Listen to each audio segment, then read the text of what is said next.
Yo, here we go again. Finally, I can stream. Finally, I can play. It's been a very rough few days. We had a power outage on Saturday. Luckily, I finished doing some of my reacts. I took a nap. As I took a nap, a massive storm came over my area of living, and it was only a 3-minute storm. But there was no power until 5 p.m. on Sunday. Luckily, I had other shit to do, but it does suck because I couldn't really play. But then there was no internet till 9 p.m. When I got home, it was like 11 p.m. I just went to sleep. I woke up, smoked a bit of stuff yesterday. I drank a bit of beer.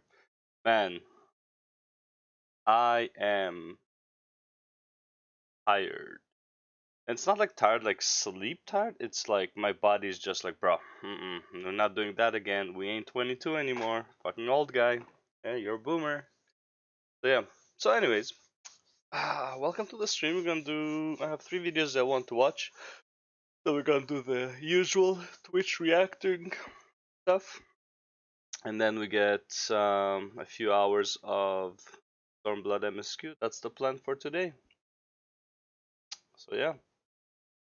So if I'm a bit less energetic today, that's why. Anyways, though, welcome to Framintor. Oh, see, it's so bad. So bad. Anyways, let's see.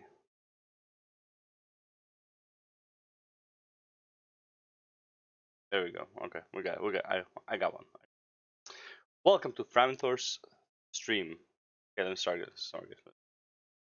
Let me start over. Welcome to Framintor's stream.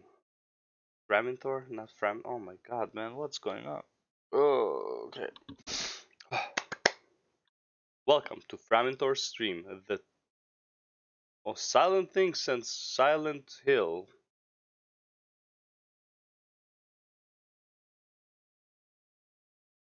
It works. I guess it works. Anyways, let's start with this. So we got 3 videos. Blizz finally overhauling WoW's creative leadership team. This will be for later because it's a negative one. Love it. And then we also have, finally we have reasons to be excited for Dragon Flight. No, we don't. Alright. Let's start with this one. Blizz finally overhauling WoW's creative leadership team by Bellular Clips. Let's see what this guy says. Getting a new narrative director. And That's something. Creative director, which I think people kind of wait. Oh, I totally did. Yeah. Who's the narrative director? Wasn't that the Noozer? Like, that's it. Because I saw, obviously, the narrative director, and then I saw the post. I read this. Okay, well, that reports to the creative director. And then I was like, wait. But the creative director was Alex FFXIV. And Yes. to my knowledge, the creative director was never replaced. No, instead I think Steve goes to principal narrative designer, right? Yeah. So Okay, So Steve I was guess they principal never had narrative that designer. role fully filled. well, they didn't fill creative director after Alex left, not at all. Then narrative director is a completely new role that they've never had before. They're kind of splitting up creative into 2 different ones. So yeah, no, seemingly no one replaced Alex, so they're hiring, and obviously, they may not hire externally, but they seem to be splitting that up and finally acknowledging that maybe World of Warcraft needs someone to handle narrative direction entirely. Yeah, good, because it's been a fucking mess. Yep, absolutely. And hey, maybe this means they also know that, right? And you kind of think about, sort of parse through some of those things, and I think it was an interview that Steve gave during Shadowlands development. It was post BFA, but it was acknowledging the fragmented and confusing nature of the in-game story. Yeah. So it's like they're talking about that before Shadowlands, and then they do Shadowlands. It's like that just kind of shows that there's almost certainly a capacity issue at play, right? In addition to everything else. Yeah, so at least they actually are now putting up the money to get someone else specifically for that role, which is cool. This would be good. Big think.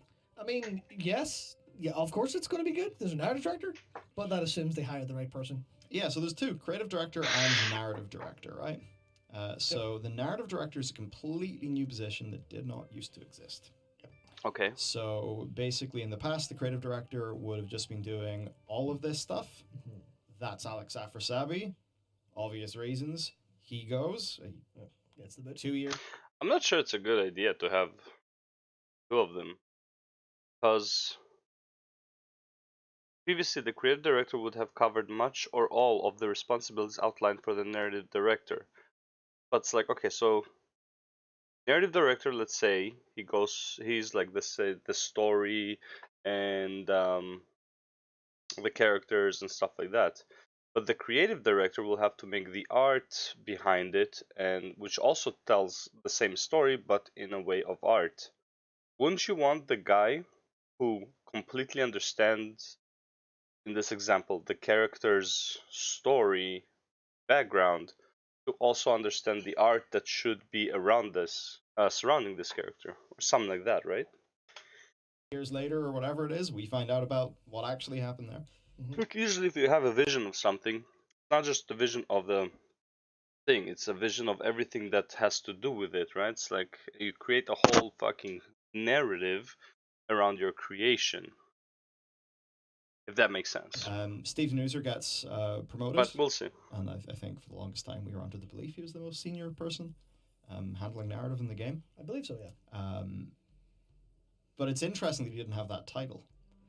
Yeah, but then that title didn't exist, so it's like, yeah. Yeah, or I guess the creative director title. Yeah, I think the... So did they have a creative director? Alright, so narrative director does report to the creative director. Okay, so it's... Oh, okay. Or was that just Interesting. Steve kind of... I don't mean this in some, he took the power. No, I just mean that guy's gone. Now who do those responsibilities fall to? And oh shit, we haven't made a new role for this. Yeah, so the awkward thing is, and I'm very sorry, I can't remember if it was Unknown Character 14 or Night Stalker 314, because all I saw was the 1-4. But I think it was Night Stalker said, checked the credits and said there's no creative director title in Shadowlands. So that was just an empty role. Which,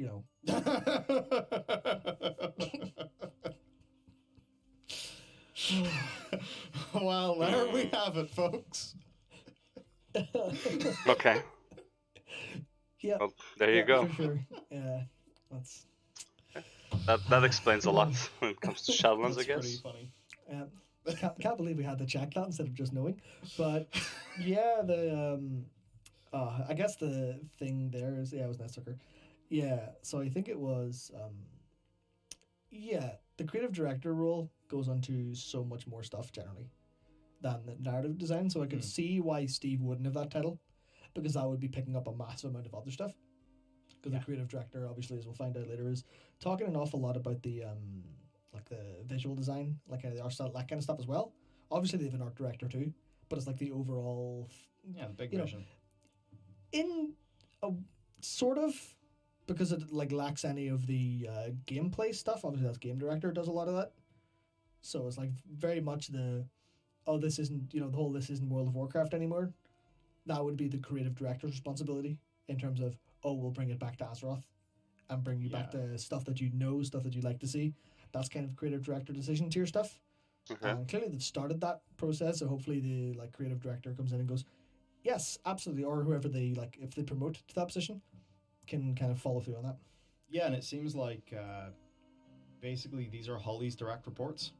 Yes. So I guess if Ian is a direct report to Holly, these people are direct reports. Well, no, sorry, the creative director is a direct report to Holly. Yes. And that can kind of help you understand what the highest level leadership team of this game actually is. So Holly just rules all of Warcraft now. Sorry. Holly rules all of World of Warcraft now. It's John Hyde who rules all of Warcraft. Yes, that's it. Because of course, let us not forget about Arclight Rumble. Yep. She also rules over, and I presume other projects. I would hope so, Yes. because if they, generally, if they figured, okay, let's do a massive push for Warcraft, and the only thing they have is Arclight Rumble for the next couple of years, I'd be very disappointed. Very. I have to assume that the other mobile game in development is Warcraft, or at least I'm trying to figure out the term for it. Heroes of the Storm style kind of multiverse stuff, maybe. But then they want to do that again. No, I think they're going to go straight with their recognizable franchises. I think on mobile they already have Diablo. StarCraft has, in my opinion, no place in mobile, but that's me being just a bit of a PC gamer for a minute. But I don't think StarCraft is there for the broad audience, right? So if you think of all their IPs, like Warcraft is the one. Yeah, totally. Right. So for these positions, then the narrative director. I still want the FPS. Okay, this is what I want. If anyone ever played what was the name of the Command Conquer Renegade? Command Conquer Renegade.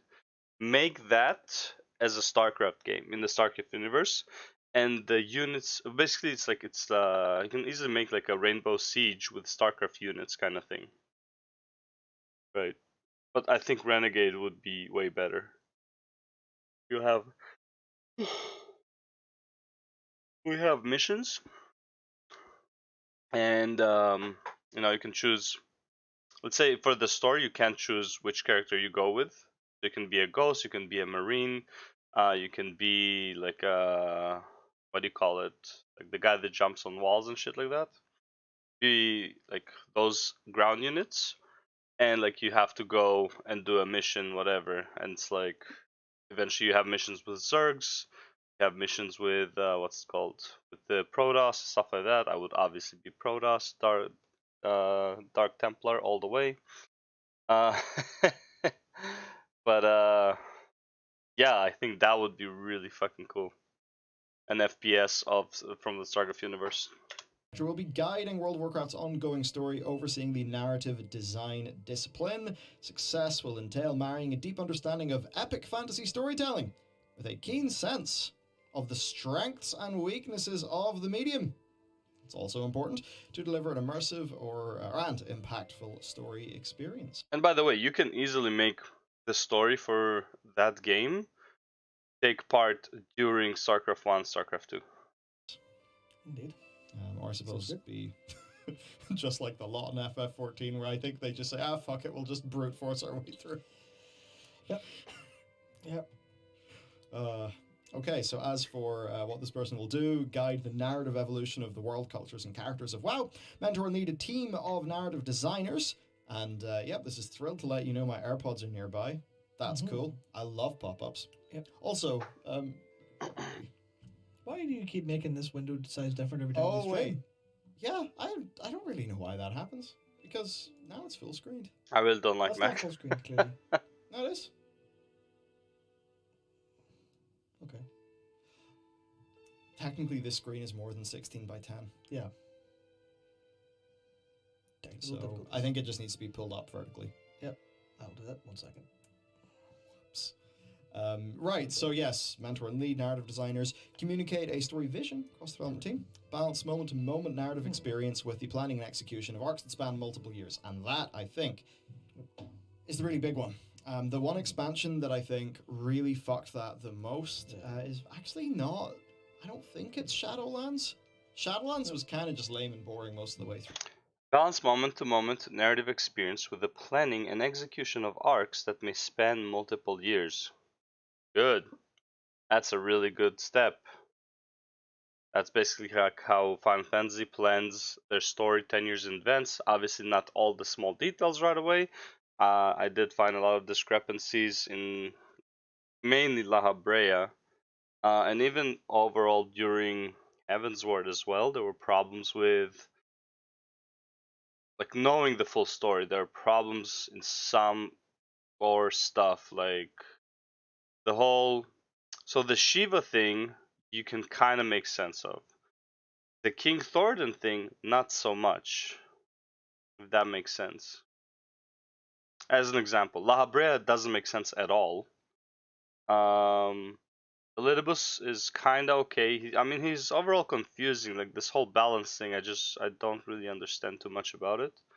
I'm assuming the balance thing with Elidibus is like when it comes to like the reflections, because you have a star full of darkness, and so you need a star full of light to counterbalance it, a reflection full of light to counterbalance it when they become one again, or something like that. Because the other dead planets, or they're not dead planets, but it's like they were already rejoined, because there were 7 rejoinings basically. So you have 7 stars that already rejoined, or something like that. So, but they were balanced when they rejoined. So now you have the world of darkness, and you need the world of light, kind of like counter each other when the rejoining would happen. I think that was what Elidibus was working towards. But yeah. Through, but it's BFA, right? Because they kind of were so focused on this bit, that this bit was just really lame, and even by their own admission, ended up being really fragmented and confusing for players. So I think it's good to see that, right? And I mean, I don't want to say it's great they're looking into this. No, obviously they'll be looking into this right now. So I think it's probably just a capacity thing. Because I suppose if you like, is some of this a situation where I only say Steve because he's the face of the lore. Blizzard, makes him the face of the lore. Yeah. And I think as well, from what I understand, he is not unaware of the criticism that goes on. And I'm sure he knows. He has Twitter, right? It's like not like he's completely be oblivious. The face of it to sort of take all the hits and sort of shield his team. Which I mean, fair play. That's a pretty honorable thing to do. I mean, man, don't you just miss the days when like you didn't really have Twitter and all that stuff, and you could actually do your job, not thinking that how much criticism people are actually going to give you for doing a bad job? I'm not saying the newser specifically did a bad job. Maybe he did part of it. What he did was a bad job, but it's like now you like if you're working in this sphere like of gaming and stuff, and you make a game, man, you do a bad job, you get like destroyed, demolished on the internet. And that's why I feel like no one knows, for example, who is really responsible for certain fuck ups in let's say Elden Ring, right? Like people had some complaints about Elden Ring, whatever, the FPS and whatever. They don't have any one specific person to blame for it. They just blame the company, and it's a lot easier to not get discouraged as an employee. Whereas like if you are personally get bombarded, like Still the Newser, man, that's rough. That's so fucking rough. But I suppose you end up in a situation like Alex goes, and maybe they've expanded, because I had heard they'd expanded the team of narrative designers, and perhaps it ends up being this situation where, it's like this team has grown, but who manages it? Who runs it? Because maybe the guy who manages it and runs it also has a whole bunch of other responsibilities, right? It's like clearly the case, for so much of this, we all want to talk about, everyone has an angle. It's very salacious. They're trying to kill the whatever. But often I think it just ends up being really run-of-the-mill managerial problems. Could also be both of them at the same time, that's always it's always what it comes down to. Like, I'm sure that the people who work for Blizzard are not trying to, on purpose, kill their own fucking game. But they're succeeding in doing so, nonetheless. Yeah. If something's not going right, it's, unless, well, maybe, but generally speaking, it's just because people don't have the time, capacity, or process to do what they want to do. Because no one sets out to make a bad product. Like, I mean, maybe an individual would, to be tremendously awful, but you wouldn't feel that, like, from a team effort. They definitely, everyone usually, goes, also, like, you can't feel from a team effort, because like the one person who wants to ruin it also doesn't want to be found out that he's trying to ruin it, because he would get fired. So it's like if there was a team effort to ruin the game, everyone would fucking suffer, and no one could hide. And you can't even hide it if you're doing it as a team, right? Man, I wish I could make this really better. Yeah, I'm assuming that a lot of them, take the criticism on the chin and be like, oh shit, well I really wish this wasn't happening, because I really wish it was a thing that you enjoyed more as players. It's like they're so ambitious that they just don't have the time or the resources to make what they're so like what they envisioned into the game, so they give you a half-assed product. Thanks. Basically, thanks. Good job. On that team, I imagine. I think the issue is kayfabe, right? Like the way that the PR comes out, and I think I remember it sort of to do with I actually think this was from Danny O'Dwyer of the No Clip team, their documentary in FF14, where the Westerners were kind of being like, Yoshi P and co. Wait, Westerners don't respond to you saying sorry all the time. Yeah. You know, right? Weakness. You know, like the South Park. Like, yeah, maybe it displays weakness. Or, you know, the South Park, I'm sorry. Yeah. Sorry for what? That's a sound clip. Someone's got that. Yeah, work with that, Connell. You know what I mean, right? Where, like, maybe there's something there where they kind of, it's like there's just this cultural thing, and then maybe if you exist in that whole, or even like the whole, you know, people might think, oh no, what was it? No feedback in the no something in the dojo. Negativity in the dojo. No negativity in the dojo. Like people might hear no negativity in the dojo and think, oh, that's going to be some latte drinking milk alternative. So, you know, the standard thing people sort of rage at. No, that quote comes from Alex FFXIV, the big alcohol drinking raging misogynist. He's the negativity in the dojo guy. So you just kind of wonder, like, they probably are more aware of the criticism and more willing to deal with it themselves, but I have no idea what he's talking about at all. I was like, the fuck are you talking about negativity in the dojo and all that shit? Like, what? The apologies from Yoshi P, like, what are you talking about? At first I was like, okay, he's talking about like how Westerners are not appreciative of apologies as much as maybe people from the East, and I was like, I don't know, like him apologizing actually went a long way, but it's not like he was only apologizing. He also like, you know, tried to do shit while like, you know, like, yeah, he also gave you free game time. Like he didn't just apologize emptily, kind of like Ian apologized half-heartedly because like, yeah, sorry, we fucked up. Dude, yeah, no shit. Anything else you want to say? Right? It's like, I don't know. That was a weird one, I think. You know, the whole way that it goes online, nobody can kind of like acknowledge the thing. It's just kayfabe, you can't break it. You know, it's like it would shatter the veneer, shatter the Blizzard veneer or something. I don't know. It's that case of like the veneer isn't really a veneer, like a nice, here's a beautiful veneered bit of a, you know, whatever. It is like a crusty old veneer that's like growing mold and is terrible. You're like, yeah, you might want it's like rust rather than a veneer. You really, really do want to take a wire brush to that and try to get it. If there's anything beneath all that rust, try to get to it and show it off instead of this, I guess, this rusty git that's just sitting there like, man, that really needs cleaned up. The veneer is just, I mean, I think you just have to look at what people talk about Blizzard online to figure it out.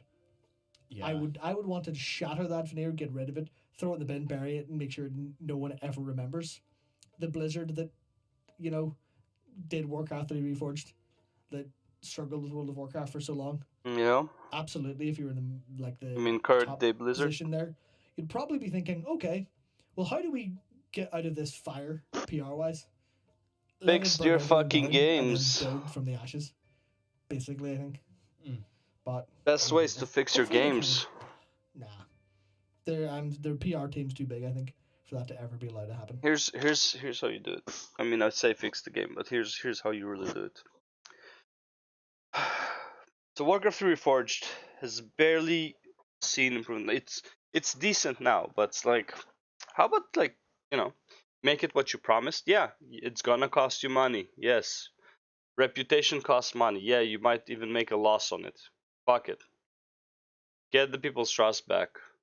Like that longs for such a much longer fucking way than like for a longer duration of like loyal customers than half-assing a game that is like iconic to so many people for probably about 12 million players just based on Wrath of the Lich King.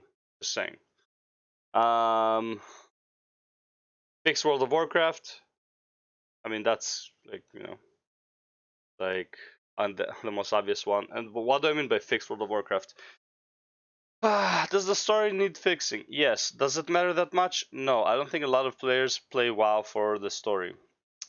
More interesting things in or around Mythic Plus. That would be a good thing. Raids. Make them more accessible. Again, maybe not remove LFR, but like, why is LFR even there? Like, it doesn't make sense, in my opinion. Just make normal the LFR, and that's it. Honestly, make normal something you can queue into. You really don't need to make normal like really, really hard. Just make it like a 14 or a 20 man or a 10 man. Queue into it and balance it according to that. Heroic is something you need to actually have a party for, and make mythic raiding, in my opinion, transmog only. I think that would be fine. And then you don't have the massive item level jumps from LFR all the way to mythic. I don't think there's a need for that to have such a massive difference in gear variation, like at least power levels, for a current tier. I don't think it's really needed by the game at all. Fix PvP. Fuck, man. Like, I don't even know how you fix PvP, because battlegrounds work very different to arenas, work very different to 3s and 2s, and it's like 2s and 3s have their own balance, battleground have their own balance, and it's like it's kind of shitty. Yeah, the whole thing with the world, in my opinion, the World of Warcraft world was never really relevant. So, but those are the things you really need to fix. Like those are the main three attractions for people playing the game. Make that interesting, make that more accessible, make it more alt friendly so people can actually play your game. Oh, that's weird. You know, I think given the time and budget, most people can do a really good job, right? And that's some of the issue here. Yeah. Like, imagine for Pale if we just. The great thing is I think we're slightly ahead of schedule in development, actually, which I think is a testament to that team. Yeah, for sure. I mean, for a fun narrative disaster that's only really fresh in my mind because I watched the awful movie that it was. That Star Wars movie, the last one, yes. right? It's fucking terrible. Rise of Skywalker. That's it. The yes, movie. Yep. I agree. Yeah. You know, Last Star Wars, honestly, all three of them were kind of. JJ's a rumbly boy sometimes. Poo-poo.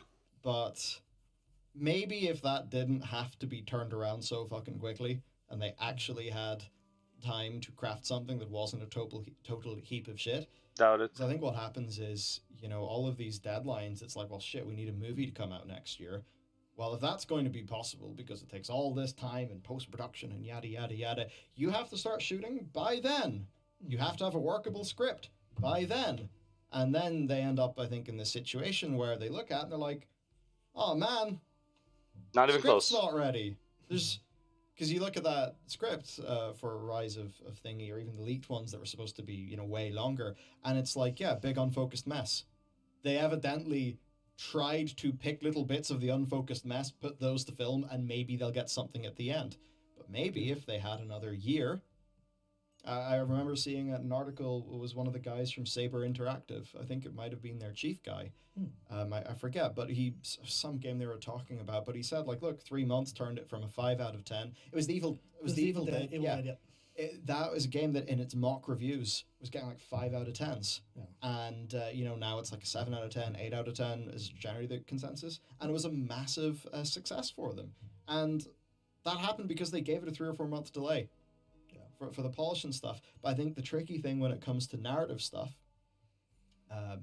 with narrative is, and this is always the problem video games have with narrative, it's really cheap and easy to write words. Yeah, isn't it? Like, well, now I'm not saying that as a way to diminish writers, and I mean, our game is a game that relies heavily on words, so I'm not trying to cheapen that. Yeah, basically, word count doesn't really matter. You can kind of turn medium low quality stuff out really, really quick. Yeah, stuff that'll fit the bill. But for narrative, you need, because that's like the foundation, especially when you're like setting up all your quests and they have to make sense for everything. Basically, like the narrative and the plot and stuff is like the super important foundation that you're going to build on with content. And if that stuff's cheap and easy, then if you don't pay it enough respect, then you can't really add on the end. Yeah, and it's like you can write all these words and stuff, but that has to match content. And the content, you can write script faster than you can implement content in game. And I think when these things aren't really in lockstep, and I think evidently their production cycles have been all over the place, right? Like the every second August we get a WoW expansion. Yeah. Obviously that got delayed with Shadowlands. Obviously. And likely Just Q1 tiny 2023 with this next expansion. Yep. It's that thing like the script for a movie. The screenwriter's not the final person. Like the final script that gets submitted is not what you watch. What you watch is what the editor of the movie has done.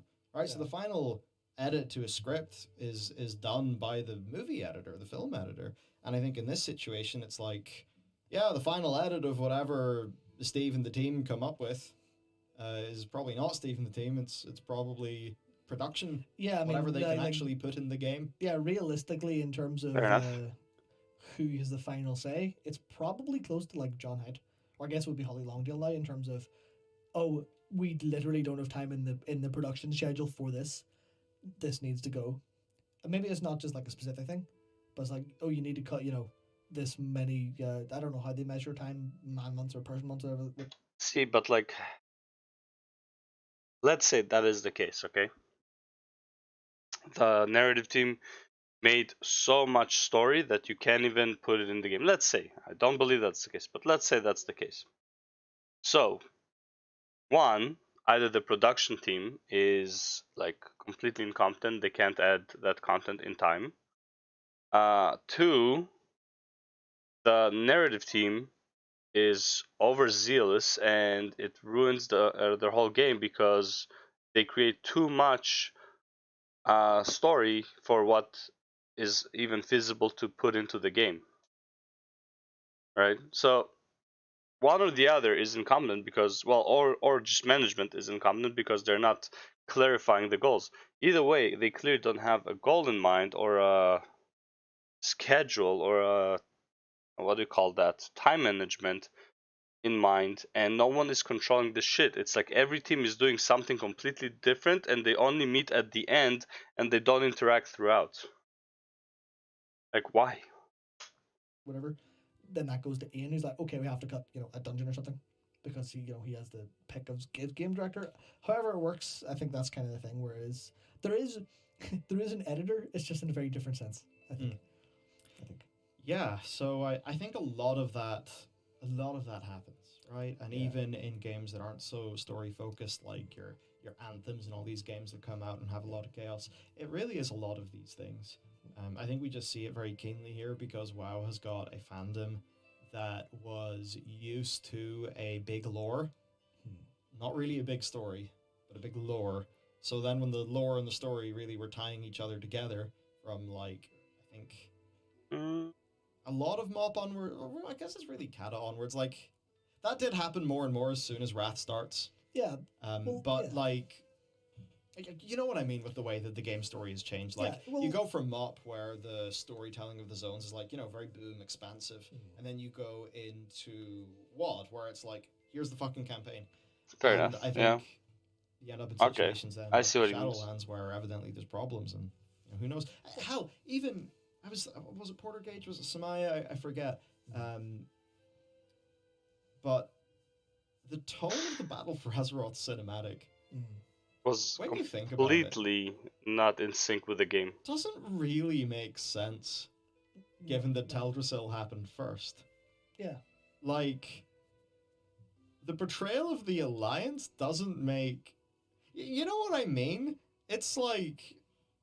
Just tonally, it and Teldrassil are so weird. It almost feels like their initial plan, and this is not my idea, this is either Samaya or Portage, I forget who, internet people. Because I hadn't really thought about this, I just sort of took what we were given.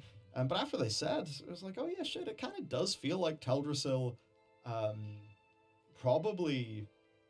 Or like the order of those probably were flipped initially. Yeah, something like that. And then you hear that that cinematic's like one of the last things that Metzen worked on. And then, try to think that through with the timelines. And then think about when War of Thorns, etc. would have actually been built and created. And that was way after that.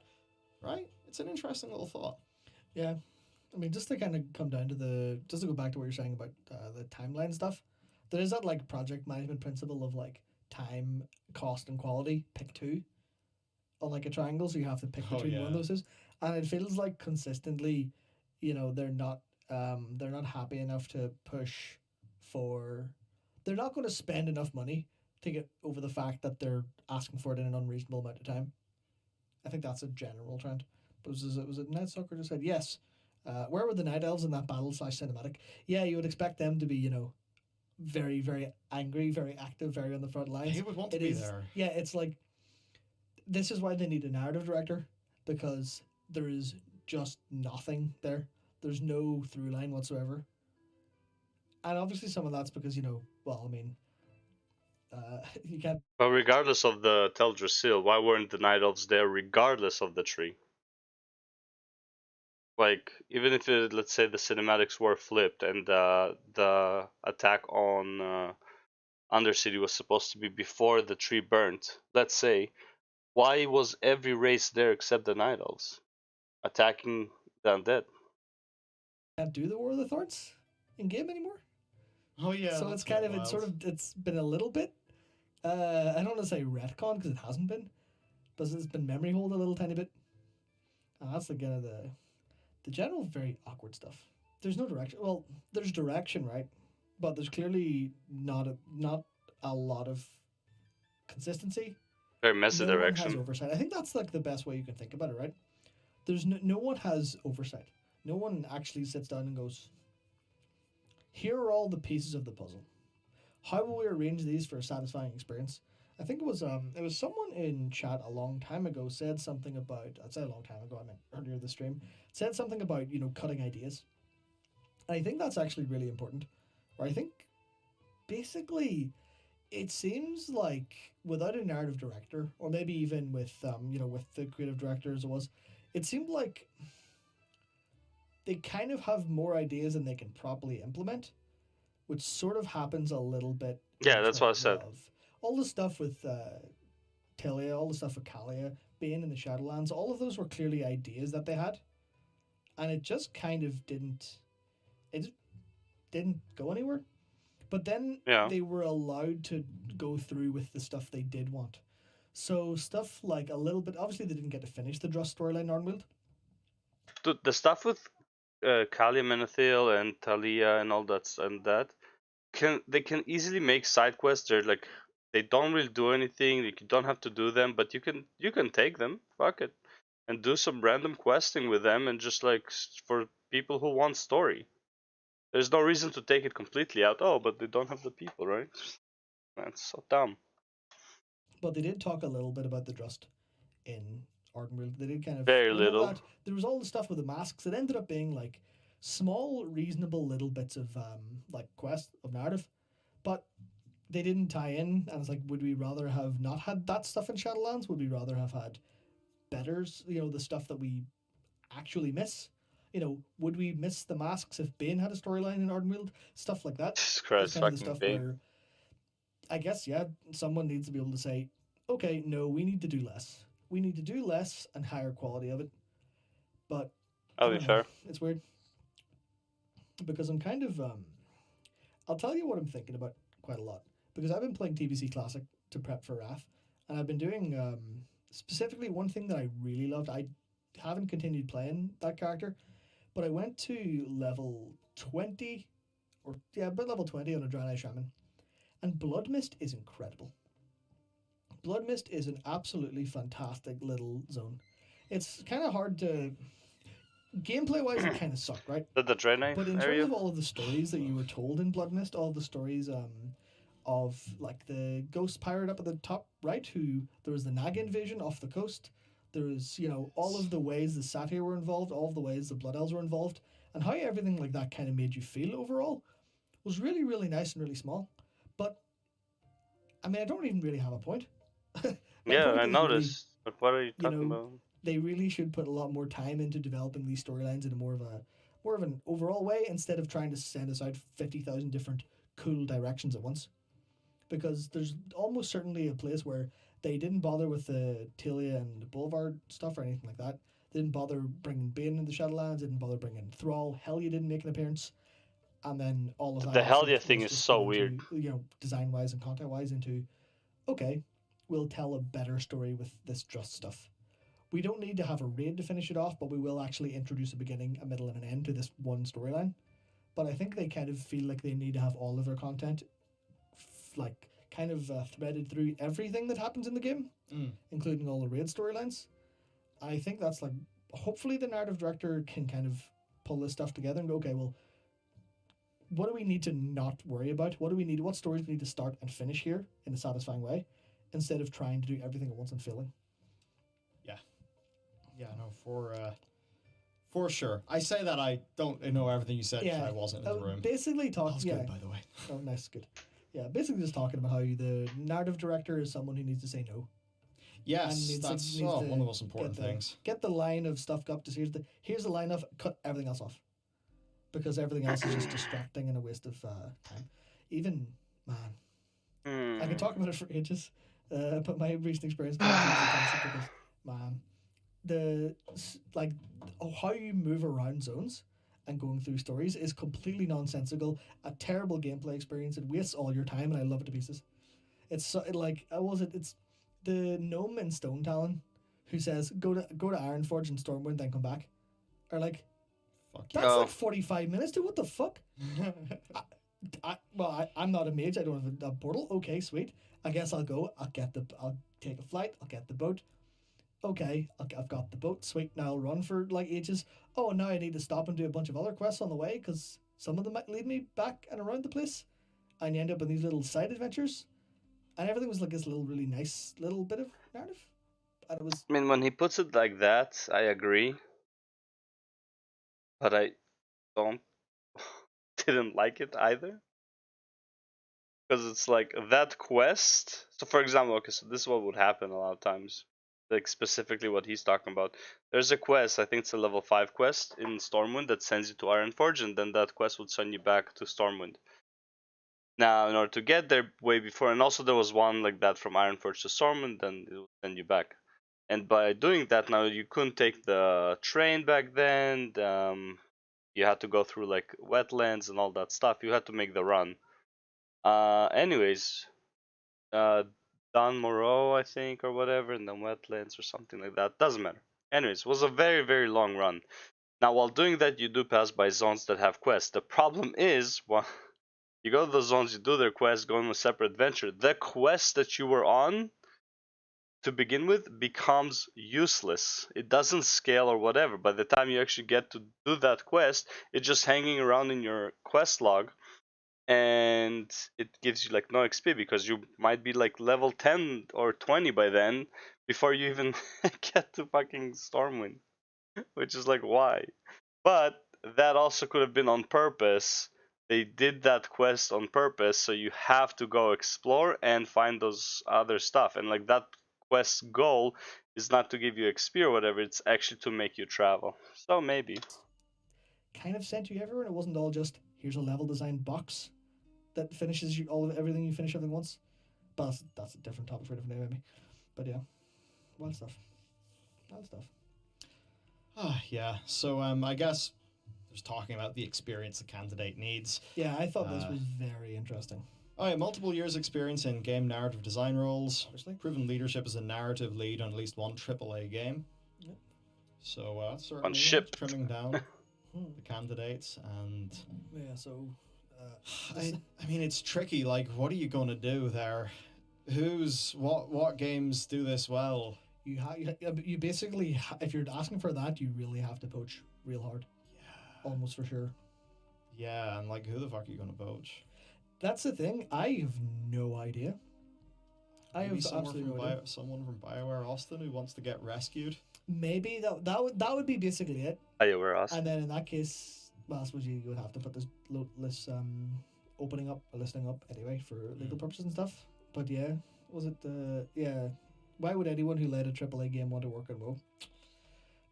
I guess because they have a personal relationship and like it, maybe, or because Blizzard are promising a lot of money and a lot of, here's a really great franchise to work on, and a really great forward-looking franchise to involve yourself in. But this is the awkward part, right? Where if you're in this realm of you have a broad knowledge of Warcraft and you're up to date with everything like they're asking for, because they're asking for extensive knowledge of Warcraft franchise lore and content and gameplay. Crazy. So that is definitely like, we need someone from a AAA game studio who's been the narrative lead on at least one AAA game, multiple years of experience, and you need to know about as much as Ian Bates does. Or like, fucking luck. Good luck finding someone like that. But I mean, certainly hard. Look, I think this bit is just, it needs to be someone who knows what it's fucking like. Of course, right, the shipped AAA bit, because I think out of all of those, the least important part was that first point of like lead AAA narrative designer or whatever. We talk about, I would almost say, the easy bit of the job. What's hard is actually making all of this shit happen in the environment of a large team and all of the things that AAA brings, which is stuff like, hey, you're holding up one of the most important lines of business for our humongous publicly traded company. Which is a very different set of pressures to say what an indie developer will have.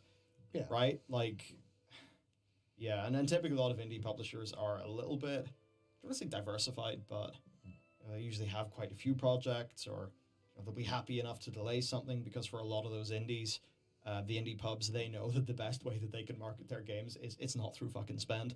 It is through word of mouth, because the game is brilliant. So that's why there's almost more of an incentive on that like indie pub side to ensure game quality is high.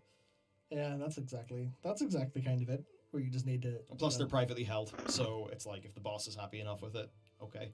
Yeah, it's like, I guess back in the day, I said back in the day, I'm not even referring to any specific time, just before an arbitrary point in time where indies had access to tech, where they're really good and money. Back in the days when indie games meant Super Meat Boy and not a AAA game made by less people over more time, and not in a publicly traded company, I guess. But back in those days, it was like, if you wanted to be a narrative designer on a massive project, or you wanted to like have a lot of tech at your disposal and a decent number of people and like really build something fantastic and amazing and incredible, you would need to go to AAA. But now, if you want to, you're like, man, I love being a narrative designer. I want to write and be involved in the next Dragon Age. Not literally, but the next Dragon Age style RPG, or next Mass Effect size RPG. There's almost definitely an angel invested group of 30 people somewhere in like Chicago doing that. And that'll be way better than doing it for like Blizzard, or for, I guess, even BioWare at this point. And that's the awkward thing, I think, because it's EA talks about this quite a bit in their recent earnings call about talent and talent acquisition. And they're just like, we're doing well because we have everything set up for this, but it is an exceedingly competitive market. We're like the leaders in this market, basically, in terms of being able to acquire talent, but it is a competitive market. I think that's it, where Blizzard are just going to have to really, really pay a lot of money to get this position filled. Not like Blizzard doesn't have the money to pay. That's unfortunate for them, but I'm sure they know that. A fun thing here is the empathy and wisdom to absorb passionate feedback. Oh, do you know God. what that means? No negativity in the dojo. It means the opposite of that. Yeah, that was FFXIV's whole thing. And I think with FFXIV, no negativity in the dojo didn't just mean us. It also, I think, meant colleagues. Yeah. I honestly think you can easily take it as like the dojo is your mind and there's no negativity there. So any negative feedback and stuff like that, it doesn't turn to negative in your mind. It just is feedback. It's like, okay, something we need to work on, Not it's like, fuck, they hate me, I can't do this anymore. Yeah. I'd say that's what not negativity in the dojo would mean more. Like, if you want something good, ignoring feedback is the worst possible way to get it. You're never going to get it. Yeah.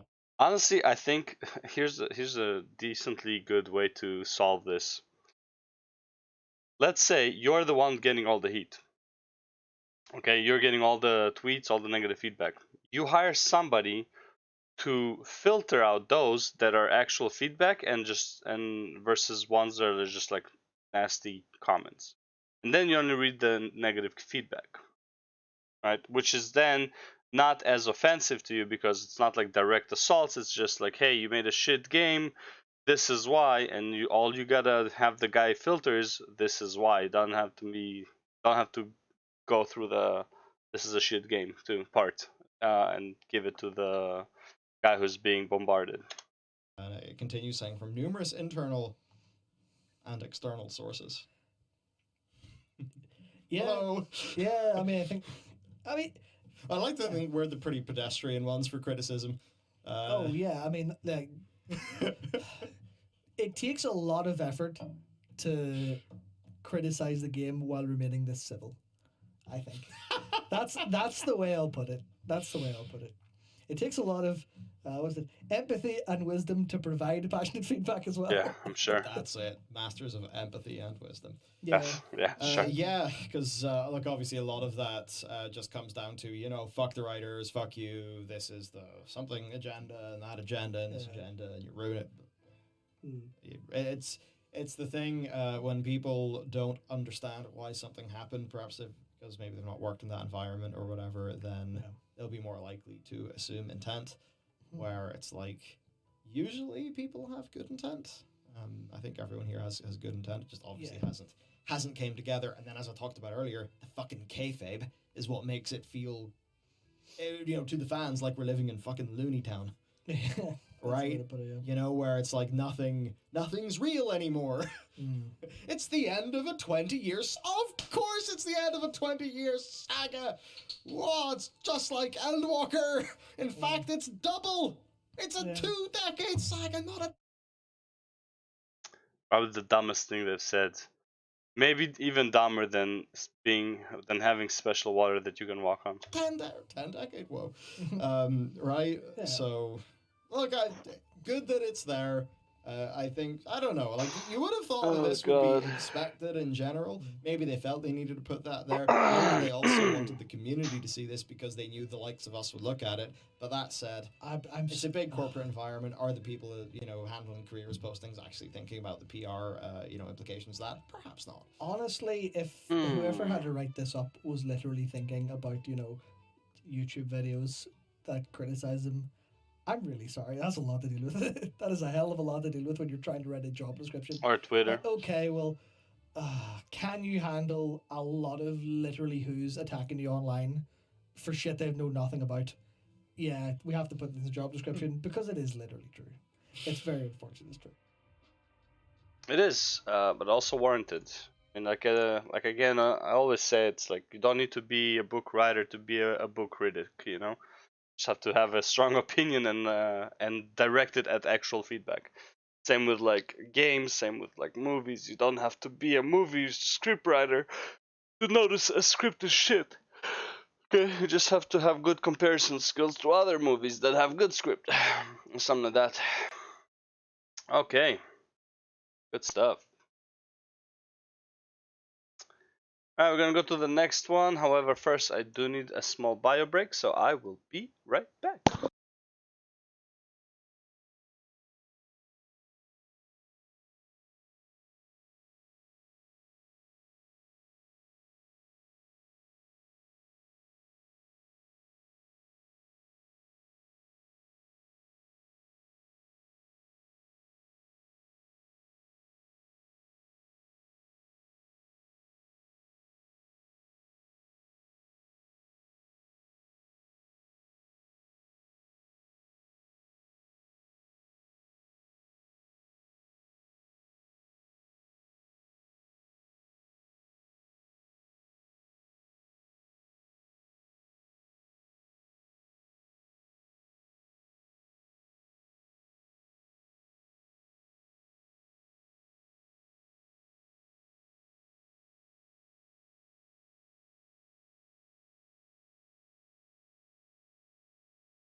Alright, we finally have reason to be excited about Dragonflight. Let's go, cause I don't think so.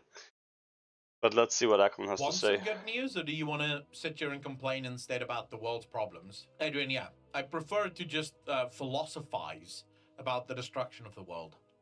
I don't want to think about like how to fix it. That doesn't True. make me happy. Don't exist. It's just Hopium.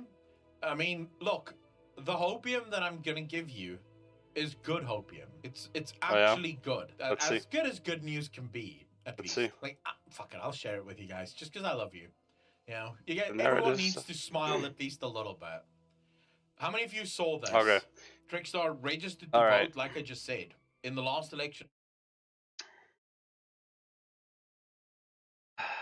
I don't know if I want to watch this, because now that I know what it's about, and he thinks this is actually a good idea.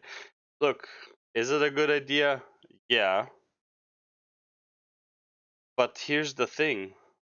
This has nothing to do with Dragonflight. The story for Dragonflight is already done. For the most part. Maybe patches are not done, but like, the main story is already done. They can't start the story now because they have to work around the story on the raids, on the, what's it called, on the classes, on the zones. Like, that shit is already done. They already have a direction. So all of these hirings, they are not for Dragonflight. There's no reason to even like look at this. As far as like Dragonflight Hopium, this is like Hopium for, I don't know, Void versus Light or whatever the next expansion would be. And that's also a maybe. They still need to find somebody who's actually a good, can do a good job. Yeah. Okay. Nothing to see here. I like the video because fuck it, but oh, I'm not subscribed. Shit. Alright. Yeah. There's nothing here in my opinion. Not a nothing. No reason to be excited for Dragonflight. All right. Let's see this one. Could this be the end of WoW rating? Jungi, how you doing? How are you, Aklon? Very good, and you? I'm fine. I'm fine. First of all, I would like to say I'm a big fan of you. Thank you very much. Really appreciate that. Keep telling it how it is. Don't ever change. Thank you. I promise I won't. I'm way too old to change. Yeah, same. And my question will be quite long, but I'll try to make it as coherent as possible. Lately, we've seen midwinter pieces leave the professional, race to world first, the professional scene, raiding scene. Could this be a foreshadowing for Blizzard to taking a step back from hardcore catering to hardcore players and focusing on other elements of the game, which we kind of already can witness with the Dragonflight expansion, because they've introduced some things for casual players. Already, I pretty much understand what the question direction is. I think it's not that complicated to understand what it is, but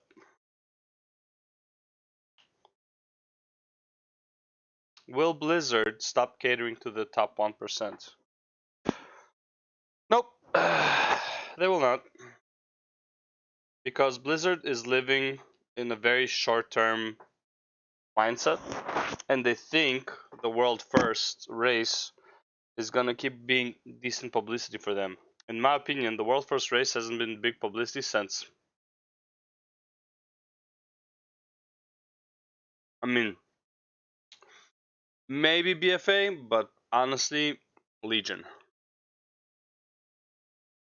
I'm not talking about like how good it is for the players who participate, because they are making money from it, sure, and it's still good money for them. They get sponsored and all that stuff. That's fine. For as far as it goes for Blizzard, though, not really. They didn't even watch the MDI, the last MDI. I barely even heard about it. Like, I know there was one, but I barely heard about it. I don't know if there was one since I quit playing because I was really not in tune. I'm pretty sure I would have heard about that one as well if there was one, and if I didn't, that's sad. But like the last one I heard was like over a year ago. Then they had the Great Push, another dumb fucking thing. Again, no one cared. Blizzard doesn't know how to capitalize on this shit. They have no idea. They can hire the narrative director and all that stuff, but they have no idea what they're doing in the esports scene at all, in my opinion.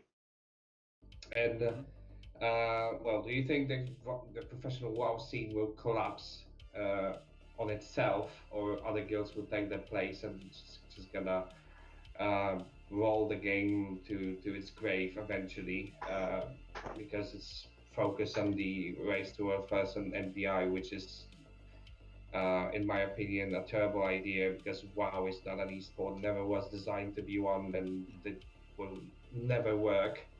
Yeah. And kind of a attachment to this question, do you think that the focus on the professional aspect of raiding has supercharged the development and the creation of add-ons, combat add-ons, and the collapse of the raiding scene might I actually agree with that. It's a very vicious cycle. It's like the add-ons get better because the fights get harder, and the fight gets hard because the add-ons get better. And it's a very vicious cycle for the players because, and also for the development, and also for the add-on dev guys. I don't like, because right now Blizzard's wasting a lot of time, spending whatever, a lot of times of how to make, how to design a fight so that the add-ons cannot help that fight. Instead of just being like, yo, these add-ons not permitted in raids, done, right? Make a base UI and that is as accessible as Elv UI with weak auras for as far as UI goes, and make all the other ones not accessible. Just like remove the ability to mod those things, or again, similar thing that I said about Final Fantasy add-ons. Make the add-ons. Anyone who mods an add-on has to go through a certain branch in the development of the game. Send them the add-on so they can internally test, see that this add-on is fair use and fine to use in the game, and it doesn't make anything in the game easier than intended. Like, I know it's like it's not an overnight thing, but like that's the direction they should be going for, in my opinion. Like some add-ons, in my opinion, are totally fine. Like the ones that like are for appearances and stuff like that, cosmetics, and some and base UI.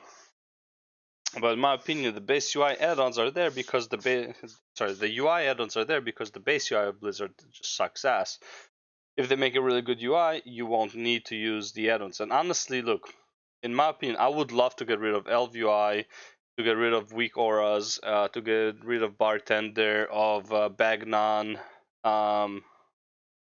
anything else. Classic numbers, I mean, it's like it's hard to get rid of that. But I wish that there was an option to like combat text, right? Can't think of anything else. As far as what's it called? Oh, debuffs or whatever.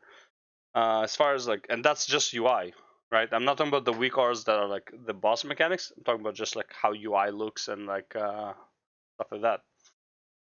Just those add-ons, if they're in the base UI, I would love to get rid of all the other add-ons and just make a profile inside of the UI, and that would save to my account and not to my WTF folder. And if that saves to my account, that's online, and then even if I delete all my add-ons, because that happened before, and I come back to the game, I can still have the UI that I set up way before into a profile. trim it down a bit to how it was back in the day. Yeah. Okay, so to start off with the sort of guild question, and top end guild quitting, it won't automatically or directly lead to the downfall of the raiding scene. I do think that if Blizzard has any intelligence right now, they realize that this is an indication of an incredible flaw within the raid design. Yes. Because every single one of the guilds so far that have quit the World First race have quit for exactly the same reason. Burnout. It is. They're... No, they did not quit because of burnout. A World First Raider did not quit because of burnout. They quit on because, well, I mean, depends how you define burnout in the sense, but it's like the reason you would quit the World First is not burnout. The reason you would quit World First is because it's not feasible to compete with people who get sponsored, with people who can take the month off to prog, people who have the time to level multiple alts and do multiple split runs to be relevant for the World First. Normal people cannot do that at all. It is impossible, right? To take a month off, maybe 1 or 2 or 3 people in your guild can, not all 20. Good luck with that. And like a lot of people who would have the skill to participate cannot, just because of that barrier to entry, which is time. The burnout, in my opinion, is like maybe like reason number 5, burnout. I'm tired of running multiple dungeons of the same dungeon on multiple characters, and doing split heroic runs, blah blah blah. Like yeah, I can see the burnout in that. Though honestly, when you have a strong goal in mind, I don't think you ever care about these things. It's like during Legion, my goal was to have the most AP on my server on Zul'jin, and I did for like 2 minutes. And like I saw the competition, like it was me and another paladin were competing on that AP in Zul'jin. And this is the funniest thing. When I took over a look at like Illidan, I was like a few millions away from number 1 on Illidan. On Zul'jin, however, I was number 1 for 2 minutes on AP grind. And trust me, I don't even remember what I was doing for AP grind, because all I cared about getting more AP. Did I do more runs? Maybe. Did I do just like all the world quests all the time? I don't even know what else gave AP. Whatever, like I did all the rare hunts, I believe. Fuck, I don't even know. But this is like 7.0, like literally like a week and a half into the game. And then I realized that AP doesn't matter for shit, because one reset and you can make a massive jump, and grinding it out was kind of useless. But while I was actually into the grind, like into, my goal was being like the highest AP grinder, I didn't care what I was doing. So I highly doubt people who are doing like, or their goal is to be a world first, cutting edge, they don't care about the grind and the burnout. I would say it's mostly the accessibility. They're done. They can't justify spending weeks trying to get bosses down because there's just too many bosses. It's not feasible anymore. Yeah. Look, it was fine back in the day before there was such a thing as an official world first race, because yes, you would always have your top 10, top 100 guilds really try harding to get the boss down. And to be fair, it was fun, it was good, it was cool, but there was no monetary incentive to be first, or to be second, or to be third.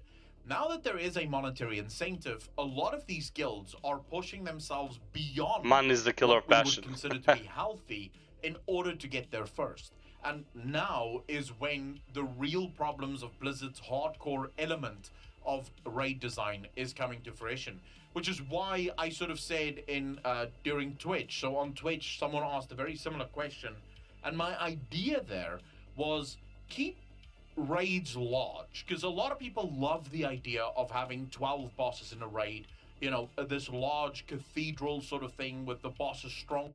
If he's going to the suggestion of dividing into patches, I can't say I agree. Hold and you work. I mean, I agree, but I also don't agree for another reason. But let's see if that's what he's going for. Your way to the final boss. So keep that for normal, keep that for heroic, but then in mythic. Oh, okay, he's doing the boss rush thing. Never mind then. Take 4 or 5 bosses from the raid, the most iconic bosses from the raid, and that is. I would say the bridge bosses, the ones who are like open the next zone. So, for example, you would have Lady Nerva is the main boss of the West Wing. Council is the main boss. This is like from Castle Nathria. You have Lady Nerva, you have the Council, and then you have the last 3 bosses, which is like the charging guy, whatever, the giant, the generals, and then the last boss. That's 5 bosses. Honestly, can you skip the charging guy? Yes, but you know, if you're gonna go for 4 or 5, I say those are the 5 that you would use. There's no reason to have any of the other bosses, and again, make it cosmetic. Is the mythic world first race, so that's like the hardest boss rush. Yeah, no trash, nothing. Just those 5 bosses. They don't drop any gear. They are basically item level locked. They drop a bunch of cosmetic rewards, but that's the world first race. That's the hardest content in the game. It means that guilds are going to spend at most a week or 2 trying to get all the bosses down. It's short enough that it works for a world first race in sort of an esports content or context, but no. I don't mind if they can do it in a week or 2. For all I care, it can be 3 months. And 3 months, if in 3 months, if a world first guild can is.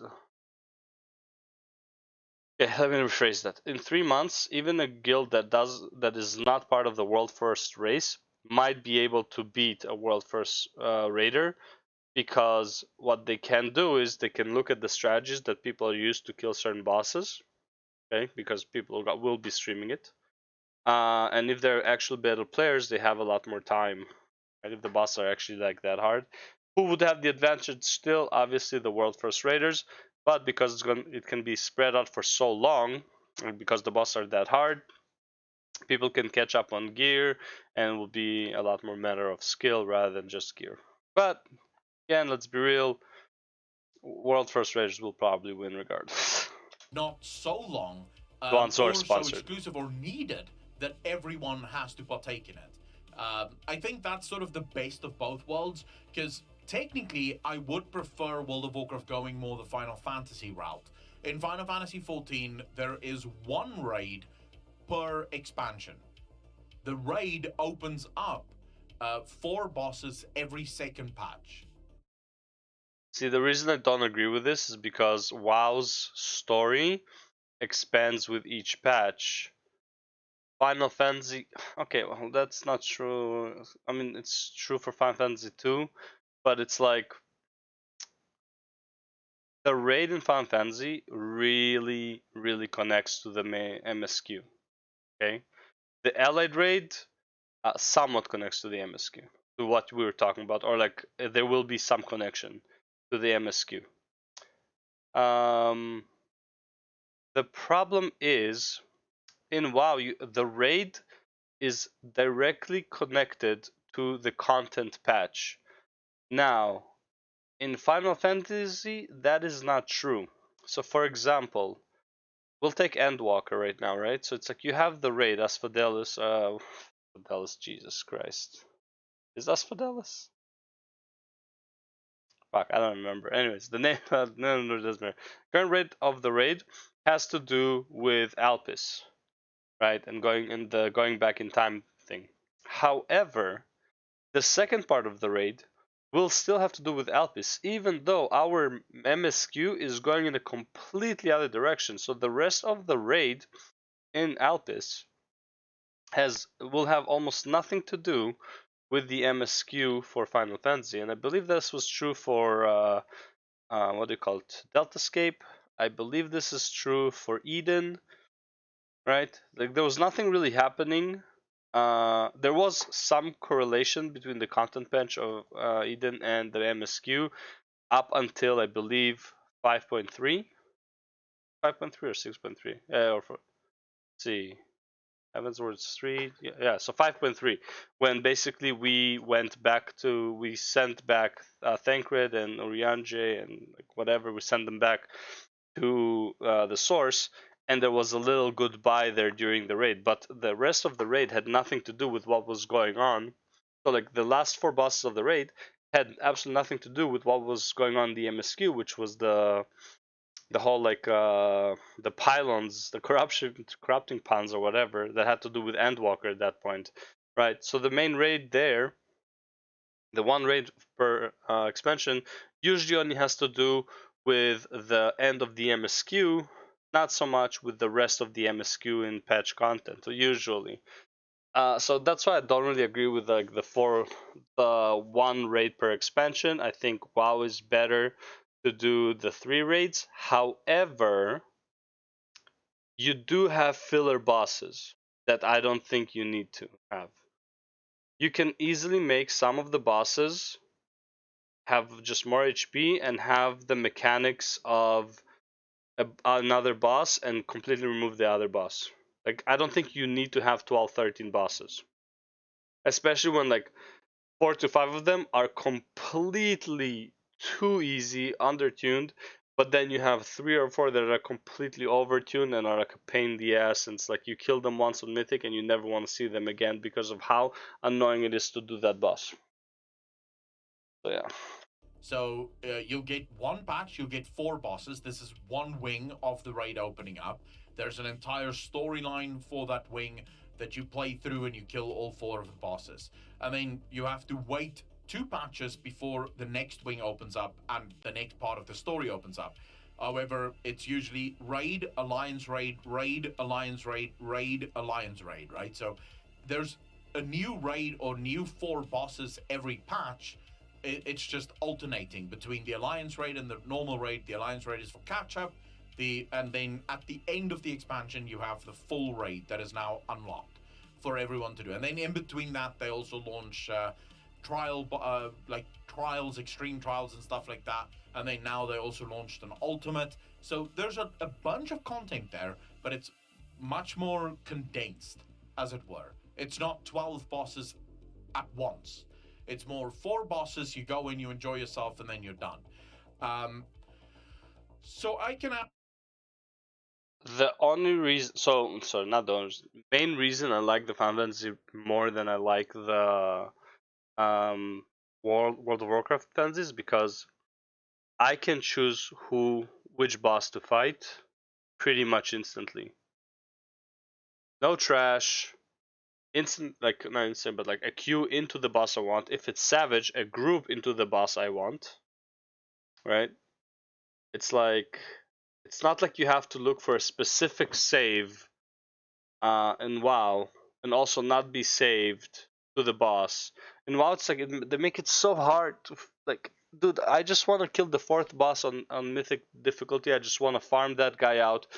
And that's it, because my raid team cleared it and we are never going back to it because we're in prog and we're saving the progression. Therefore, if you wanted a certain piece of equipment from a different boss, well, tough titty, you're not going to get it. I can't even go and grind it because if I try and kill that boss, and I do, I'm saved and I can't do the raid with my raid team. That is so fucking annoying. That is so dumb. There's no reason to do that. Final Fantasy, you just queue into the boss. Technically, if Final Fantasy went the route of 3 raids with 12 bosses each instead of 4, I think it would be just as good as it is now. I think it would be harder for them to make good fights though, because it's a lot more bosses. But if let's say they could have made all the fights just as good as they are now, there would not be a problem. You would have key bosses you're aiming for, and like people, and you would always find a group for one of the bosses that you need, or you can queue into it. But the only thing is, the way gear works in Final Fantasy, there's no need to do that many bosses for gear because they all drop the token that you want. Absolutely see that. Well, Korax, I don't count the Alliance raid as a raid because it's more a catch-up raid, which is why I said there's just one real hardcore raid like what we would consider in this context as being a hardcore raid, which is the raid. The Allied raid is, I would say, kind of LFR difficulty, but you can't really AFK. Like you can wipe, you can just AFK or brain dead like you can in what's called in WoW. It's just that the mechanics in Allied raids are usually a lot more apparent and it's easier to understand the mechanics. Allied raids make it a very good way to teach you mechanics and the raid environment, versus like LFR doesn't teach you shit, just like shows you this is what the boss looks like and here's the story. This raid is a catch-up raid, so it's still bosses, but it's not the raid. It's not the hardcore part of the game. Also, if you think about it that way, it's like LFR is equivalent to Allied raids in a sense, so I think Allied raids are better overall. Normal raid in WoW and normal raid in Final Fantasy are approximately the same.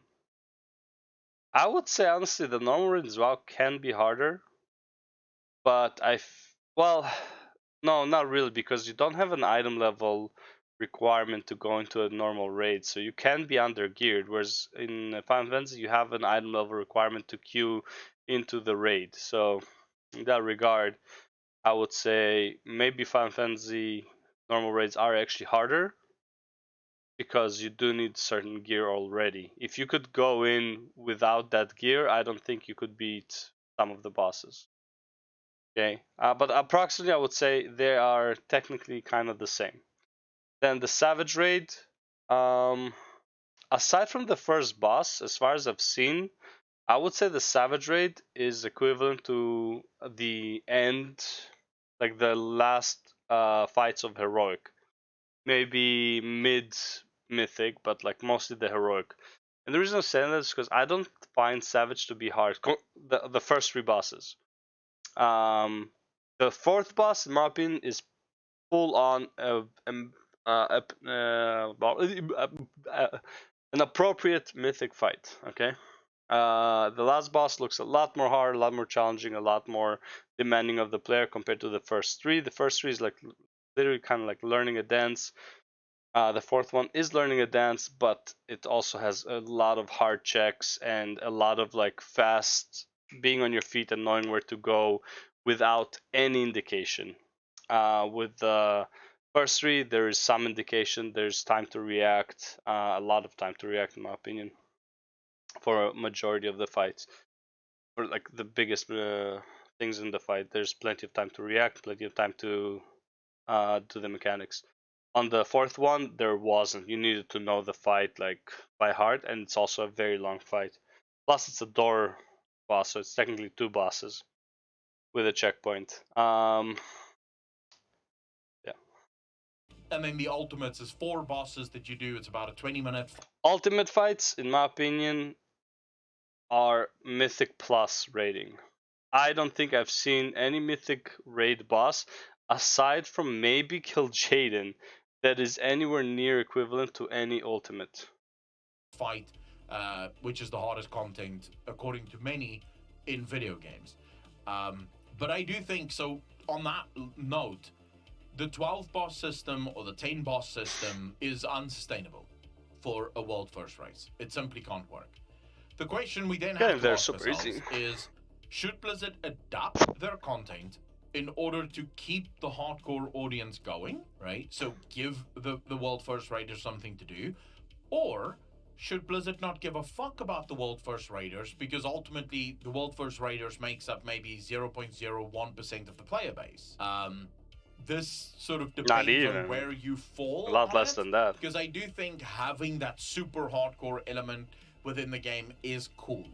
People love watching the world first races, and it gives a lot of ordinary raiders something to aspire to, even if they know they're never actually going to get there. It's still a nice thing to think about. So I don't think that it should be removed overall.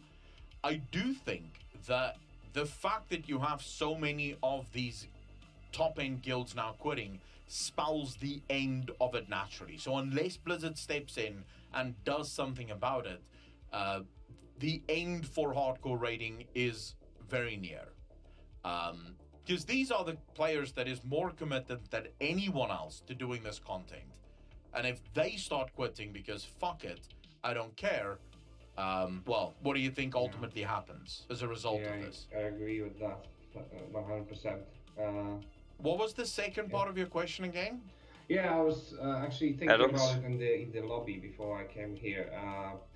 Is that the creation and the development of combat add-ons was kind of supercharged by the fact that there is now a professional, like there's money involved basically. Yeah. And it's got kind of supercharged the arms race between Blizzard creating the raids and the raiders like trying to overcome these raids.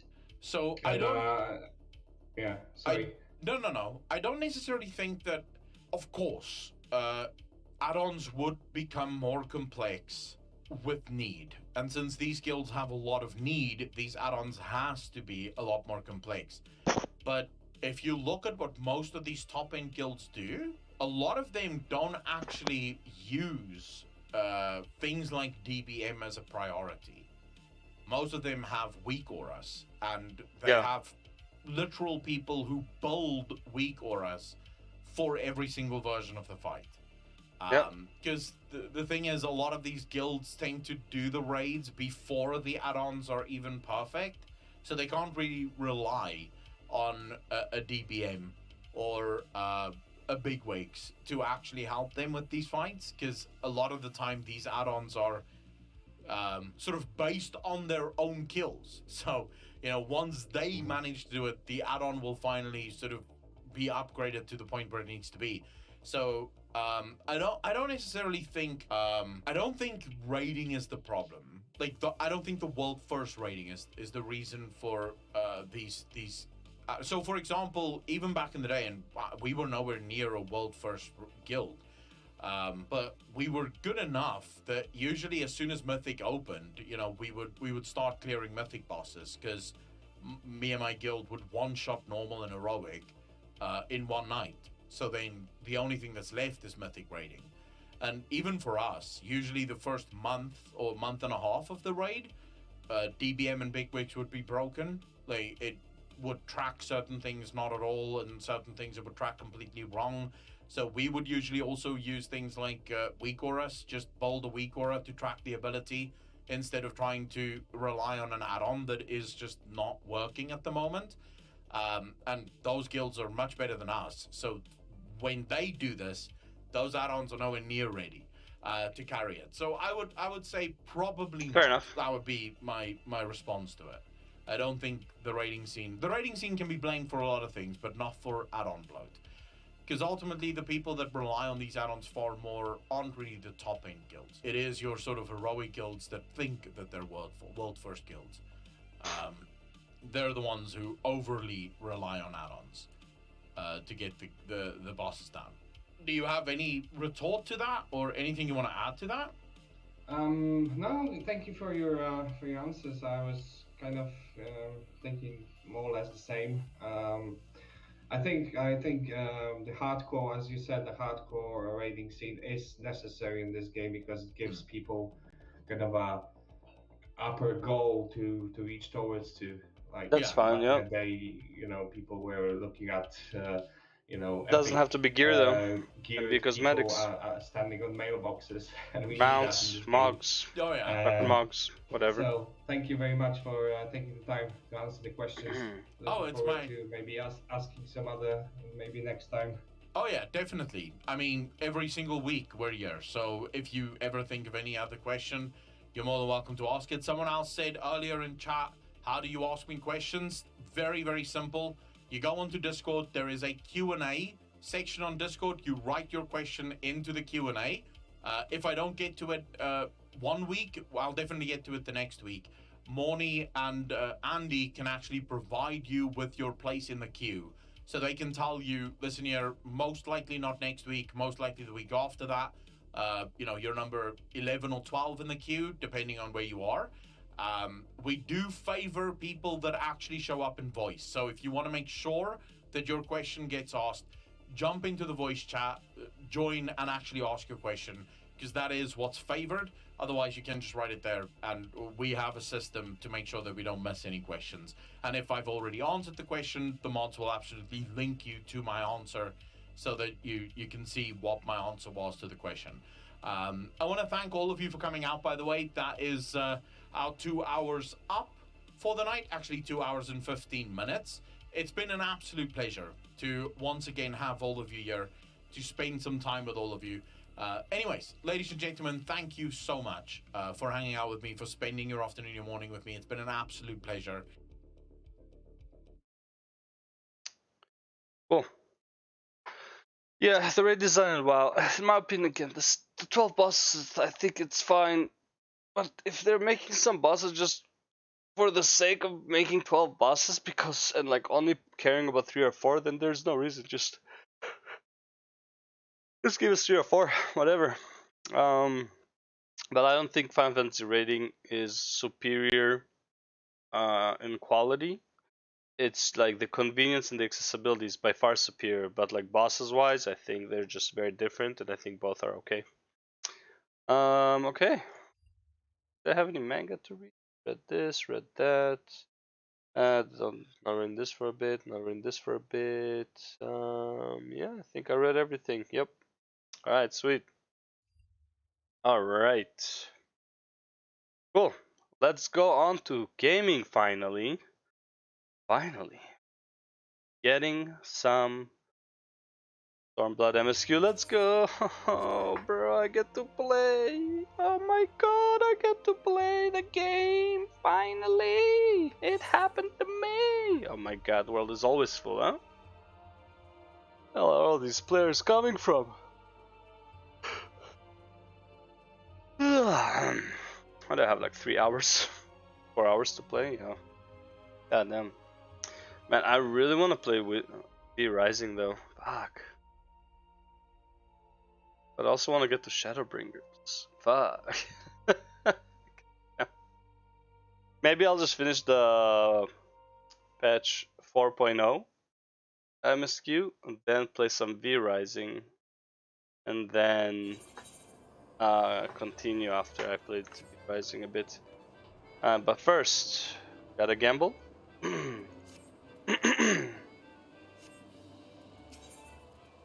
Yep. Come on, baby. Let's go. Big numbers only.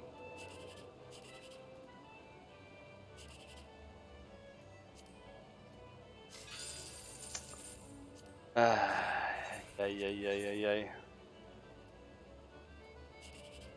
Oh. Fuck you, asshole. Alright, close enough. Maybe. Was a 7 or a 9 would be fine, I guess. Alright. There we go. 2. 8. I want this guy. 4. Okay. God damn, man. That's some bullshit. That is some bullshit. Oh, yeah, one sec. We need to change it up. Edit stream info. Final 14. Yeah, there we go. Updated the stream. Alright. Cool. Alright, let's see what I won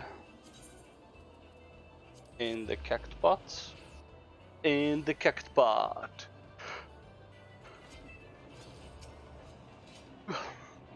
Jumbo cactup ticket. Okay. 8745. Alright, so I think I got like consolidation on all of them. Consolation, whatever, consolidation. Pretty sure, yeah, consolation. Some bullshit. That's some bullshit. Alright, purchase. 1171, definitely a winner. 0742 might be, yeah. Oh, there we go, 9326. Now we're talking. Now that's a number. Alright. What's this? Leap of faith, no care. Alright.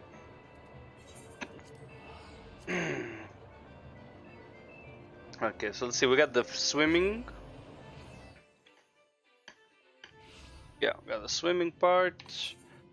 Then we have the South Yangtze. Theme step. Then Yangtze again. After Yangtze, oh,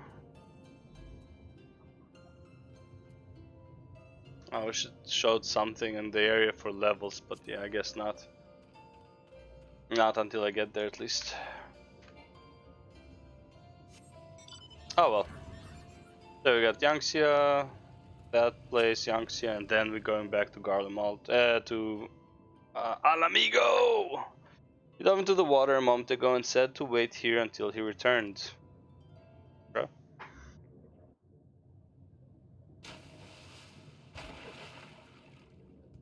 And he's dry right away, It is huh? done.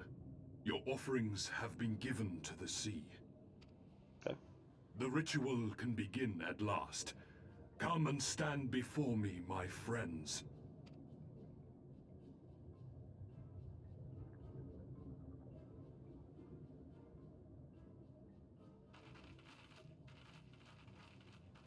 Yes, yes. Listen to my words, and let all else wash away.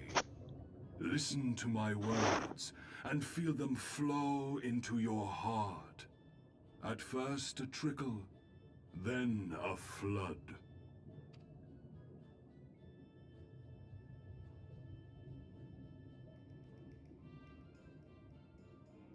O Kami of the fathomless waters of the fallen, the ascended, the flowing, and the becalmed, caretakers of the shallows and of the depths.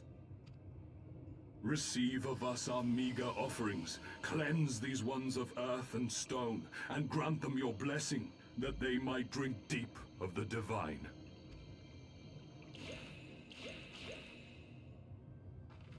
The ritual is complete, my friends. You may now breathe in the depths as you would upon land. Strange. I don't feel any different. Are you sure it worked? Reasonably. The blessing does have its limits, of course. While it will allow you to dwell in the depths, it will not help you traverse them. I can swim well enough. How about you, Alize? Oh, like a fish, in contrast to my doggy-paddling brother. Which we'll hear about in Shadowbring. Somehow, the boy just isn't very buoyant. Skilled or no, your bodies are ill-suited to the sea. Your cause demands alacrity, and you shall have it. Oh? But first, let us take to the water.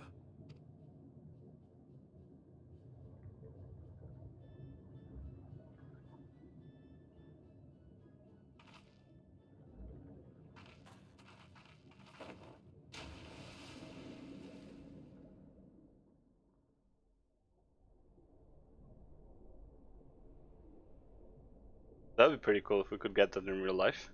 Just like, oh, here you go. You got a blessing, you can breathe it underwater. The things people will do. The places we would go. Incredible. I could swear I was breathing air.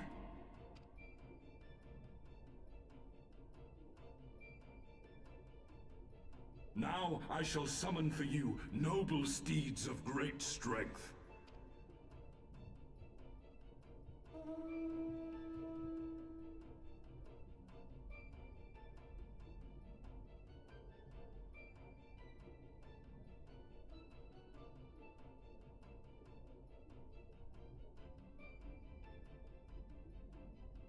Oh yeah, there are these mounts too. Wow, Noble look steed. at them. I bet they could take us all the way to the deepest depths of the sea. And so they may. After we've won over the Confederacy, rescued Kasetsu, and liberated your respective homelands.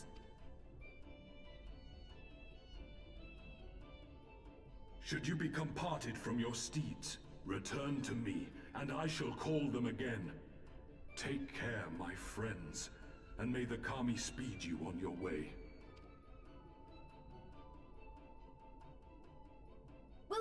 treasure in no time. Come on!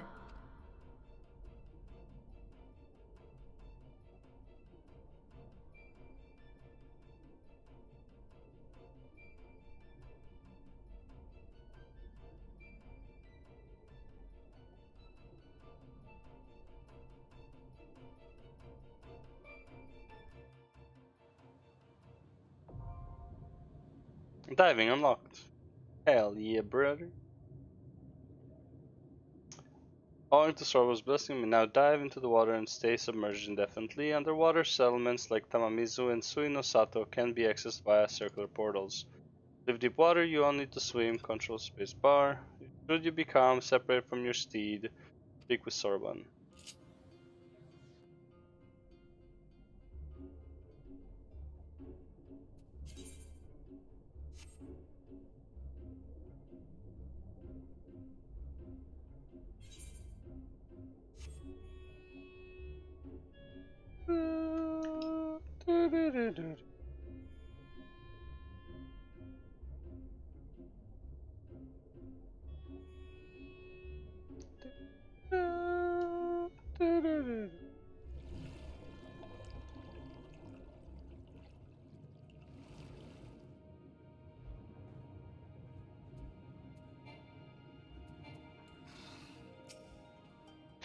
This must be Suinosato, the Ryan village Sorban told us about. Right then, let's see if they can't help us find the Kojin's missing jewel.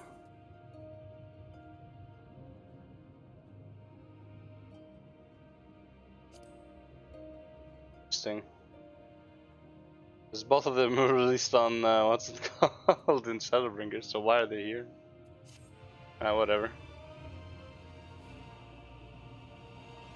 You may now perform underwater emotes. Nice. If this is Suinosato, then Shiosai, the overseer, should be around here somewhere. I dare say one of the locals will be able to point us in his direction. Though, now that I look around, I get the distinct impression we are not welcome here.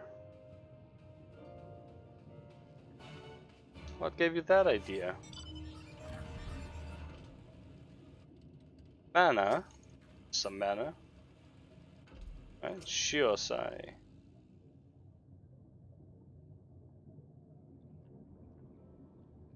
Looks like a young lordling. So, this is our man? Leave this place and never return. We have no need of wide-eyed wanderers. Bro, I look the same as you. Sorry, I didn't mean to stare. My name is Lise, and these are my friends, Filmina and Alize. We're looking for the overseer of Suinosato, Shiosai. That's you, isn't it? The Kojin of the Blue sent you hither, did they? I am no overseer, nor ever would I claim to be one. I am High Priest of Shisui of the Violet Tides, Shiosai. So you are the men we're looking for. Great, we need your help. We are looking for this jewel called the Yasakani no... Stop, I will hear no more. We will suffer no outside troubles in our sanctuary, especially those of would-be treasure hunters. Chirp, chirp, chirp, chirp. Quiet, Isobe, or there will be no dango for dinner. Okay. I can do naught to aid you. I say to you again, leave this place and never return. At the very least, sir, you might condescend to tell us of your village, and of why you are so loath to show us even the most basic courtesy. Fair point. Suinosato is our sanctuary. Under the benevolent leadership of the Ruby Princess, sovereign of Shisui, we, Ryan, enjoy humble yet fulfilling lives, but it was not always so. Long ago, our forebears were driven from their ancestral lands beneath the waters. They sought refuge from the ravages of war, and here they flourished. All that we are, our culture, our traditions, was born of the sea, as was I. Though we have engaged others in diplomacy, it has ever been with the utmost caution. Isolation and independence are essential to preserving our way of life. That was when Doma fell 25 years past, the Ruby Princess, in her wisdom, decreed that we would take no part. As it was, so ever shall it be. Forever and ever apart. Forgive me. I understand now how highly you value your way of life, and how you will suffer none to endanger it. You may be assured that we have no desire to do so, and I would hope that we have given you no cause to assume otherwise.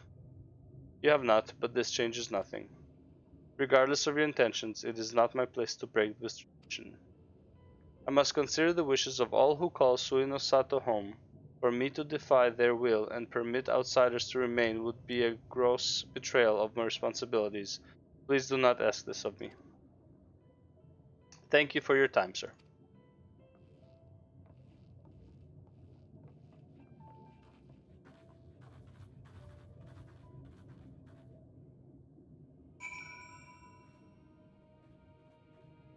There.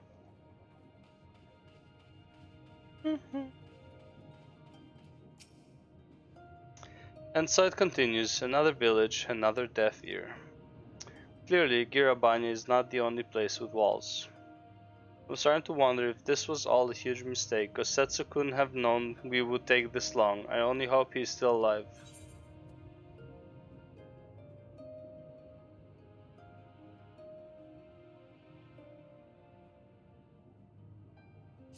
Really, the shield is... It's a good looking shield. Not really. Oh, alright, whatever.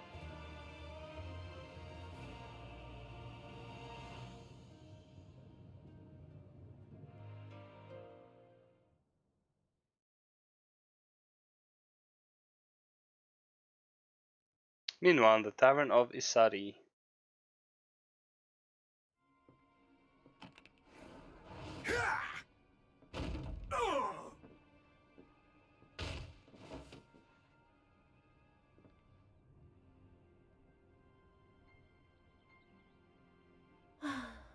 I tire of this filthy tavern, and its still filthier clientele. What a bitch. Reward for your treachery, aye. A painted woman of your rich experience deserves a better class of customer. Oh, name-calling. Is that what we've been reduced to? Fucking bitch. Orphan of the Nayuri. Widow of Sashihai. What joy it must have brought you to be revenged upon us all.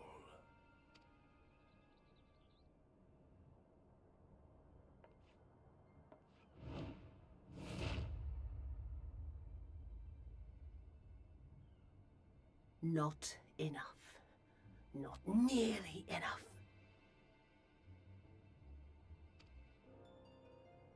My appetite for your agony is as an abyss. Bottomless. Insatiable.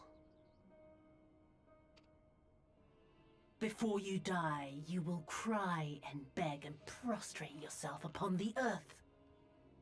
You will crawl on your belly through the muck and the piss and debase yourself for my amusement. All of you.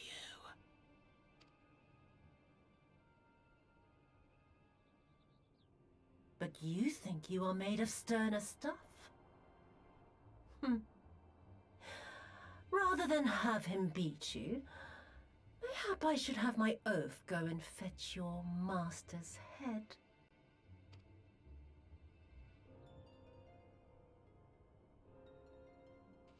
Oh, poor, poor Lord Kayan.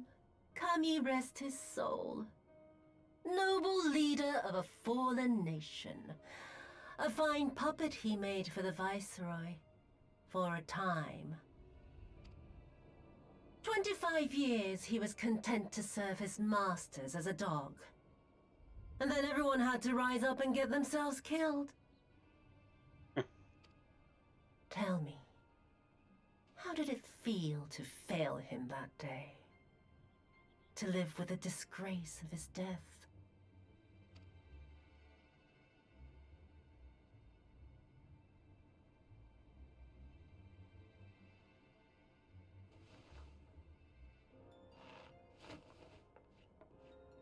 Not that you were a stranger to living with disgrace, of course. In the, what was it, 25 years since you were humiliated and tossed into an Imperial jail? You had plenty of time to get used to it. That's how you say it. Jail? Oh yes, I heard the stories. About the samurai who would do anything to return to his master's side, even if it meant pledging his blade to his sworn enemy. They say he walked with death, that he slew 1,000 men in the Empire's name. Truly a tale for the poets. I do not deny my sins, but I will not be reproached by the likes of you. Oh, I mean not to reproach you, but to praise you. You're a survivor, samurai. Just like me.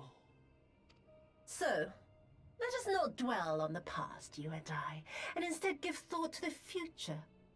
To wit, I would ask you again to help me resolve this vexing matter of Doma's missing heir. Living or dead, it makes no difference, really. But the Garleans are most insistent that we put this problem behind us. And I know you helped him flee. So tell me, what became of Lord Hien? To my dismay, the details escape me at present. Mayhap your dog could jog my memory. Get on with it, and mark me, brute. There is no limit to how far you can fall.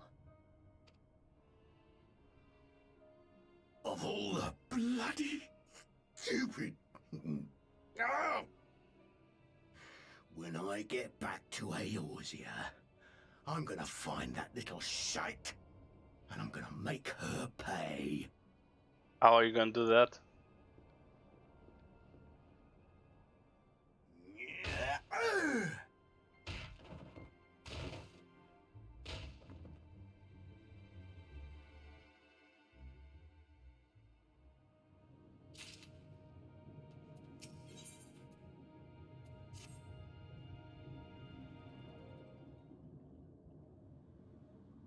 Seem to have reached an impasse, and to make matters worse, every solution I can think of will only take more time.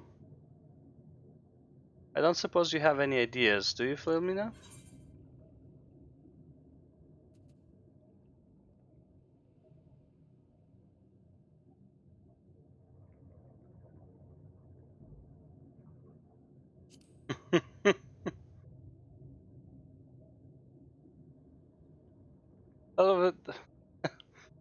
The thought of administering a little encouragement does have its appeal, but I would need to be convinced that the Red Kojin knew anything before resorting to violence. You are the one who came from above, yes? If we could have a moment of your time. Do you know our daughter? Ah, she looks like her, with different skills. Oh, my apologies. I did not mean to startle you. My name is Ihanami, and this is my wife, Yunagi. We were wondering, have you any news from Doma? If so, we should like very much to hear it. May I ask why? If you must, our daughter fought in the rebellion. We have heard naught from her since. It would be too much to hope that you know of her, but her name is Yugiri. Meet the parents. Oh yeah, we heard of Yugiri. Kami be praised. She lives. She lives. We're looking for her too, actually, but I'm sure she's alright. We had no idea she hailed from Sui no Sato. How did she come to serve Doma as a shinobi? It all began when she was a little girl. She and another child crept out of the village. Having grown curious about the outside world, to Doma they went, where they met a young boy, a proud son of Yangxia. His tales of imperial oppression left a lasting impression on her. When she returned, she spoke passionately of the Doman's plight and urged us to take the boy in, but my wife and I would not hear of it. We thought the matter closed, but she never forgot his words. She became convinced that the Garleans would one day come for us, and it was in search of the strength to defend us that she left. years later, to learn the ways of the shinobi. When the then Ruby Princess learned of this, she forbade Yugiri's return, lest she brings misfortune to us all. We protested the judgment, but there was naught we could do, and so our daughter, who wanted only to keep her people safe. Surely there is something we can do for these people? They who gave her aid and succor when no other would? Nice. I am but a humble stonemason, but if it is the Yasakani no Magatama you seek, I may yet be of some assistance to you. The jewel is known to possess an unusual property. To the naked eye it is as a jade, but when bathed in a particular light it shimmers with a divine resplendence. I have mined similar materials before. To find them one must use these lamps. They cast an invisible light, under which the stones sparkle. In the deepest depths they are invaluable.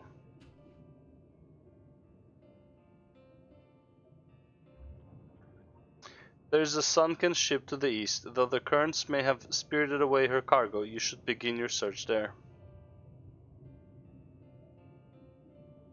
Thank you so much. We will do just that. Hope you find that which you seek. I only wish there were something more we could do to assist you. Know that you will be in my prayers. And when next you see our daughter, pray tell her not a day goes by that her parents and her brothers do not think of her. The Ruby Princess. We will, I promise. Oh, goddamn shoulder. Ba-da-ba-ba-bum.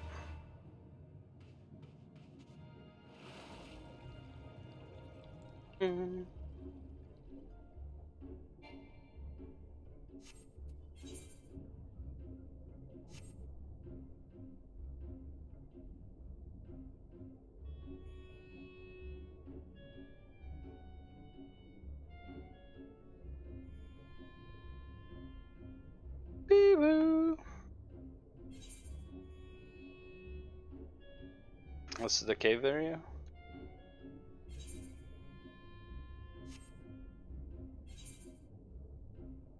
I feel like it is.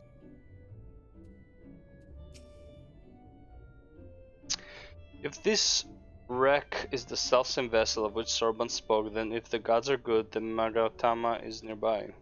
Ready your lamp and keep your eyes open, Filmina. We're going to need to take this slowly. Move too fast and we risk overlooking something. Okay.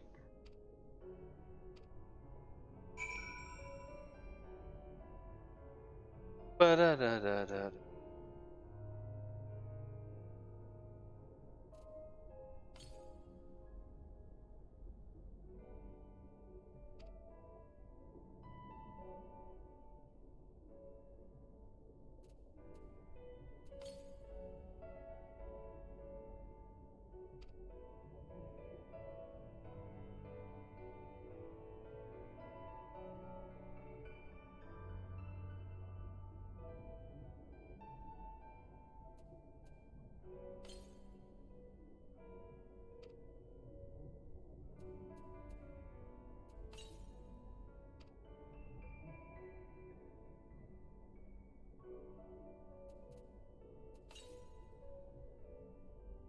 By a flash of light, you're getting closer.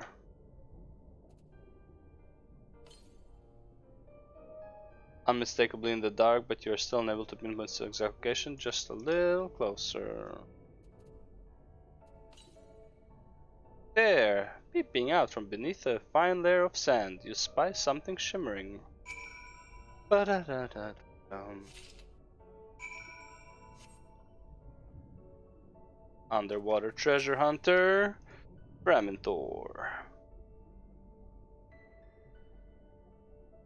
My god. I swear looking for a needle in the haystack would be quicker. Gosetsu will have died of old age by the time we finish. You haven't found anything, have you, Filmina?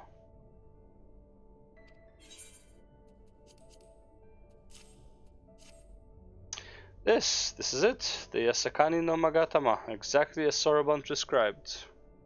It would seem that our fortunes have finally changed for the better. Yeah, especially if Some stuff here are worth a decent gil.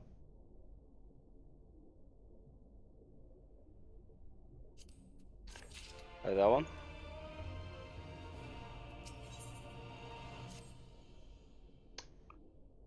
I just would like to return and thank Yugi's parents for the assistance.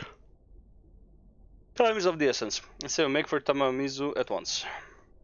Hold on to it for now, Filmina. Once we arrive, present it to the Elder, and then we can finally learn how to deal with the Red Kojin.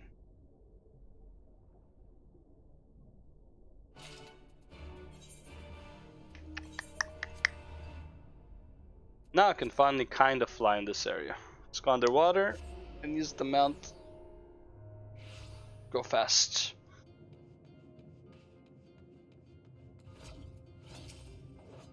You are returned, and with the Yasakami no Magatama address. There you go, buddy. Yes, there's no mistake. Well done, well done. So, about the Red Kojin, he said there was a way to make them retreat into their shells. Are you ready to tell us now? I did indeed, and yes I am. For you see, divinity resides not only in material vessels but in individuals. In laying claim to this most sacred of treasures, you have demonstrated an affinity with the divine. To treat with men and women such as you is to invite fortune to our homes. Gladly will we aid your cause. All is ready, Sorban? Then give them what they require.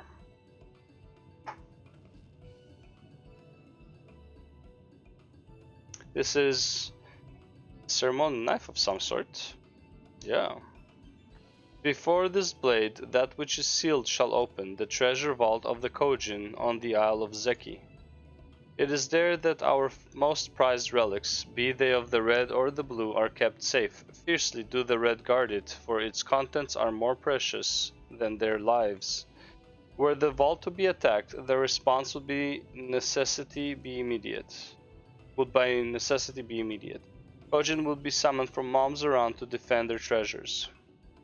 And were we to sow enough chaos, the Reds in service to the Imperials would have no choice but to answer the call as well, giving the Confederacy the sign they've been waiting for. Without the Kojin, the Imperials don't have nearly enough troops in Isari to hold off the pirates.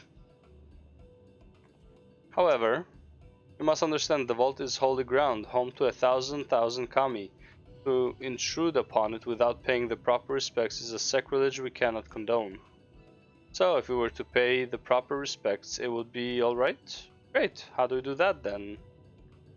The Yasakani no Magatama is one of 3 most coveted treasures of the Kojin. The other 2 lie within the vault. Were you to deliver the jewel onto the others and thereby make them whole, the kami may forgive your trespass and instead delight in your mischief making.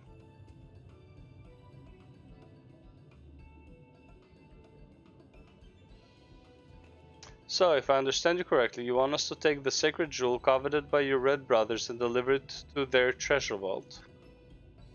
More or less, the Yasakani no Magatama belongs to the Isle of Zeki. So long as it finds its way there, we are satisfied. The Magatama has chosen you to bear it to its brothers. Had it not, you would never have found it, and we would not be having this conversation. I shall inform the Confederacy of your plans, and bid them make ready to act when the time is right. The Isle of Zeki lies to the west of Suinosato. Look for a cave beneath the waters. May fortune favor you in this and all other endeavors. Interesting. Right then, I'm not normally in the habit of sneaking to heavily guarded treasure vaults, but if this is the only way to convince the Confederacy to act, then so be it. We should be prepared for a fight, the bigger the better. The kind where you'll wish you had 7 of your most battle-hardened friends at your side. A trial. Thanks, Alize, for telling me there's a trial coming up.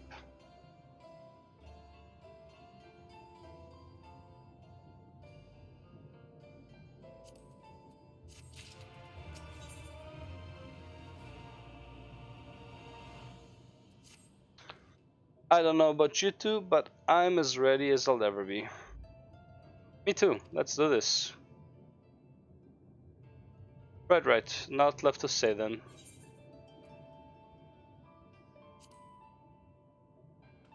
Me? Nervous? Come on. Come now, I mean, it's not as though I haven't risked my life in ridiculous ways before. Well, maybe I am a little bit. Strangest thing that. Completely out of character, even. Anyway, let's go.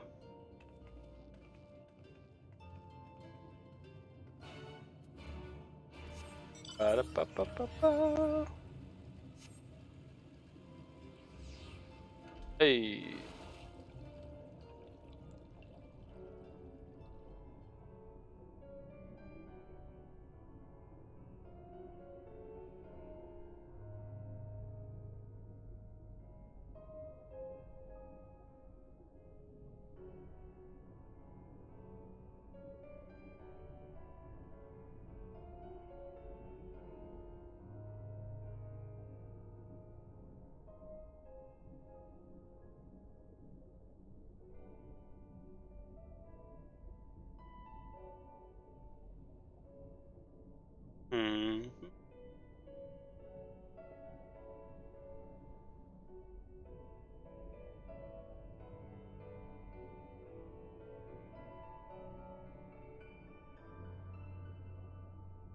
I love the piano right now.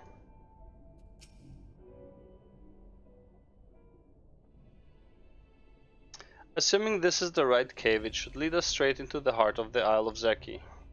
Have you got a plan for once we get to the Isle? How about two of us get the guard's attention while the third heads straight for the vault. Afterwards, the other two join them there, and together we make a stand. With our numbers, it's not feasible to do anything more complicated, I think. Fine by me, I like simple plans. I'll be one of the decars then. You read my mind. I also had a mind to ask Filmina to be one, given her peerless martial prowess. Then it is settled. You two will make your way through the stronghold, creating as much chaos as possible. You know, have some fun. Meanwhile, I will attempt to locate the vault and gain entry with a ceremonial knife. When I am inside, I will contact you via link pearl. Right, come on, Filmina. We've got work to do.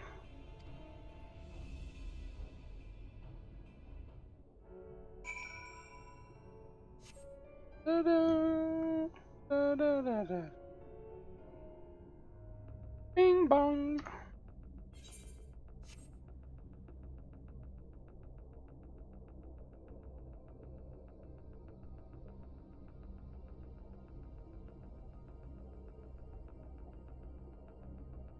Last time.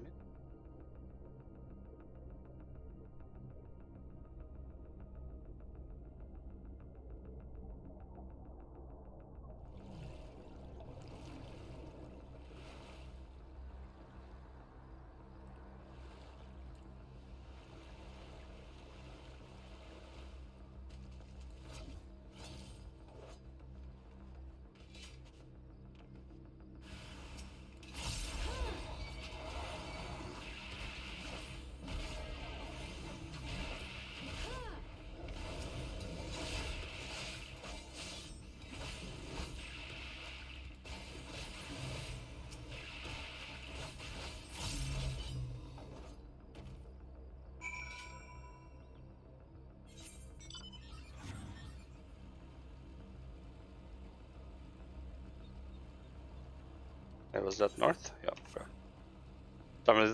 For some reason I thought it might have been east, which is like, that's not right, that's where I came from. This can't be right. Uh-oh.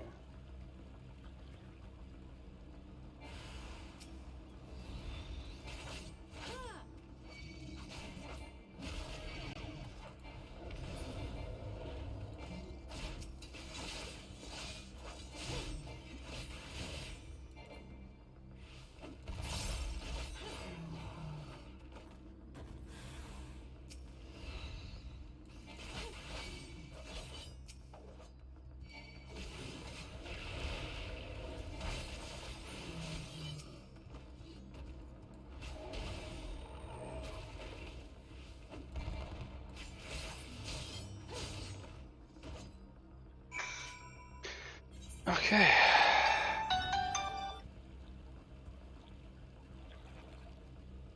Why is Ontario calling me now?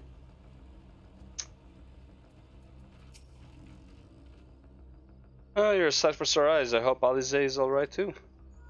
And obviously right on time. Lumina, at least can you hear me? I found the vault. Head northwest, there's a passage leading deeper within. Hurry. Let's go.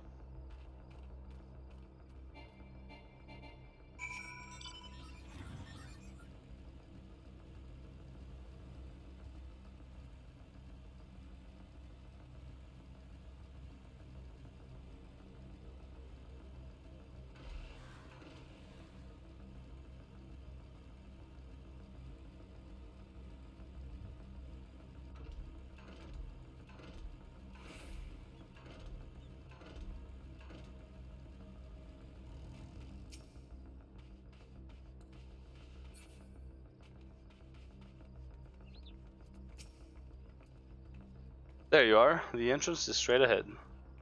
Good timing, I might add. It sounds like the whole garrison's headed straight for us. Thieves!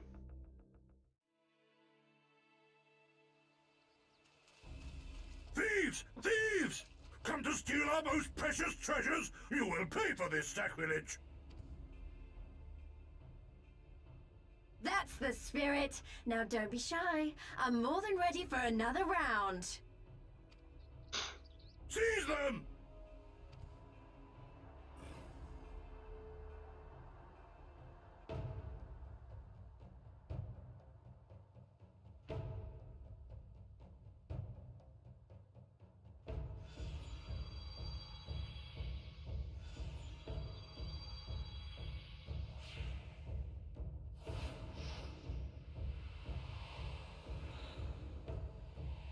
What in the world?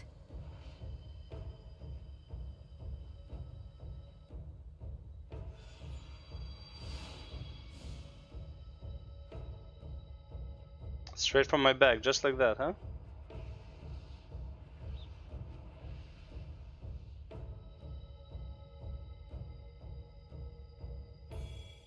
Who hath made us whole? Hark! A great kami stirs. Yes, yes. A great kami of the sacred treasures. O great kami, we beseech your intercession. We who have guarded your blade and glass for generations. Your faithful Kojin.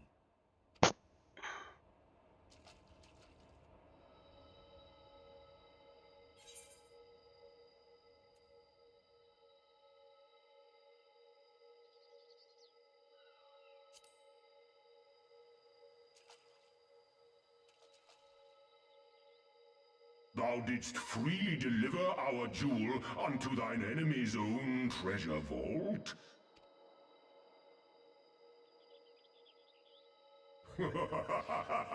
How auspicious! We do commend thee, daughter of man.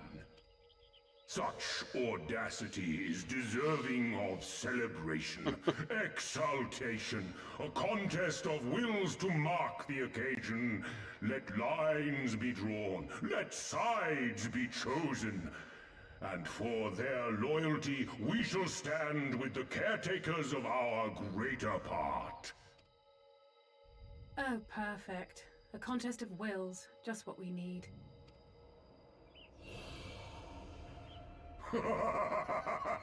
Hearken to us, shelled ones.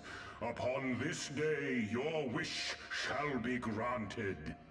Curse neither your fate nor its executor, children of man, for we are of the divine, of both heaven and earth, the ringing silence, the raging calm. All riseth and falleth at the whim of capricious fortune. Assume your marks upon the stage and embrace the coming chaos.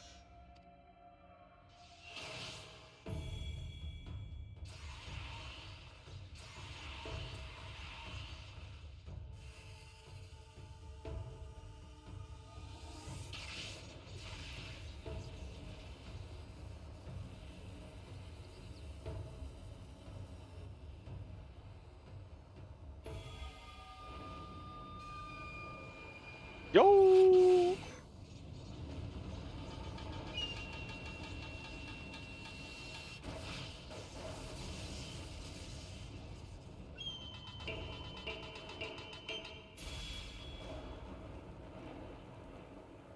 Let's dance. We are Susano, and in revelry do we rejoice. That's a primal standing in front of us, right? And a horde of angry Kojin at our backs. Oh, this contest is getting worse by the moment. Lise, help me clear a path.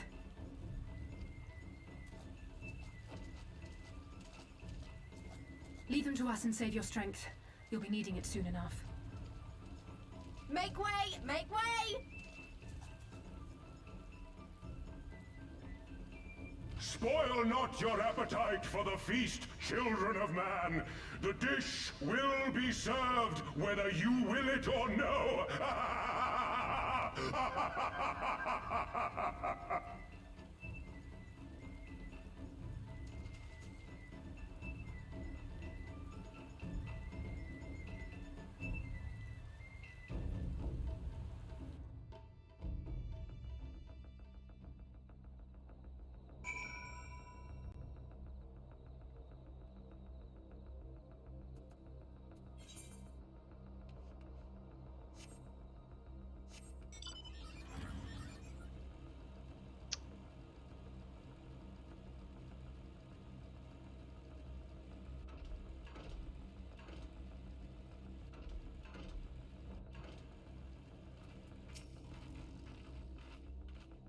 That was not part of the plan. Kojin Primal was most definitely not part of the plan.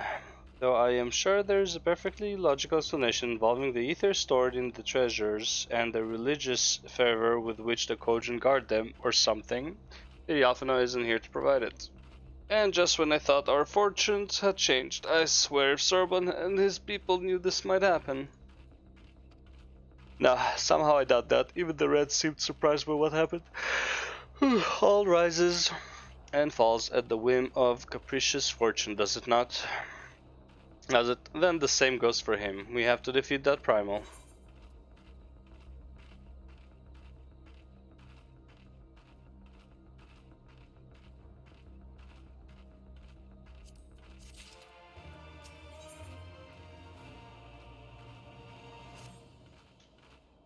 As before, our numbers limit our options. I wish I could claim to have a better plan, a brilliant plan, but I don't. All I have is a desperate one. Lise, you and I will do our best to draw the Kojin away from the Primal. We'll lead them on a wild dodo chase all over the isle. The rest of the plan?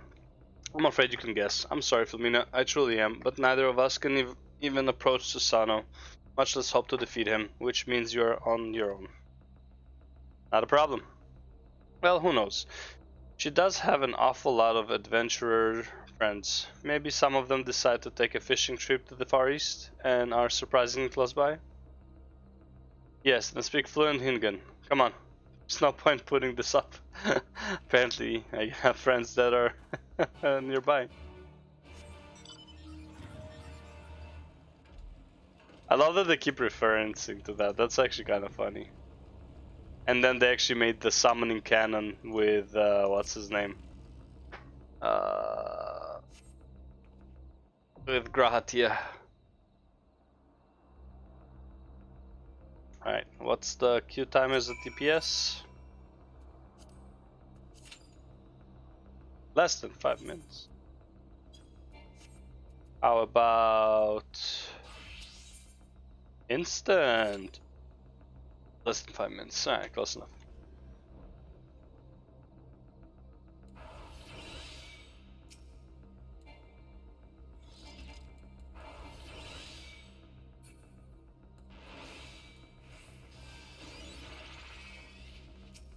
Boom.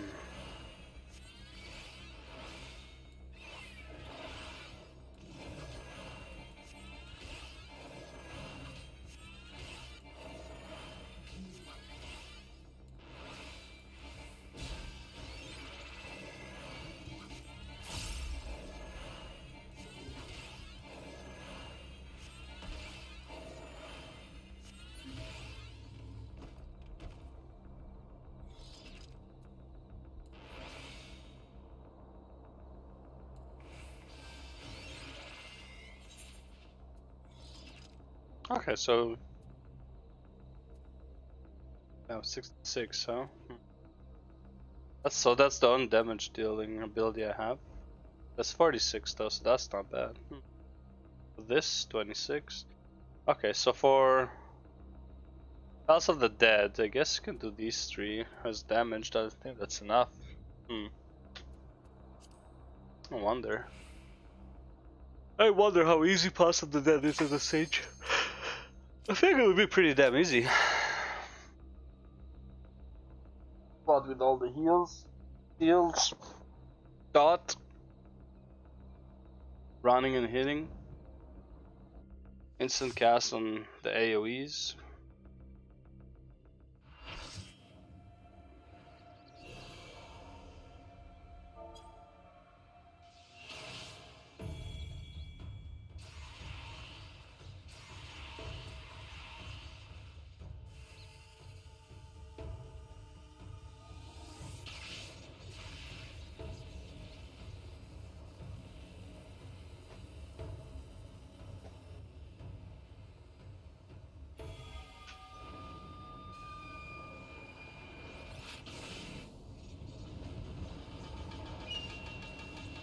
Yo!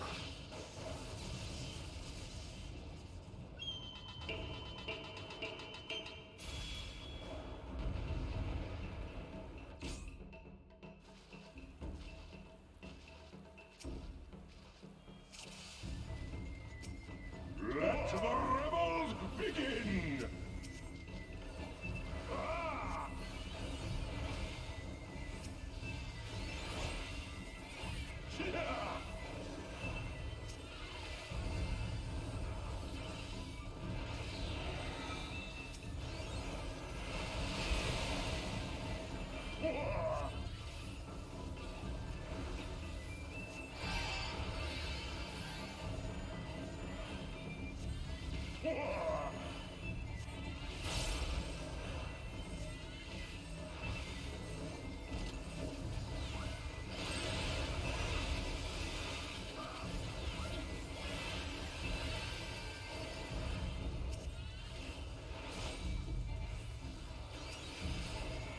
Is that the healer?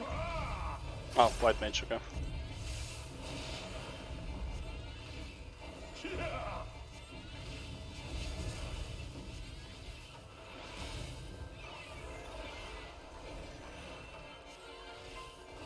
The seas part, for we alone.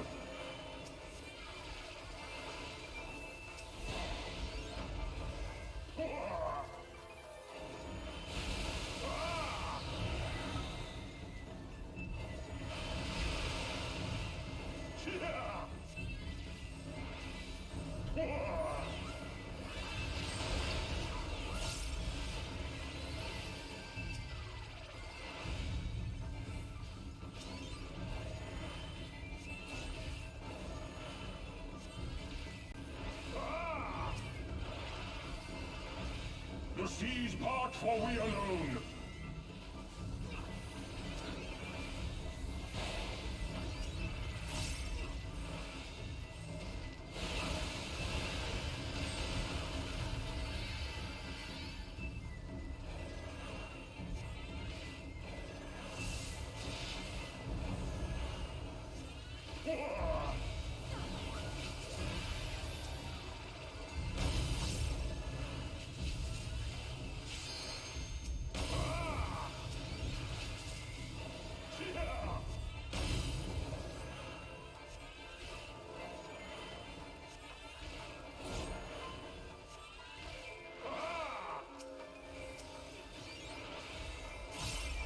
The seas part, for we alone.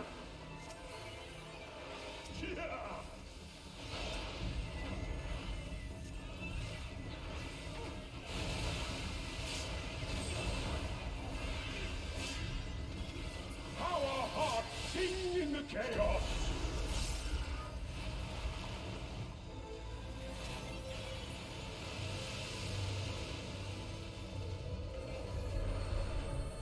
Wild, pure, and forever free.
resilient souls, I salute you!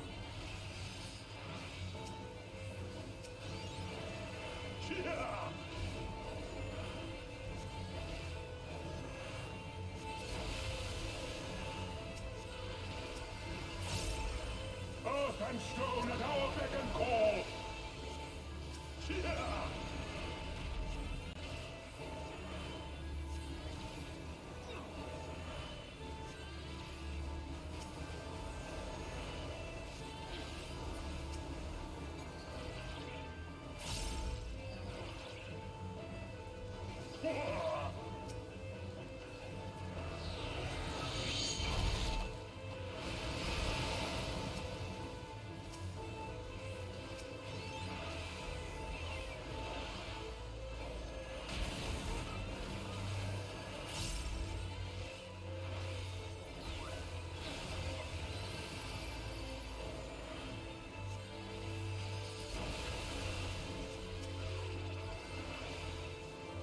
The seas part, for we alone.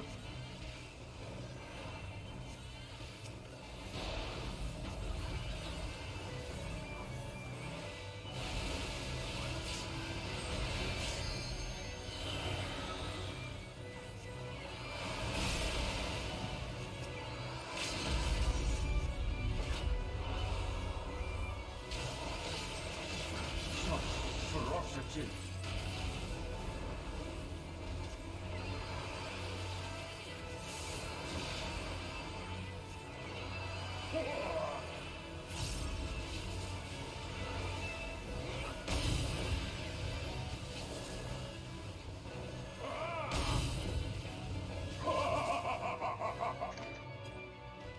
This guy's having too much fun. Somehow how much he laughs.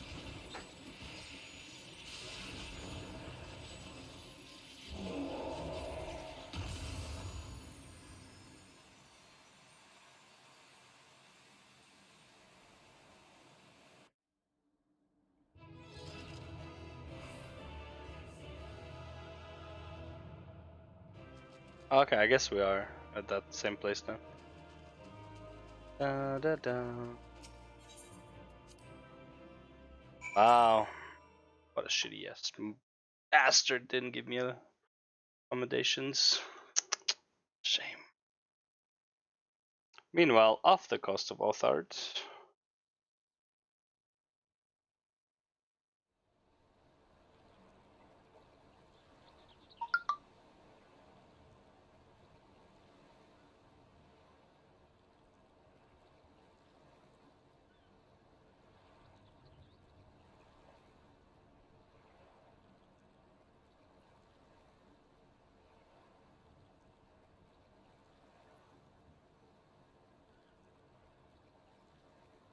Nary a peep from the shellbacks, sir. It's enough to make one wonder.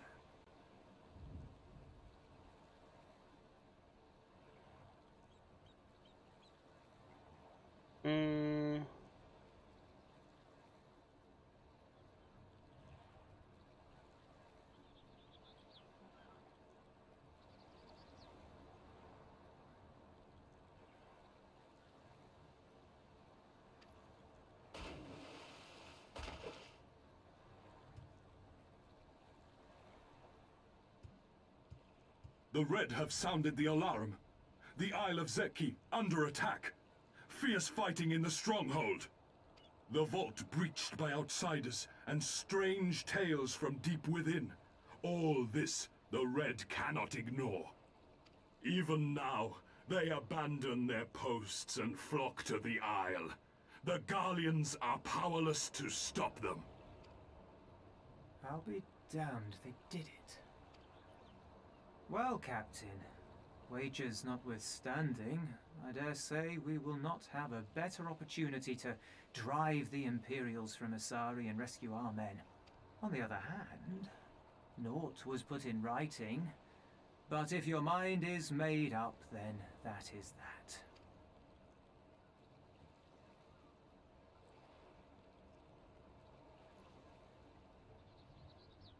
I should add that if you were to change your mind, none would gainsay your decision, nor think you beholden to your past. Nor would anyone begrudge you a spot of revenge into the bargain. Like the little miss said, we knew this day would come.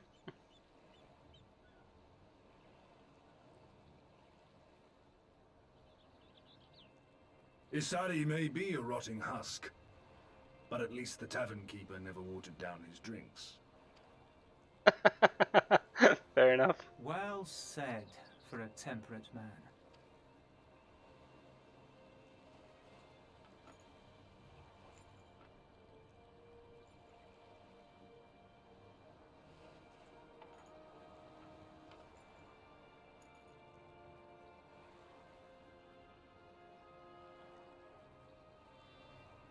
Hear me, comrades! We made a bargain with the Eorzeans, and I mean to uphold our end of it. I mean to remind the Garleans that this is our sea, that all here belongs to the Confederacy. All that is theirs is ours for the taking, and take it we shall. We will strip them of everything they hold dear.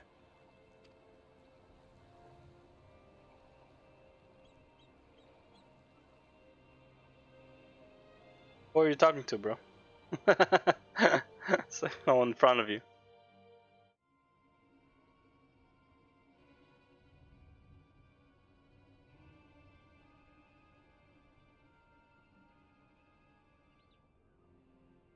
This one is iron. My hands will break before he speaks. Use your legs. Kami, give me strength. Are you good at anything?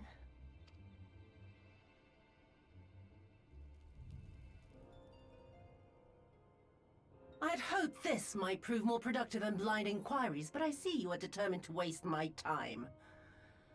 Very well.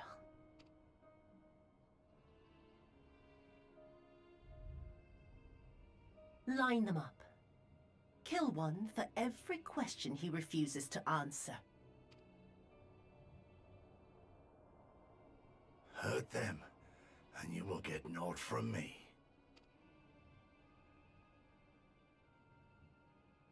You have given me precisely that thus far, so what have I to lose? Mark me, samurai. I will find Lord Hien, be it with your help or with your heads.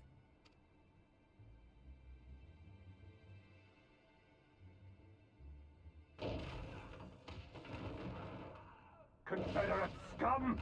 You will pay for that! The Confederacy.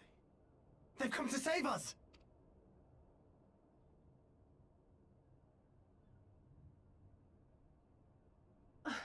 And this after I took such pains to cow them. Even pirates have their pride, I suppose. Enough to march to their deaths, no less. Oh, the stupidity of it all. It truly is a sickness. I shall just have to lance the boil. Drain them of every last trace of honor and compassion. Every last drop. My lady, I'm going outside. Oh! Oh!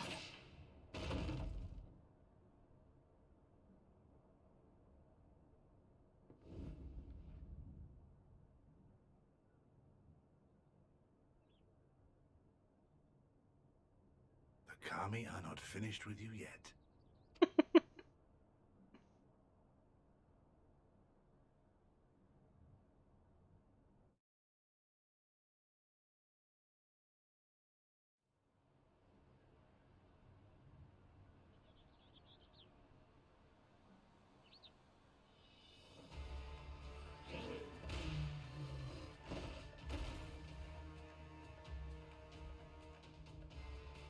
There's no end to them. They just keep coming. Then we must be doing something right. We have to hold out for as long as we can. She's counting on us.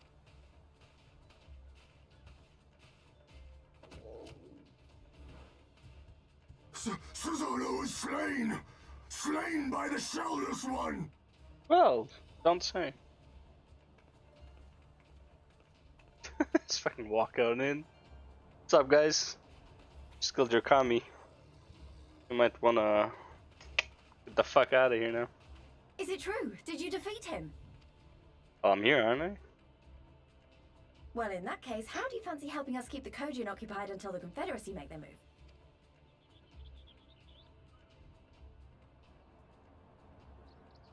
Let me think about that. Speak of the devils, that's coming from Isari. I think we've done all we can here. Let's withdraw and make for the village. Right. Although, they don't seem keen to let us go.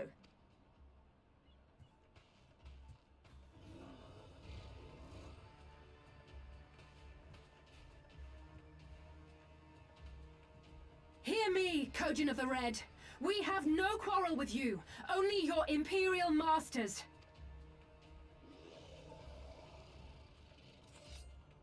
No more blood need be shed this day. I pray you let us go in peace. You dare speak to us of peace? Your flesh will feed the fishes, thief! Attack!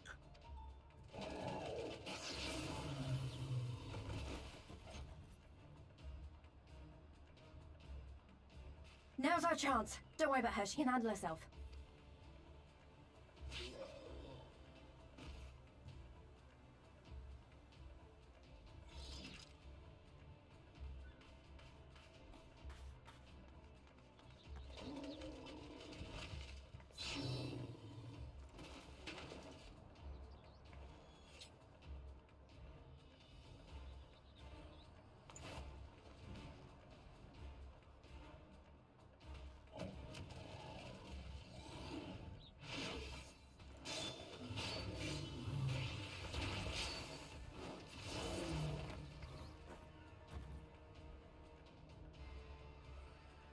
I can't let you take all the glory, can I?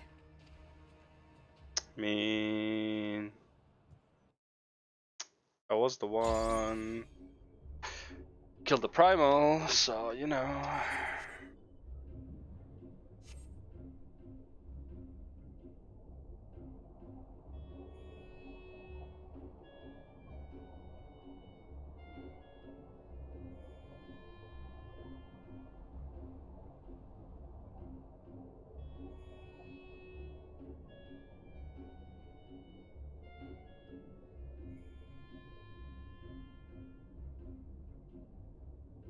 A wild, random shark appears before me.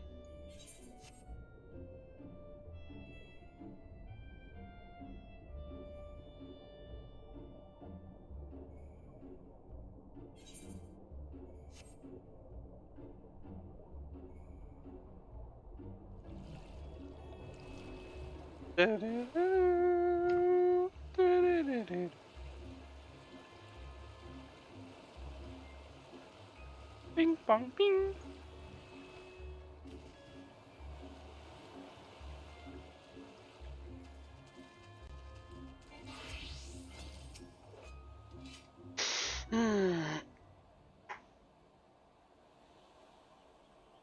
I think we're safe. I didn't see any coaching following us. Wait here, I'm going back for Alizé.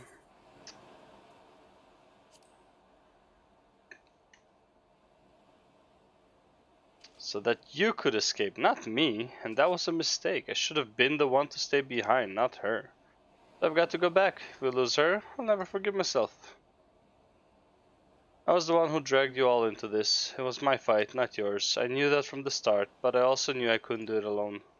But I've asked too much and let too much happen to you all. I have to make this right, and I have to do it on my own.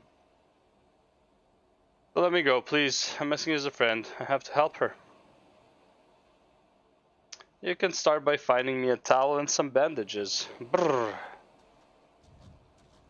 Alizé. What? Why are you looking at me like that? I said I was going to distract them, not make a heroic and ultimately futile last stand. Who does that anyway? Guilty. Guilty as charged. For the love of, this is stupid. You're embarrassing yourself and me. Shut up and let me have this. Right, that wasn't too bad. So bad, was it? Now then, we need to hurry back to Izari. Right there.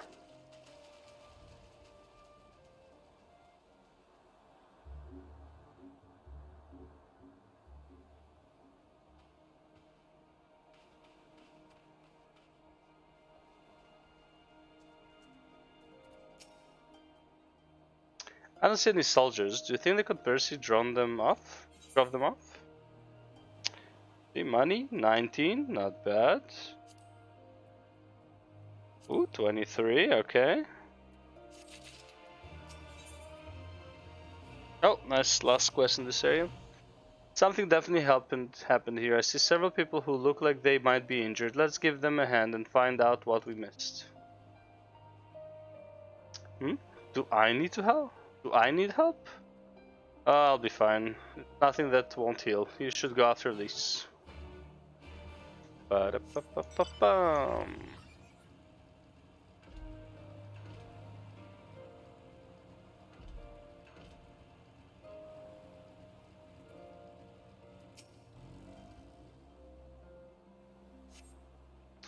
Thank you, my child. When the fighting started, I tried to run and hide, but fell and could not regain my feet. I thought for sure that we would all be slaughtered, but the pirates drove them off. I never thought I would see the day when the Confederacy came to our aid.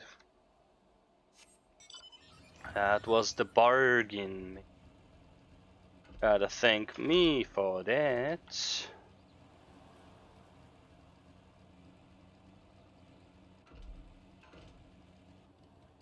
Oh, there you are. A flustered fisher. Whoa. Oh, you're not Imperial. Is it over? I don't know. It's got here. Kami be praised. I was certain she would have us all killed and burn Isari to the ground, or kill us after making us watch, or barricade us in our homes before putting them onto the torch. Yeah, something like that. Sounds about right.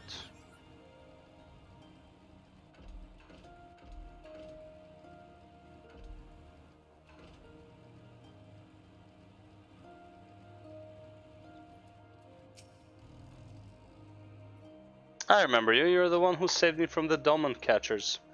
Thanks to you, we managed to rescue the fishermen and my kidnapped comrades, one of whom joined the Confederacy with me long ago. It would have broken my heart to have had to bury him.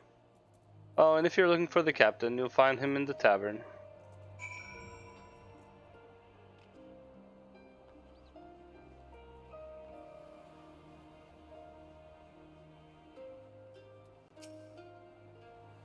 Back already? What have you learned? 2 injured and captains in the tavern. At the tavern, you say? In that case, we should find Lys and speak with him together.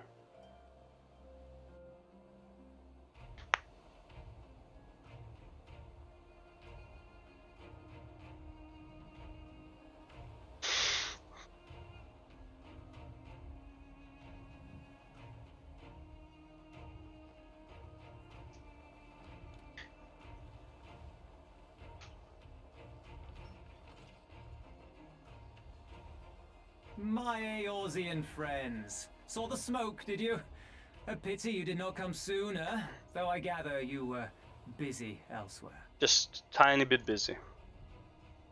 Gosetsu! You're alive. You're all alive. And full of vim and vigor. Did I not tell you I was no stranger to chains? The fighting cannot have lasted long. Where are all the Imperials? Fled. They stood their ground for a time, until it became clear that their Korgian reinforcements would not be coming. We took some few casualties, but my deeper regret is having let Yotsuyu slip through my fingers. That bodyguard of hers may be a half-wit, but he's a mean bastard on the battlefield. In any event, I imagine all involved are satisfied with this outcome. So far as the Empire is concerned, the Confederacy attacked Isari in retaliation for the Viceroy's actions, and without the aid of insurrectionists, I might add. Suffice it to say, we are prepared to be the subject of their undivided attention for the foreseeable future.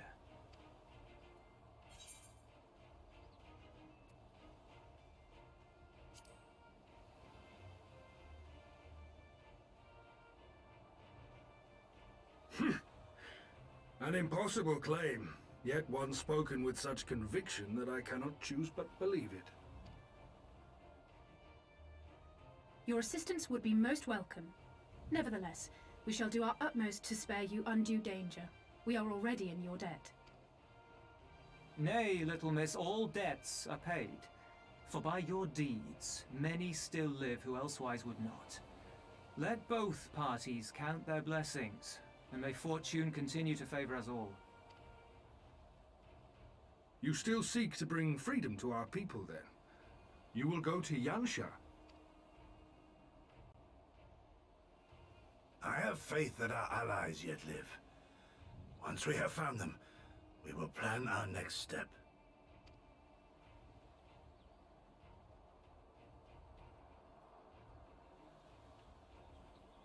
Yansha was the crucible of the rebellion.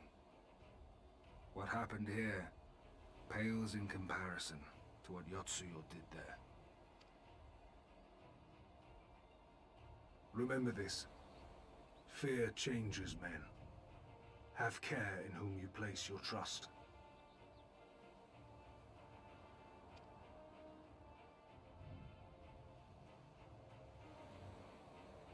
And with that, we must take our wounded home. Oh, your shellback friend sends his regards and looks forward to your next meeting. Try not to die before then, eh? Well, I'll try. Haven't died yet though, have I? Or did I? I don't think I died at all in this character. Can't remember. Oh, 26, not bad. 29, even better. Alright, take the 29. Now I just need to go and sell all of this. Then we go to Yangsha first though. You did well, Philomena. Were it not for the tremendous strength and bravery of you and yours, many innocent souls would have suffered terrible fates. Though I knew the Confederacy would be loath to meet the Imperials in battle, I also knew that if any could win them over, it would be you. Truly, yours is a heroic spirit that inspires men to rise above their circumstances, to strive for something greater. It will be an honor to travel with you again. Where are you going? Now then, let us not squander the Confederacy's gift. Yangsha and my countrymen await. There is a tunnel to the southwest. We need but follow it to reach our destination. With me! Ba-da-ba-ba-ba-ba. Ba-di-ba-di-ba-ba. Hey, hey, hey.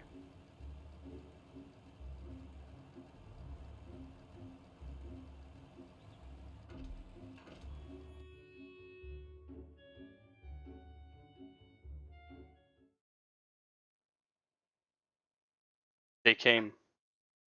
Shores of Othard. Othard's north.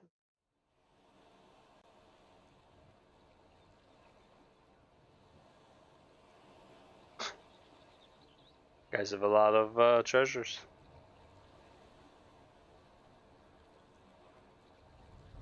We cannot rest here for long. This place is not safe.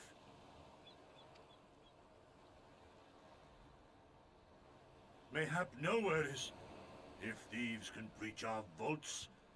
Nevertheless, it is our duty to protect these treasures, and we shall not fail for want of effort. So, this is why you abandoned your posts. And without a word of explanation at that. Rather thoughtless of you, was it not? Lady Yotsuyo, pray forgive us our absence, but our home was under attack, our vaults plundered by outsiders. Did you even pause to consider the possibility that it might be a diversion? What is the point of contracting your services if you are not here when they are required? It is my solemn charge to bring these vermin to heel. to torment them, body and soul, until all they hold dear is as bitter ashes in their mouths. And then you go and ruin everything!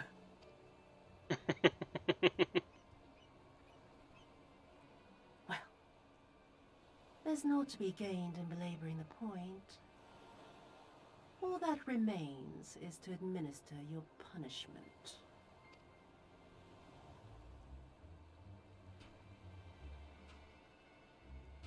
Wait, milady! Just fuck him up, man. He's weak.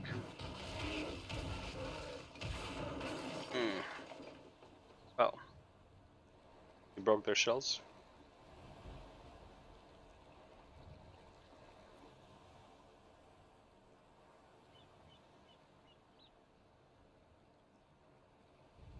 No, it's no good.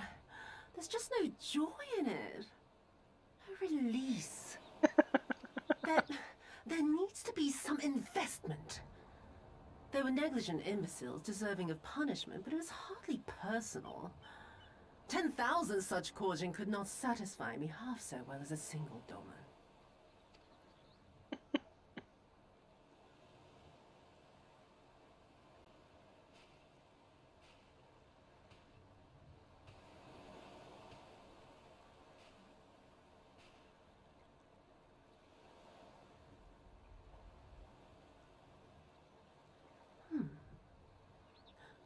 And what do we have here?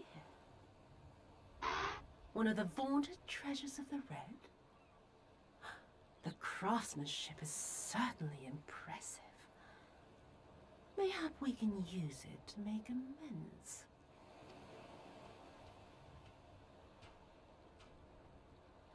How long before Lord Xenos reinstates me, do you reckon? I've got unfinished business back in Eorzea. Is serving me really so unbearable? At least pretend to enjoy, you witless lump! If you are so desperate to earn a way back to Eorzea, then be quiet and do as you're told. And bring that sword while you're at it.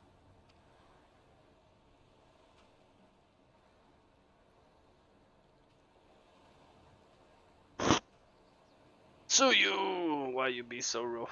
Why are you so evil?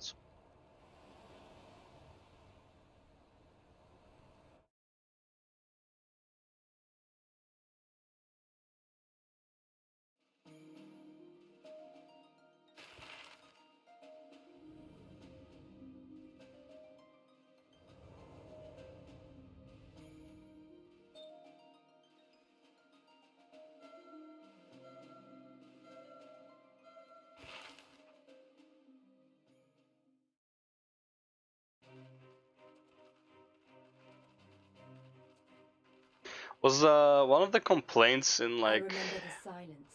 Yeah, after this. How the talking stopped when we first set foot on the plains of Yansha. Yeah, either.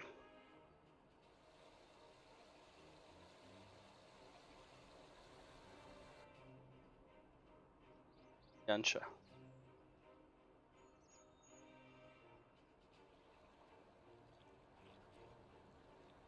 Before us stood yet another wall, and through a great Magitech field we glimpsed Doma Castle. I'll never forget the sight, or the anger I felt that day.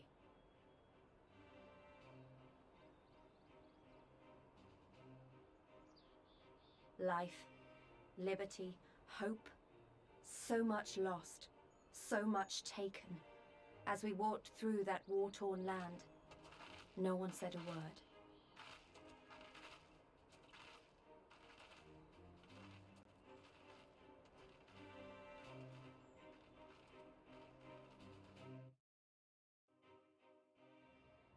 Fuck, what was I saying? Oh yeah.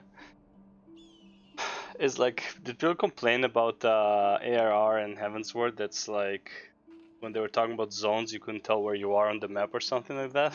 Or like, you know, people were confused about the story and the zone they were in or some shit. So they made it very clear where you are on the map. Yes, this is far enough. Ere we proceed further, I should speak of Yansha and what became of her, of what lies beyond that great wall at the heart of Doma. And we should be glad to hear it, but is it wise for us to have this conversation here on the road, out in the open? Once, your caution would be warranted, but no longer. Xenos did not linger after he crushed the rebellion. He appointed Yotsuyu to act in his stead and quit these lands for fresh sport.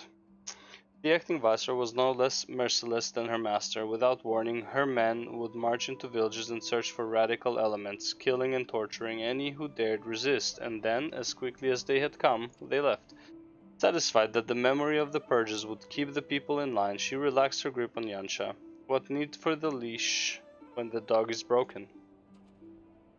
The village of Namai lies to the west. Though I doubt the Imperials are present, let us proceed with caution.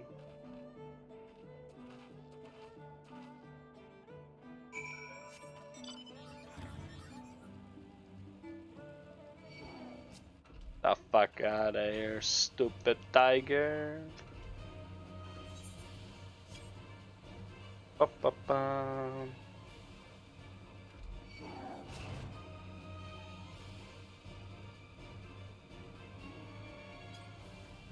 Storm of blood.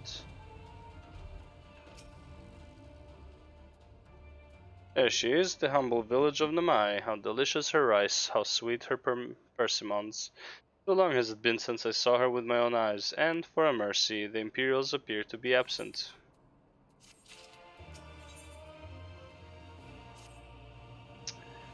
Let no man claim that I am reckless. Prudence has ever been my watchword. Filmina, venture closer if you would, and confirm that there are no soldiers lurking about. Ba-ba-da-ba-ba.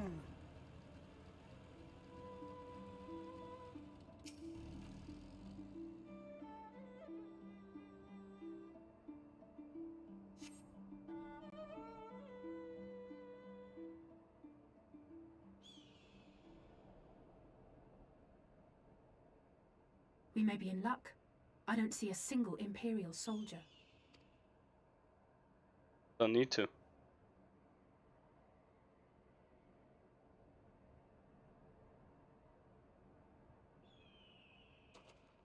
Then there is no need to remain hidden.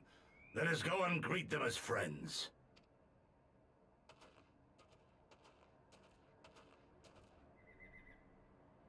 I'm going too.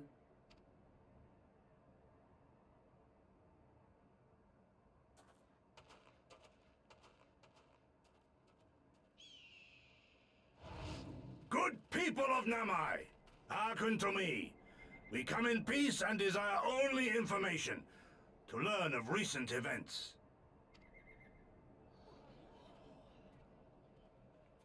Isn't that the General? Lord Gorsetsu, can we preserve your right? He lives. Get out of here, General. I say, brothers and sisters, is aught amiss? Why do you regard me as one with a wild beast? Why is there fear in your eyes? Why do you tremble so? Ah, but of course, you fear me a vengeful spirit of the dead. Rest assured, naught could be further from the truth. For am I not corporeal? Are my feet not firmly set upon the ground? What should we do? If they catch him here, you know what will happen. Of all the times for him to turn up, has the old fool lost his mind?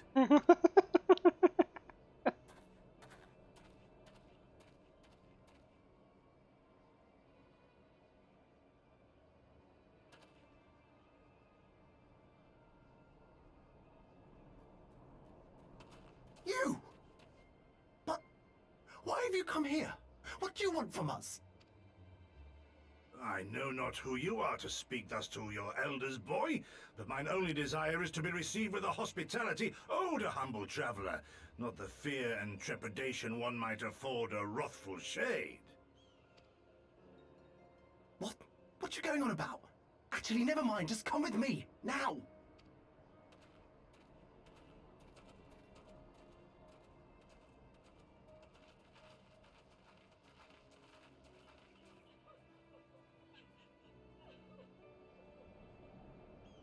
And why are you complaining? You have a table, you have chairs. I mean, what else? What more do you need, right? Said like a true fucking, what do you call it? Entitled shit. Cassettes. I don't know who you people think you are, but do you have any idea what would happen to us if you were found in our village? Again, you address us with unwarranted spite. I have let your impropriety pass until now, but no longer. Who are you, boy, to speak to me thus? Know you not who I am? I am Issei of Namai, a farmer, like my father before me and his father before him. I wouldn't expect a man like you to know who I am, but I know you. We all do. Lord Cayenne's retainer and leader of the rebellion, Gosetsu, notorious fugitive, wanted dead or alive by the Empire.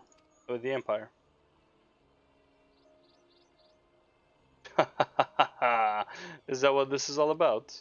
I am hardly the first man to earn the ire of the Empire, nor will I be the last. Was not Namai home to brave and true warriors who fought beneath our banners for king and country? They fought, and they died, every last one, and then the Imperials came looking for more because of them. They were this close to killing us all, to burning our village to the ground. We have only just begun to enjoy some semblance of peace. Never again. Never again, do you understand? We've had enough of you and yours. Whatever it is you're plotting, leave us out of it. Passionate as his pleas may be, surely he must know that I cannot leave things as they are. But for now, I shall respect his wishes. We must continue on towards our final destination, the House of the Fierce, proud headquarters of the Dolmen Liberation Front. There is a secret entrance to the north of Namai, by way of a small spring. Come, I will show you. The hell was that? Tremor leaks. The fuck was... Yumi.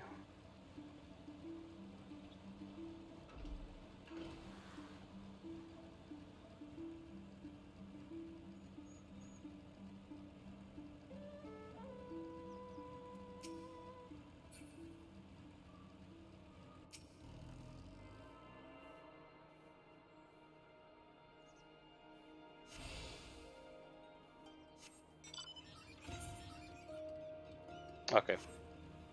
I get the one House of the Fierce, then I'll go sell my shit.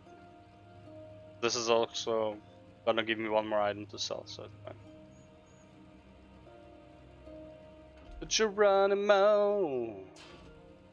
Geronimo again. Bam. This way, must dive into the water. Have no fear, Filomena, it is but a short distance, you need not hold your breath for long. I don't even need to hold my breath at all. Haha.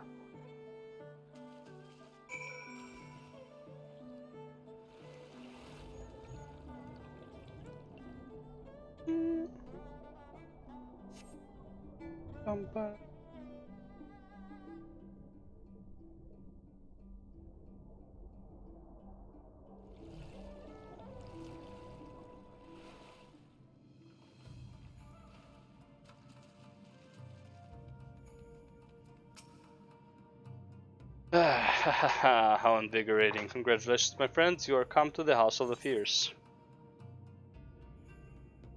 1, 6, 8. No idea. Can be that good though. Bandana? Yeah. Right. You are familiar, Nikochi, are you not? We were told of your coming. Heroes of yours, that we of the Dolmen Liberation Front are honored to receive you if you would be so good as to follow me. Ba-da-ba-da-ba-ba-ba.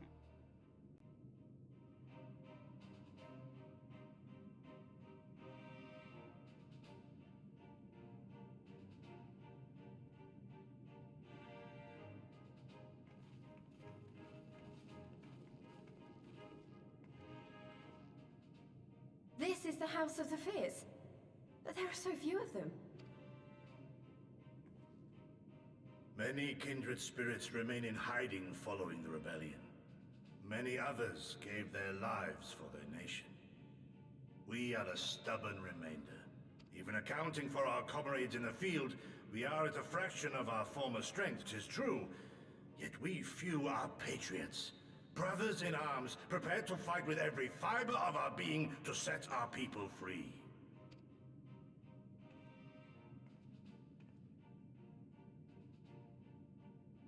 Ever are we hopeful that others will join our cause, but never did I dream that you would journey so far. Ah, Yugiri's here.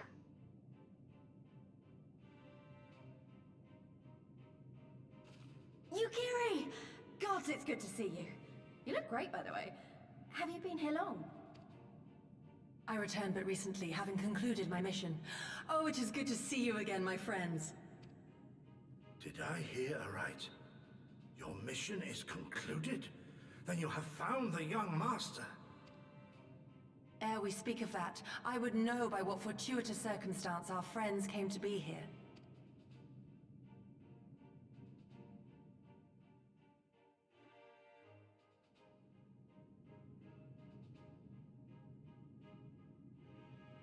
The Empire's crimes are all too familiar. Lys, my heart goes out to your people.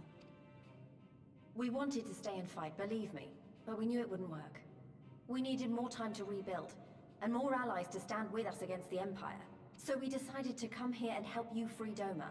To show everyone that you're not alone, and that the Garleans can be beaten if we work together. I'd like to think we proved that in the Ruby Sea. That you did, Lys, and far more besides. Needless to say, your assistance would be most welcome. Hear, hear. Now then, Yugiri, you must tell me of your search for our master.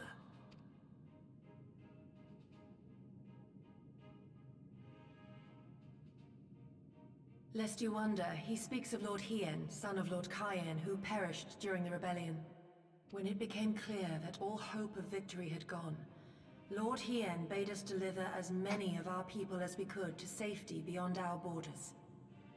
But as his father's heir, he was determined to fight on, and so he did, until he suffered a grievous wound in battle and vanished without a trace. Until now. For I have found Lord Hien, seen and spoken with him, on the Azim steppe.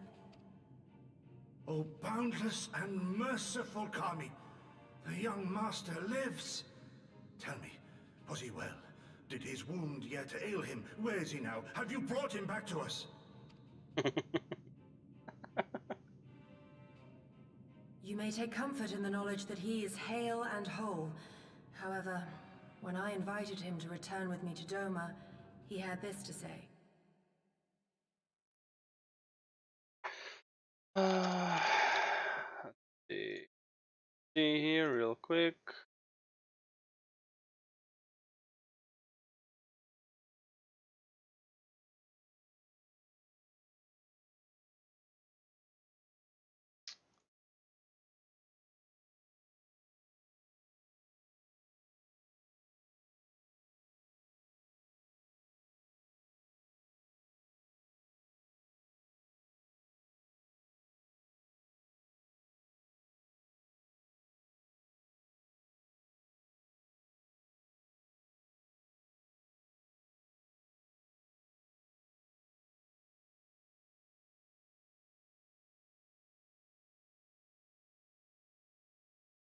Six gigs. Okay, it's not a big game.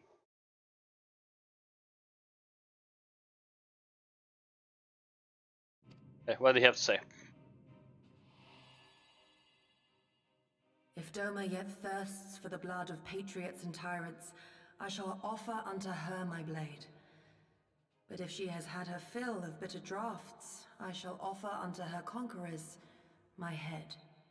Thrice did I declare to him that no true son or daughter of Doma would ever accept such a sacrifice. But for all my passion, he would not be swayed. Learn the truth of her heart and return to me, he said. And so I left him.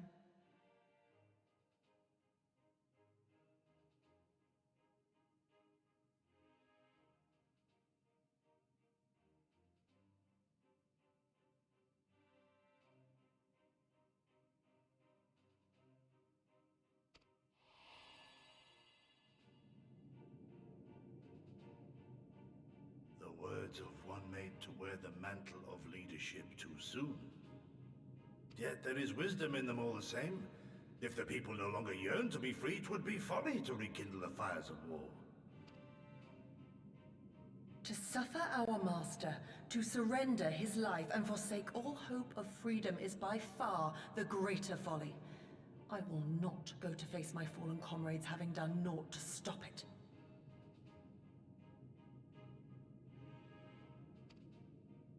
Nor I, Shadow Walker, nor I. But we need not rouse our comrades to battle this day. Let us instead welcome our honored guests and allow them a moment of respite.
This was ours.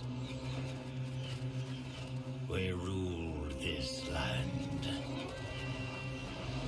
We owned the night.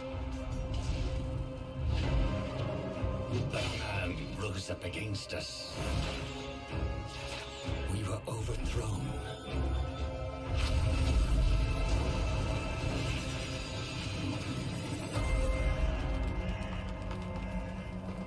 For centuries, hidden away in darkness. Tortured by thirst. Choking down dust.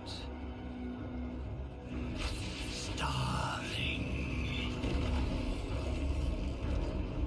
Until now, our hunt begins again.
Okay, this whole time my mic was off. I totally forgot to move the mic down. That's good. That's good. In these war-torn realms, vampires compete for supremacy as they reclaim that at certain time frames, vampires may siege each other's castle and raid them for goods. Gather allies in the game of blood and power by joining.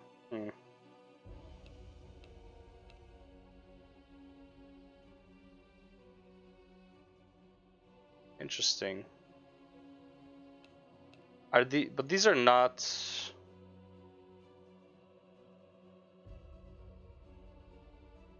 But how do you make your own server? Oh, okay. Host dedicated server, private game. You may invite some kin. I see how it is. Okay.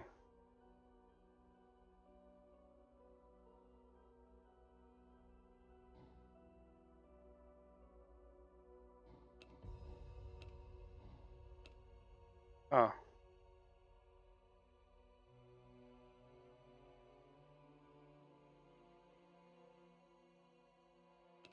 Okay, so let's start with this private game, PvE first.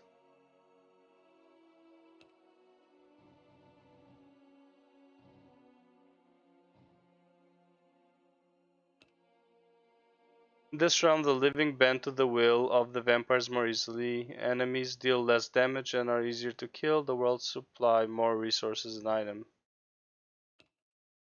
The Stern PvE rule set, but everyone start out with level 30 gear, resources, and progression unlocked.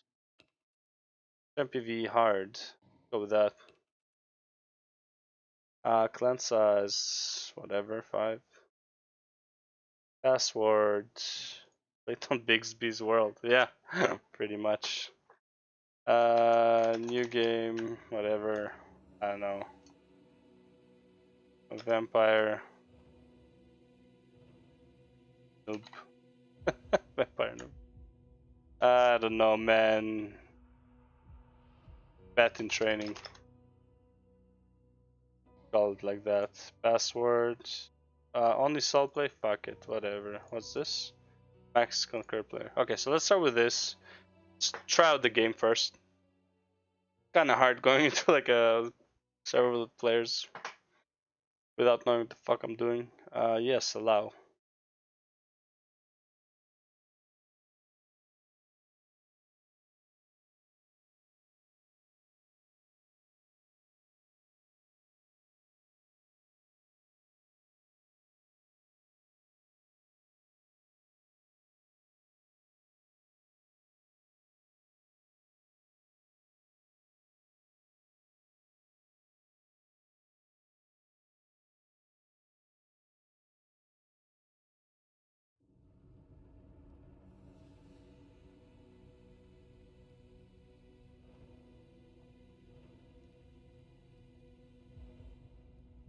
I mean, who cares really?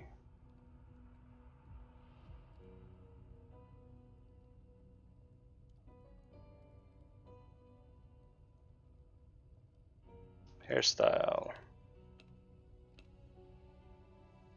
Oh, almost. It was longer. How about this? Oh, this is like The Witcher. I know. Longer hair, come on, man. I want to be Dracula, not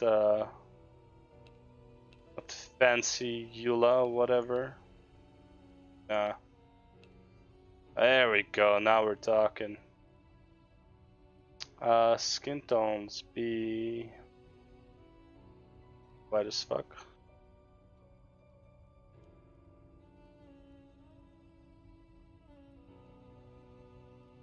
Yeah, I don't think I like the sun that much. It's a lot darker than it should be. Whatever. Hair color. Yeah, blue hair color. Huh? Look at that shit.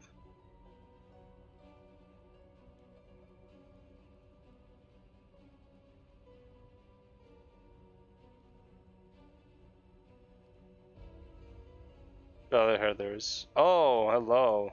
Now we're talking. 23 is the best so far. Okay. Whatever. Alright, 23. Hell yeah, brother.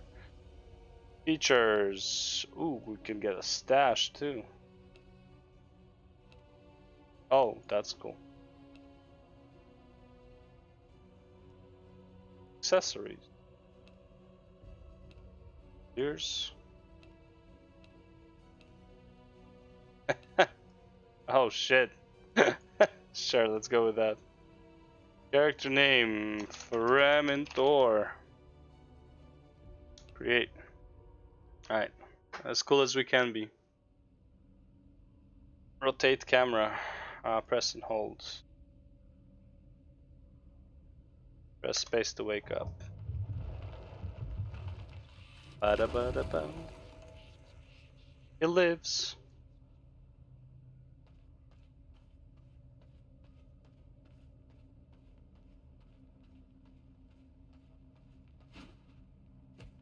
Okay. Oh, there we go.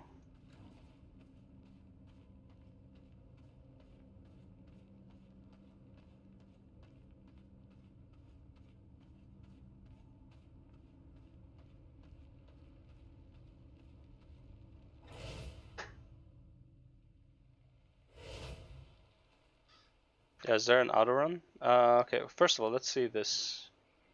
Was graphics, right? What's graphics? Was general? Yeah, streamer mode. What is that?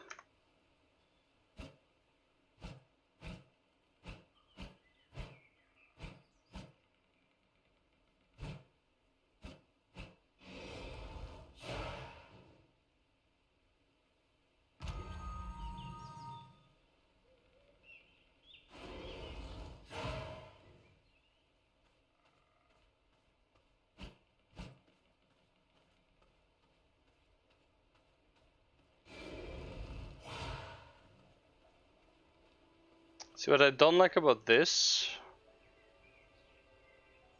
Okay, so I need to change these for sure. Controls. Weapon skill 1. Q. E. Weapons Q. Don't have it. E. Don't have it. Okay, so that would be these probably. The weapon. Yeah, weapon technique. Weapon technique. Primary attack is this.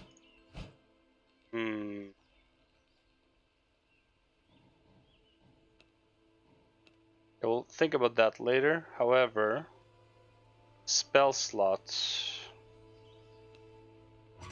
Key. That.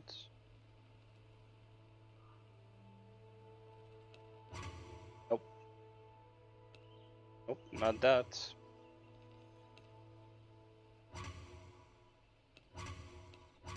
Okay, so shift state, I guess. Doesn't look like it deletes. Yeah, it doesn't delete the other one. Okay, that's good.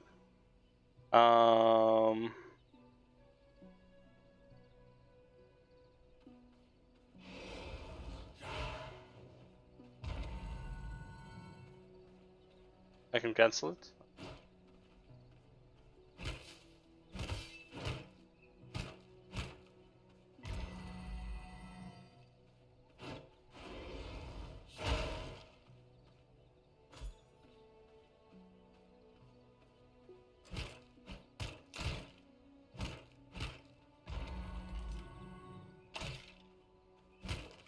Fine to be hit. Well,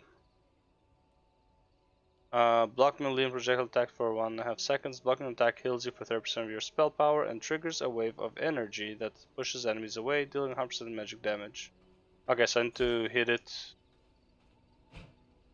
Health and recovery. You can only heal up to 25% of your health while in combat and by skill usage. Use consumables or blood mend outside of combat to recover fully. Okay.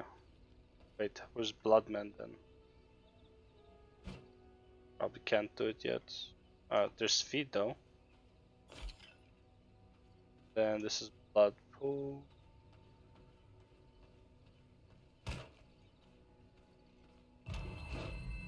Oh, he missed. Are you kidding me right now?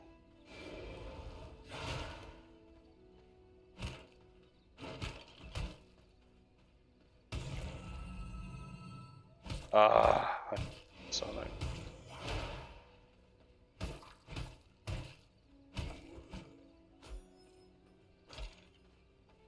Flame. Crafting recipe. Jesus Christ. Tab.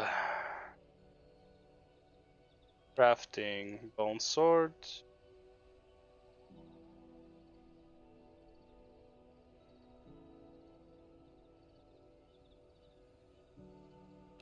Equipment 1.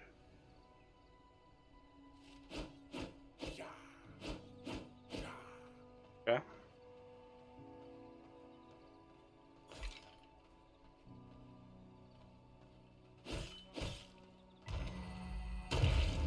Nice, okay.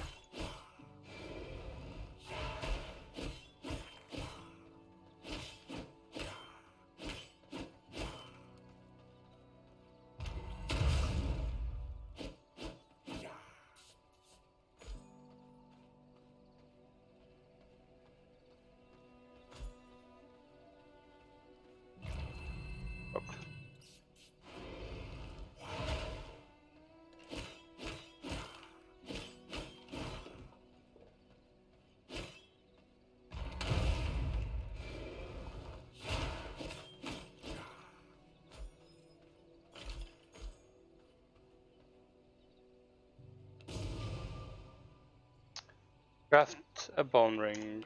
Okay, crafting bone ring.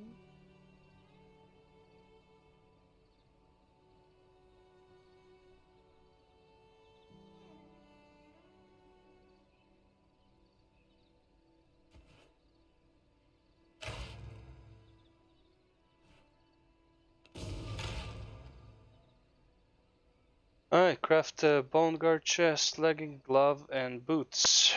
Alright.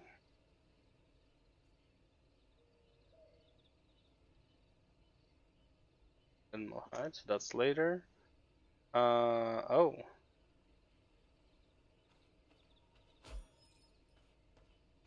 Okay, so need 60 bones? No problem. The hell's one there? The rats, thank you.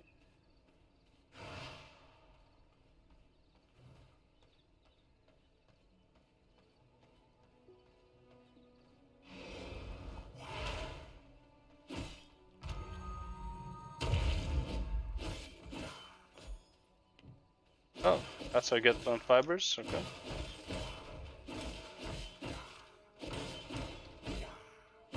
I can get lumber too.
Nice. Saldo recovers 2.5% of your maximum health every 1.5 seconds, 15 seconds. The healing effect is limited when combat and breaks upon taking damage. Whoa.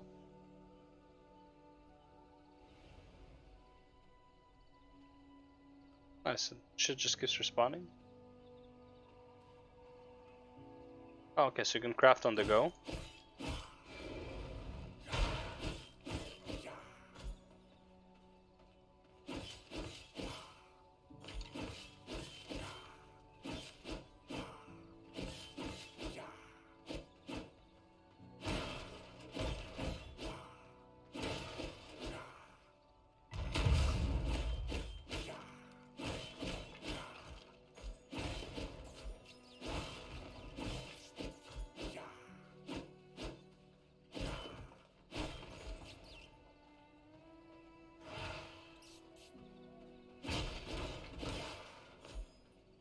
I'm wasting time on this shit, and I probably don't even need any of it. Alright, I can probably craft the pants now. Yep, definitely can craft the pants.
interesting. Why is there no map?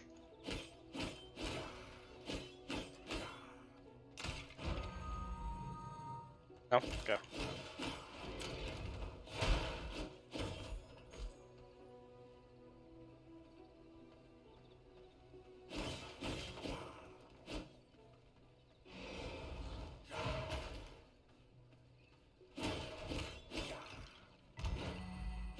Why do you miss though, man?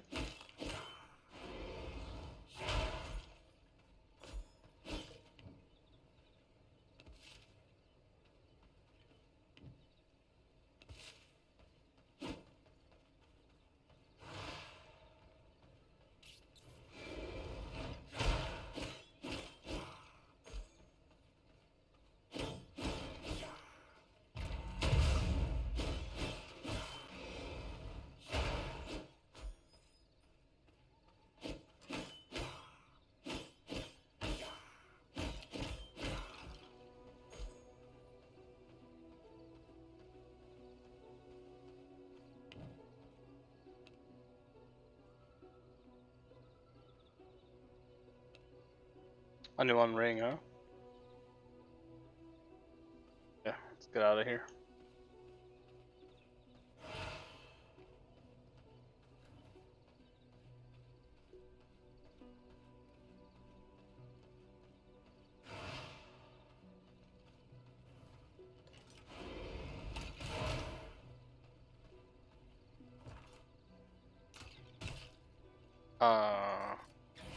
Sure.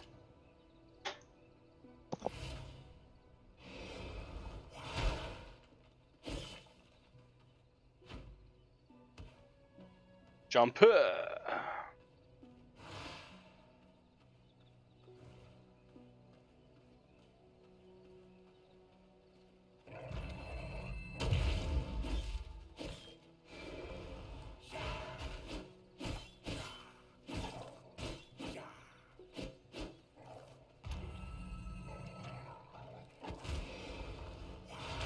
Oh, I suck at aiming.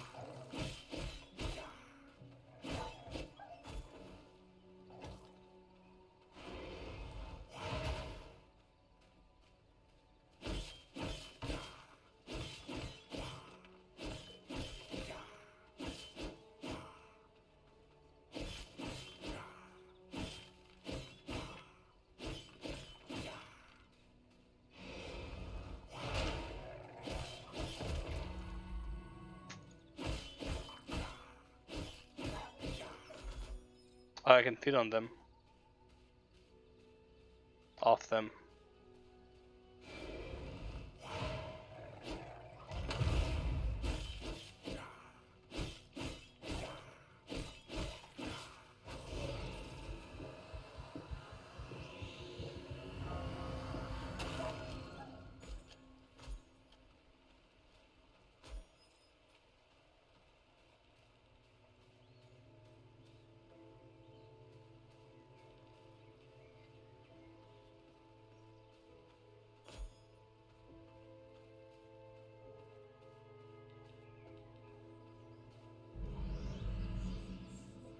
What's this?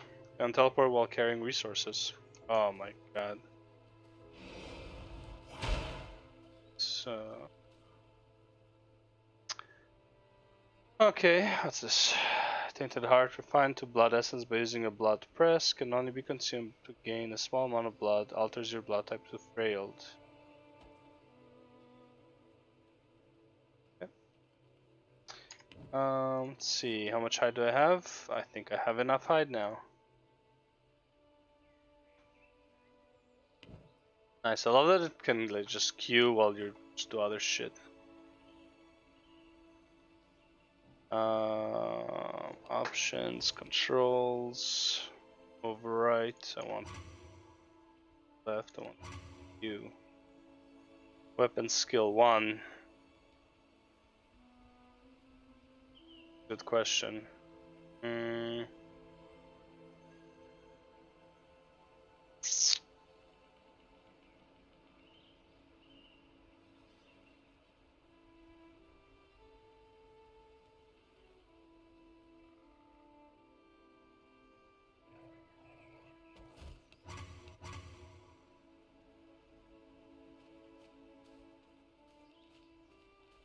Flame.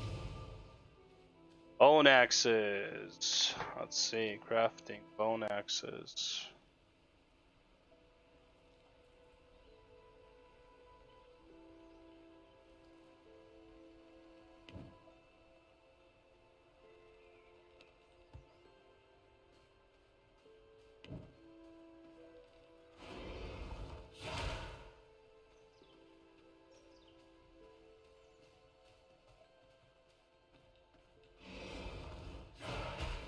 Oh, you piece of shit.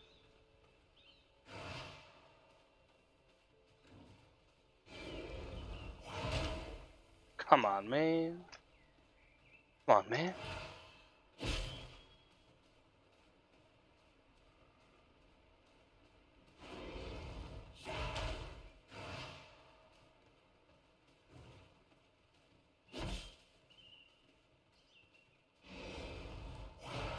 Hey, we got him.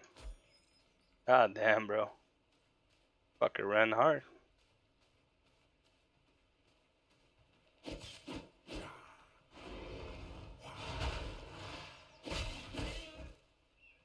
Nice. A's. Okay, that doesn't work. Yeah, I guess I'll keep the D. A and D. Damn it.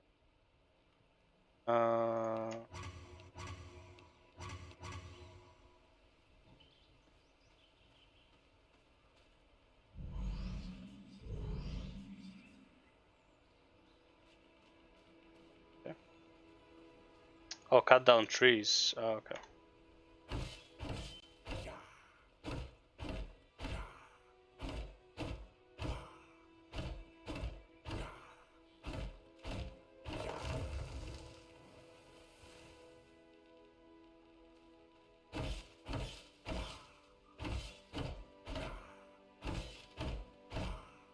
I have a lot of lumber.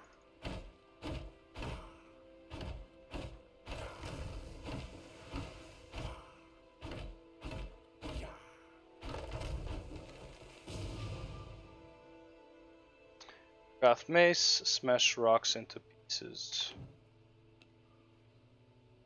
Oh, mace. Oh, yeah.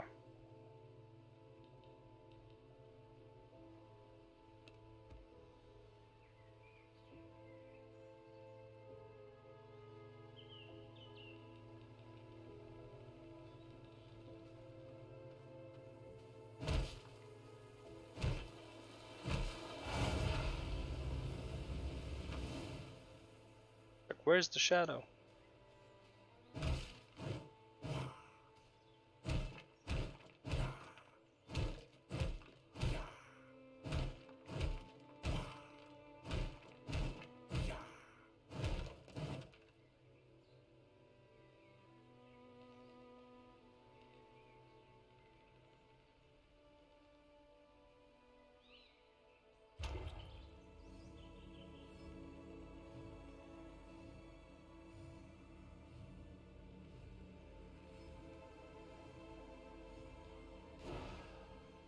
Okay, it stops on sound. That's good.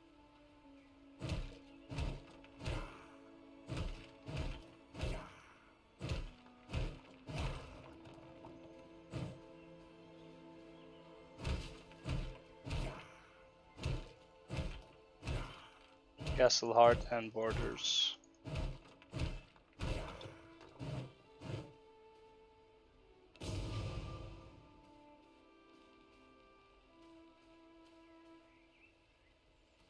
And to go there.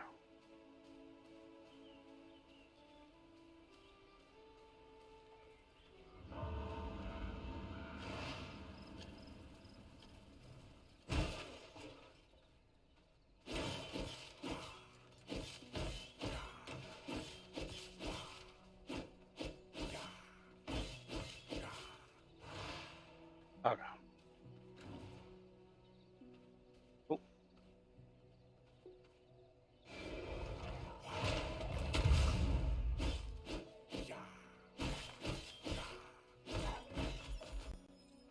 Okay. A build here.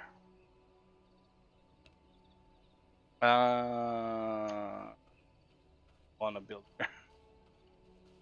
Okay, block by environment.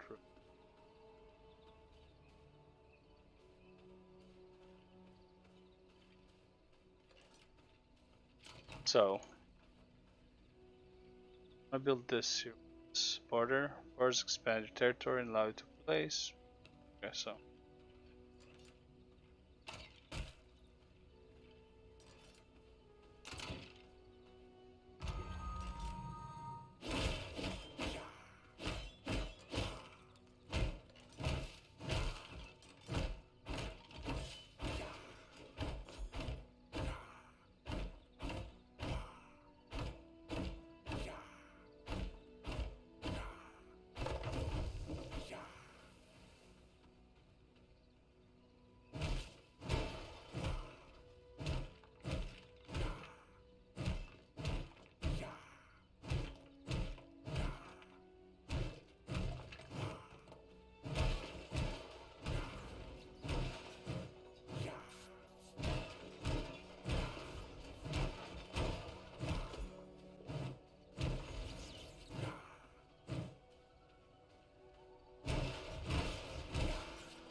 Regardless what, I can't just build whatever I want. That's annoying. Wanna be by the river though, man. By the river, man. On my way.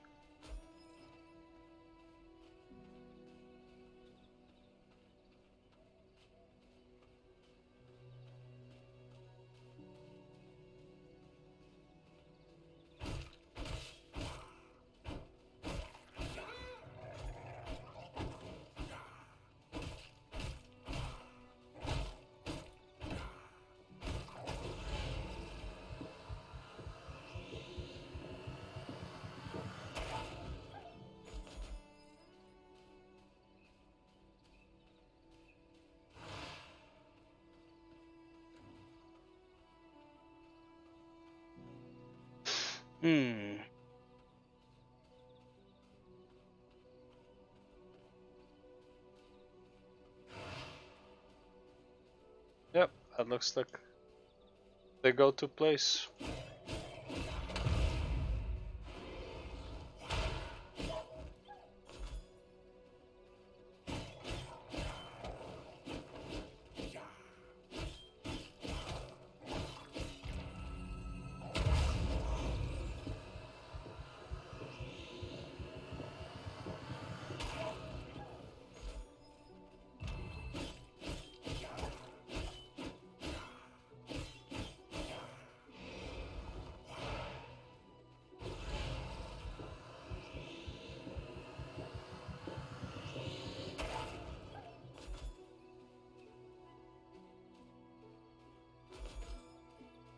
And hearts.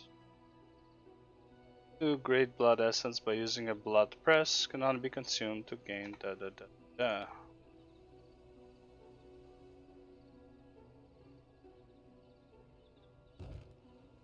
Fine. Whatever.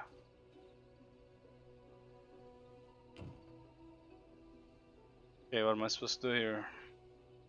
Expand your territory by placing borders. Okay.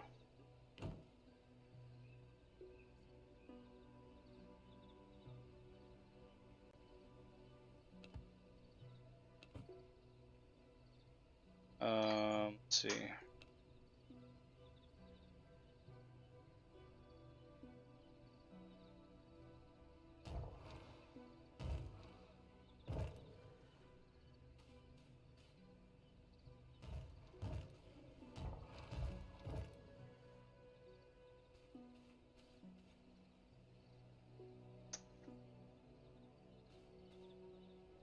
Staffy.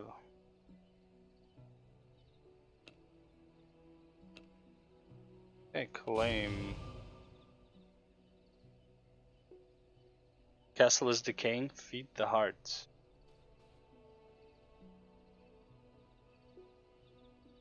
Fallacy. Oh.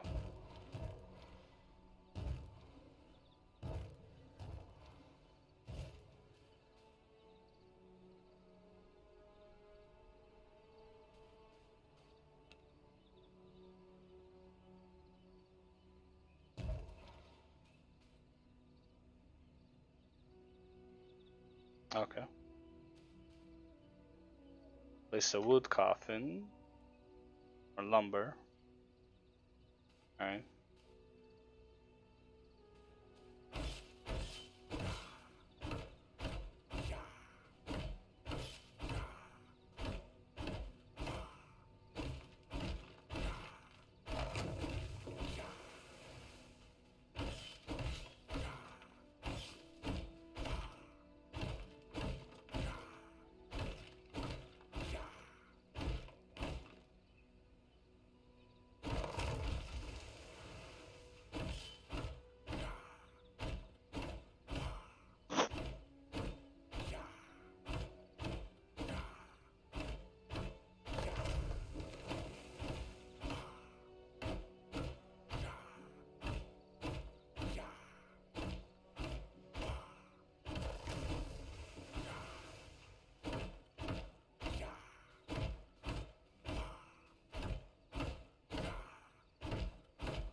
Let's see. Rotate left, rotate right. Okay.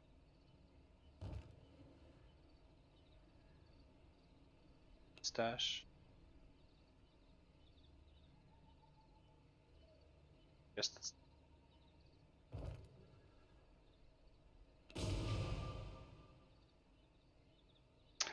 Construct and interact with a sawmill. Production. Bench. Sawmill. More stone, more lumber. Jesus Christ. A simple workbench. Okay. Blank. Increase your gear level by crafting stronger equipment. Okay. Not sure what a plank is. Sounds like, oh, probably I get from sawmill when I get wood. Makes sense.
Think I need more wood.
Alright, production. I don't have planks.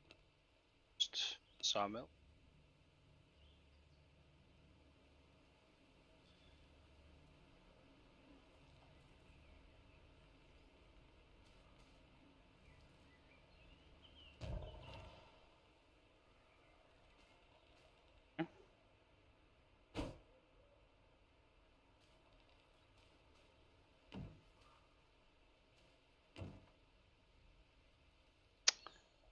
We need planks, right?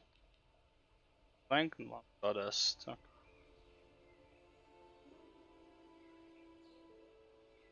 We need lumber. A lot of lumber. But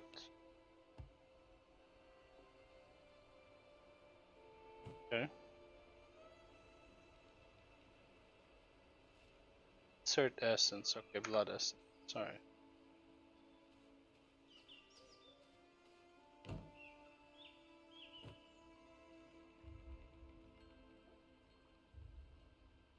Castle power and fortified for 1 hour and 44 minutes.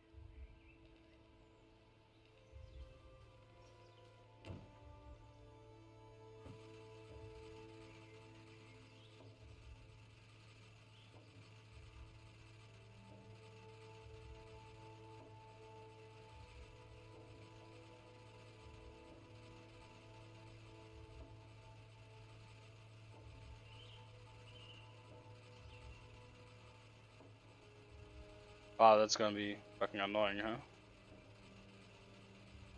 I need 8 of these and I have to wait. Oh my god, bro. Why is it so long? That is so dumb. What's this? Oh, fuck.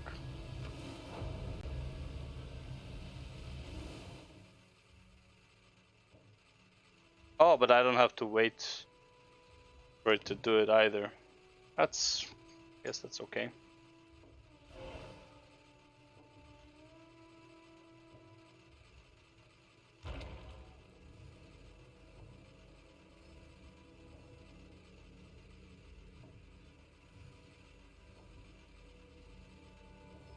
Is that a cloud? Like, what was that thing before?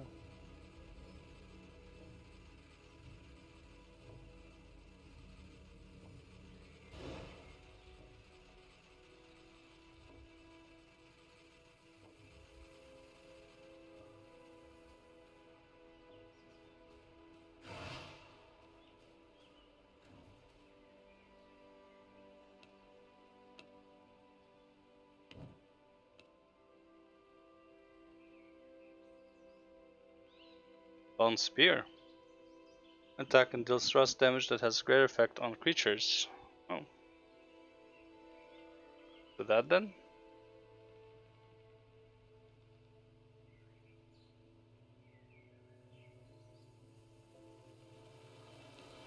Oh, come on, man. Stop it. Shit.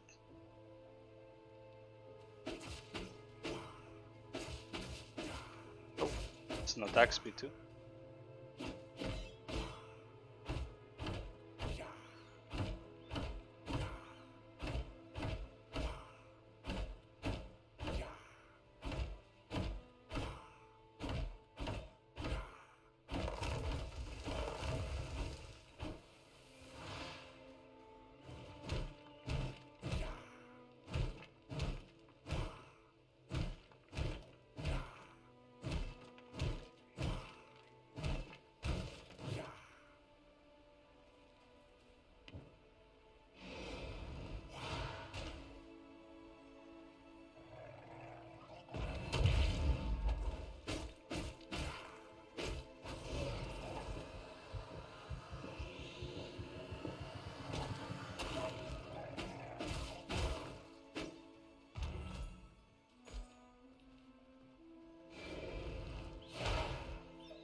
Alright, there we go.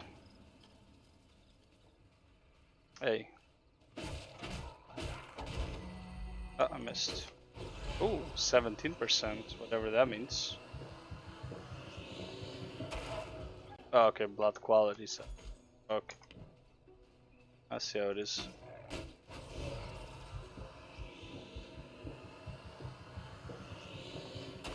Okay, so it's the last blood I drank. Oh, essence. Feed the heart to avoid. Yep.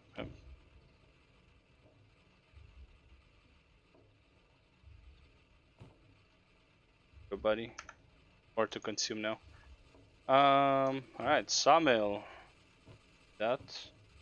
You. Alright. Workbench. Yeah.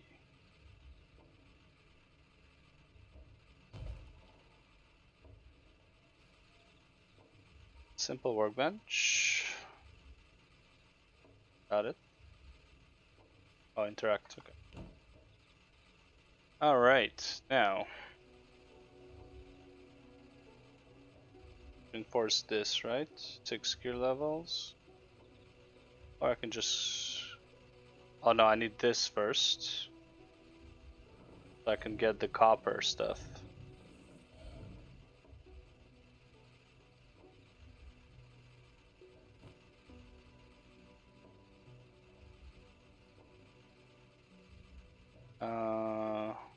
That's whatever. Leather.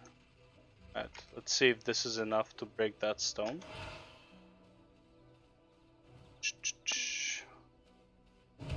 Nice, got it.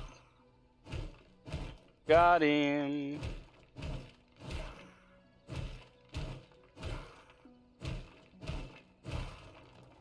Sweet.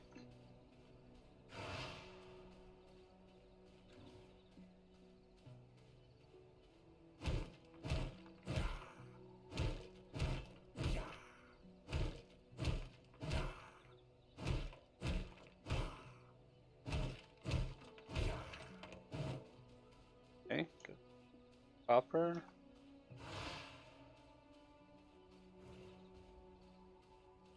How much copper do I need though?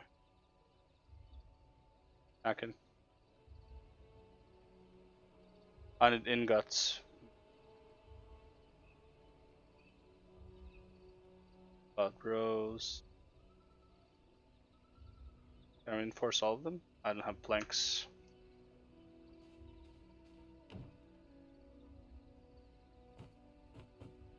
Oh, I do.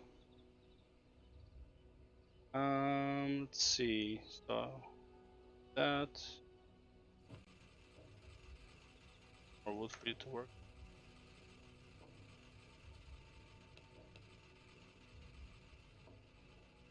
Furnace, I need more. Okay, so I need furnace. I need stones. Sounds good.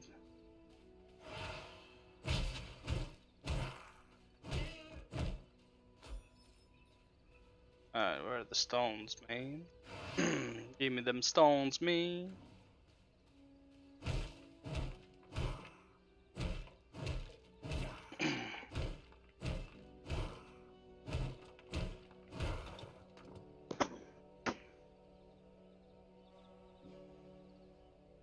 So, my first goal is to get a better mace. That's for sure. That's where all my weapons gonna come from. So I need a better mace. Wait, while I'm doing that.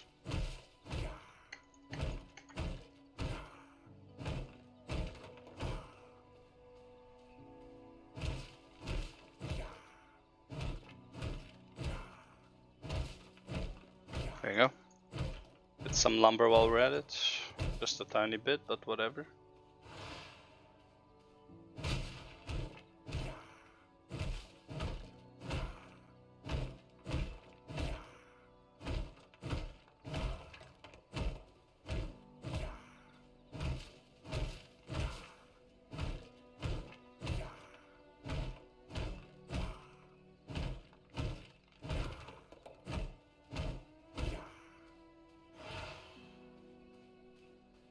More stones here. Break.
stone do I have?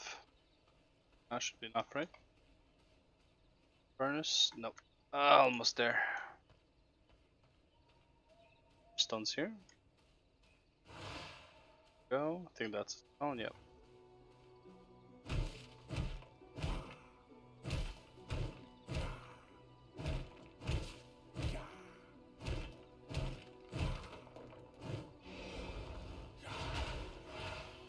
Oh, more stones, good.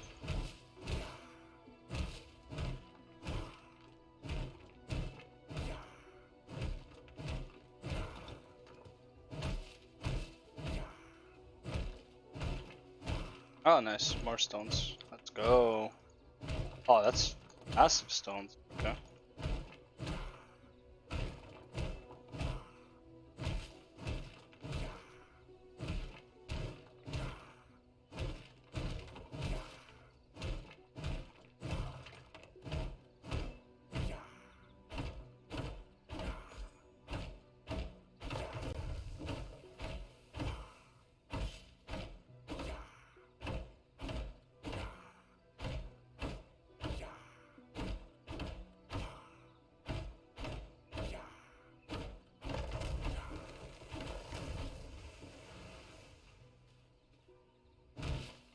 And here I was looking for stones. They were already here.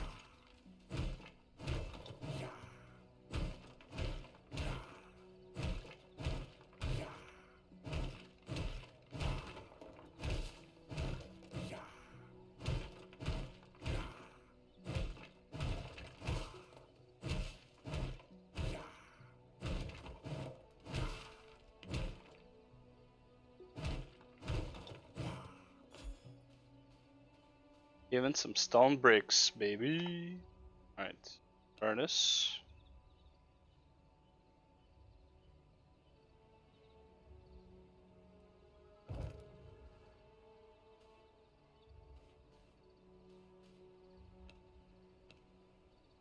This. Vermin nest. Let's lure vermin into your castle.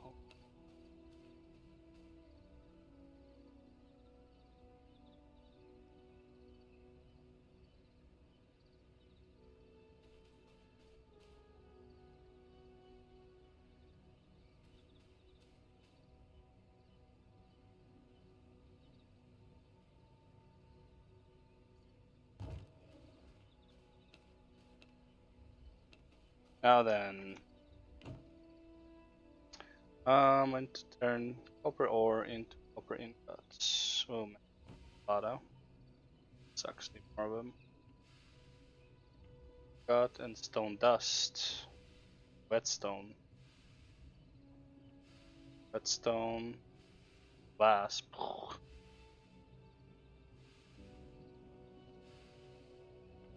Quartz is glass. This glass and grave dust.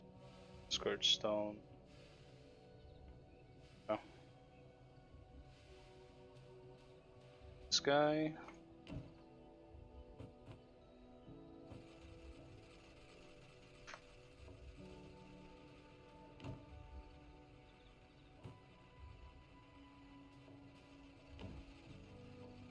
So now to make these, ooh, 16 copper ingots. That's yeah.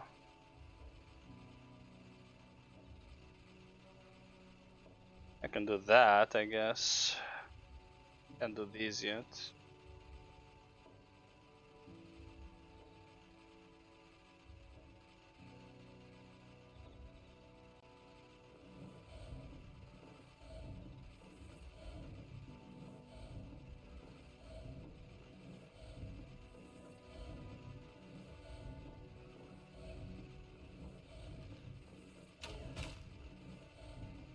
The fuck?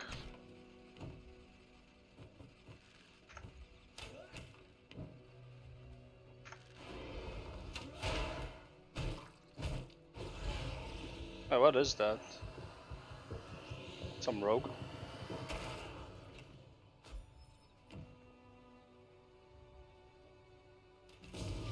Flame. Blood altar. Shit, what's all of this?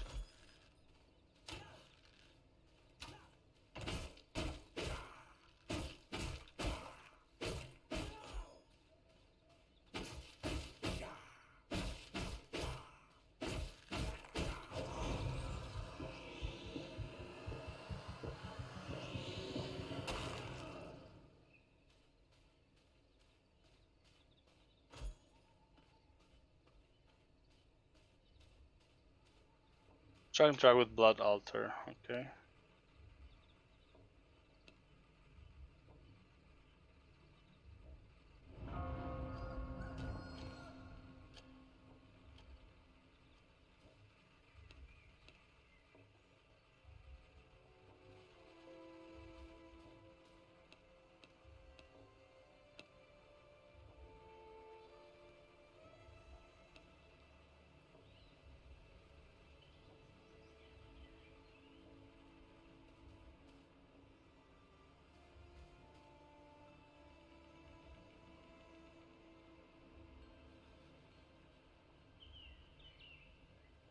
And more lumber.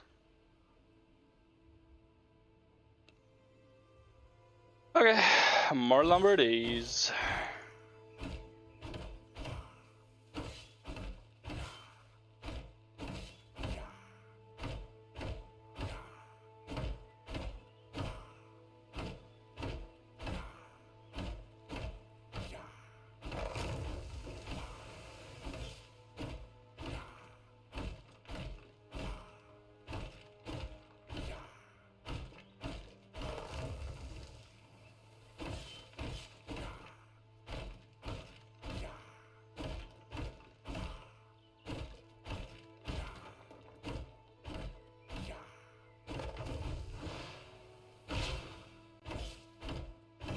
Knowledge and new powers by drinking the blood of a blood carrier.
Oh.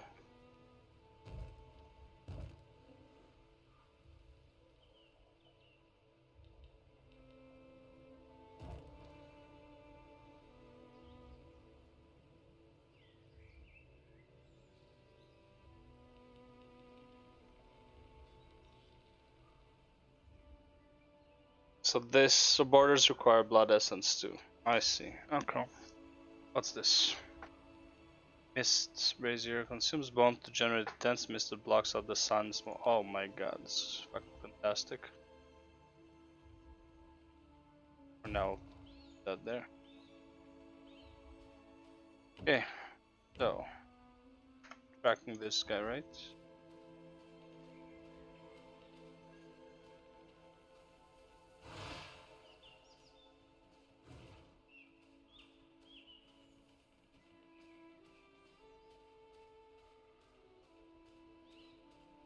While I'm walking.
let's go find this guy, I guess, after this stone.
Fuck, bitch. That's it. Can give me anything else? That's some bullshit.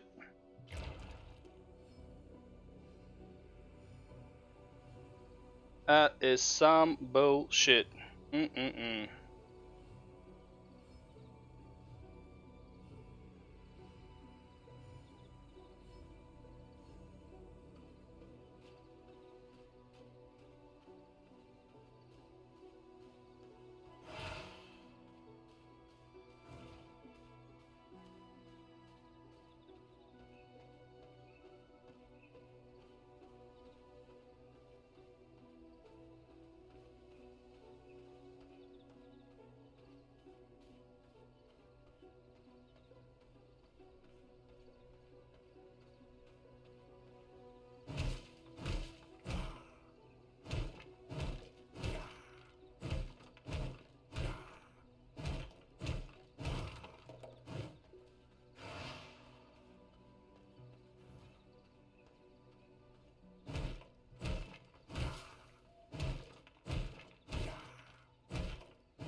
Oh, okay.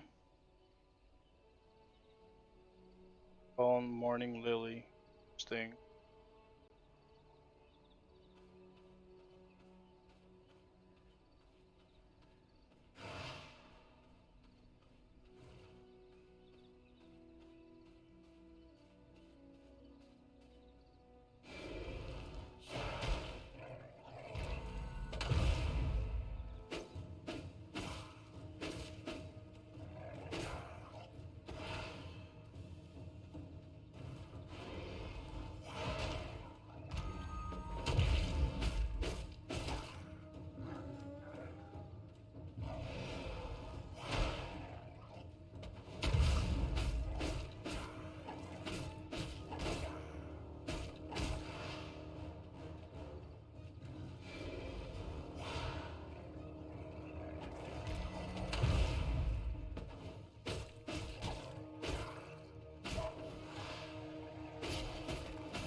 Okay.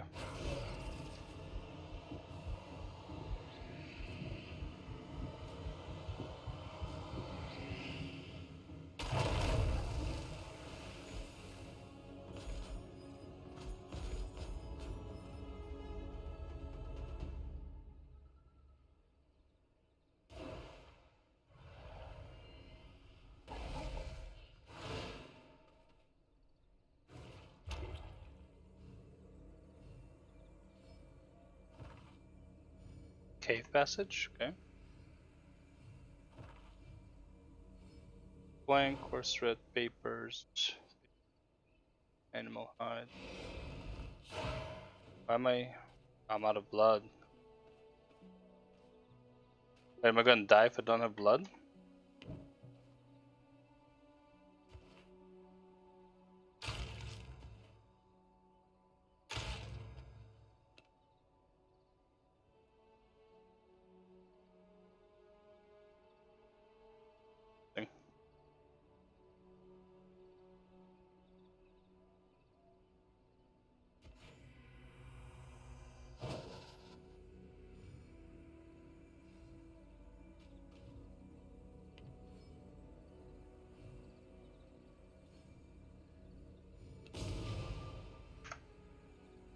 Technology unlock, research desk. Construct and interact with the research desk.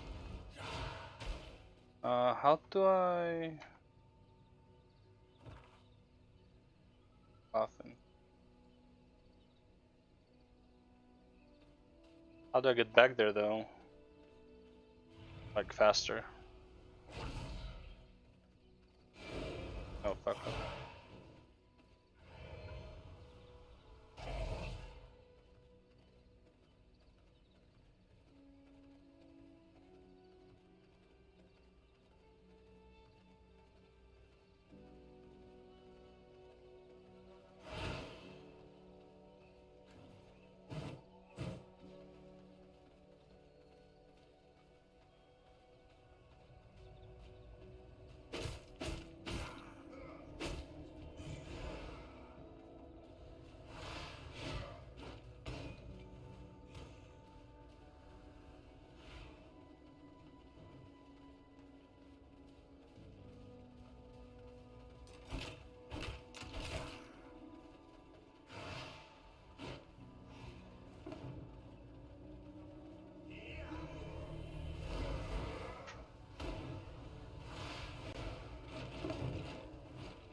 Oh, hello.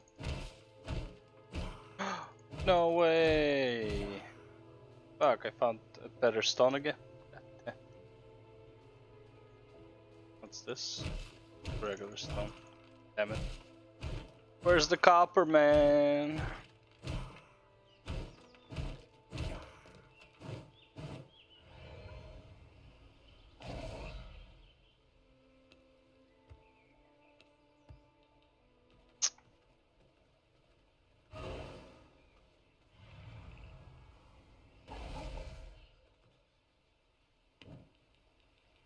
We have one blood essence, that's not good.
Nice, we got some copper, let's go. Holy hell, man, copper's hard to find. Kinda like in WoW. Copper's a pain in the ass to find. Oh shit, hello. Wanna fight me, bro? Let's go. Just some leather.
Any more copper over here, guys? Come on.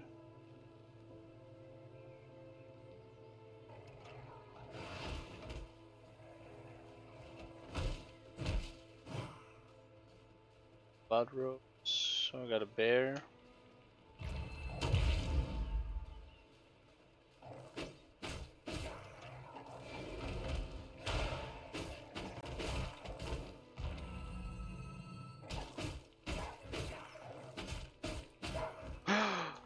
Fuck, there was a 20% guy.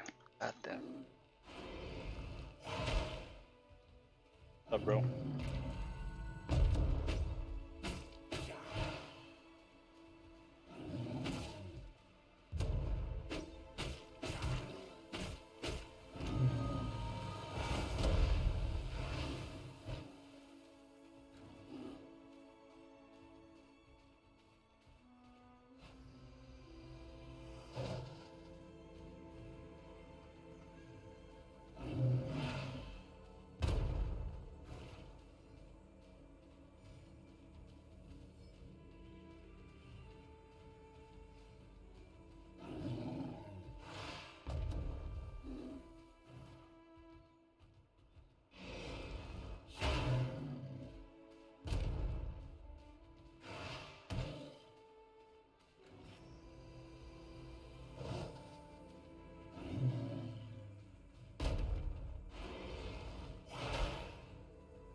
Out of the sun.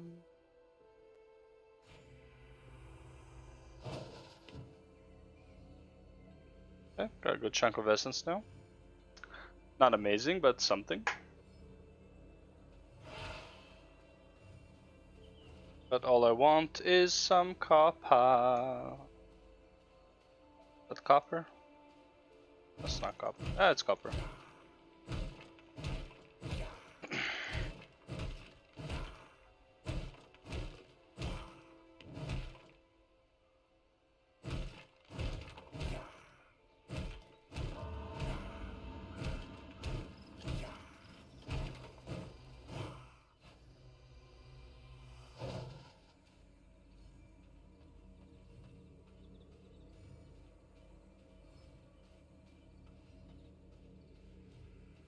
Any more copper in?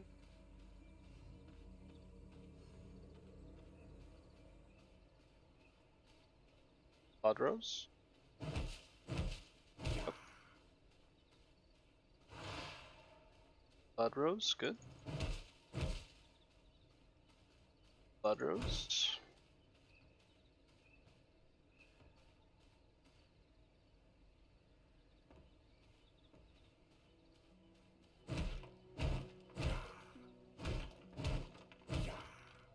The fuck was that shit?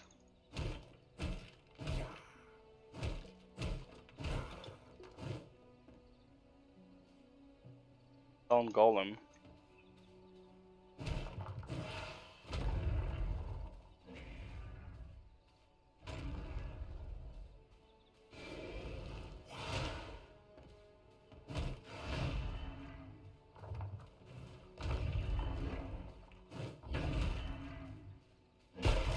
Okay.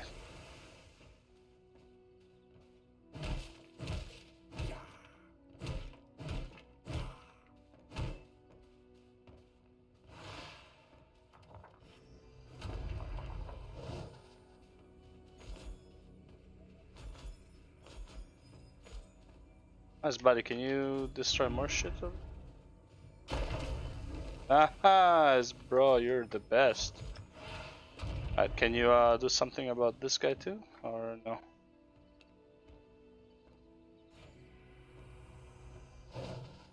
Here, yeah. Okay, close.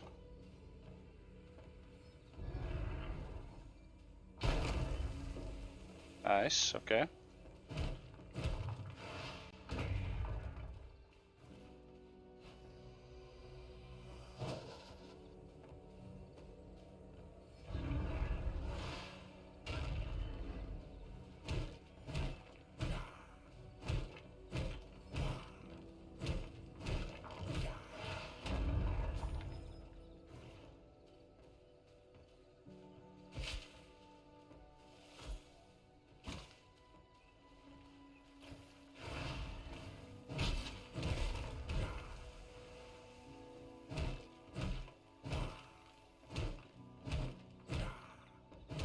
Oh shit. Nice. There you go, bro. You can do it. Do whatever the fuck you want, man. Oh, bro. What was that failed dash? Are you fucking kidding me? That is some fucking bullshit, man. Some big ass bullshit.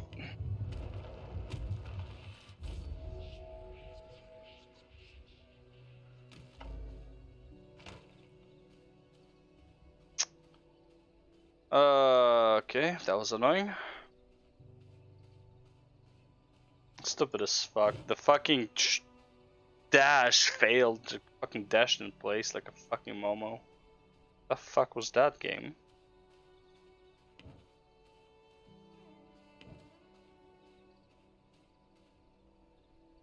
Oh, interesting.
There you go, get me some lumber, big boy.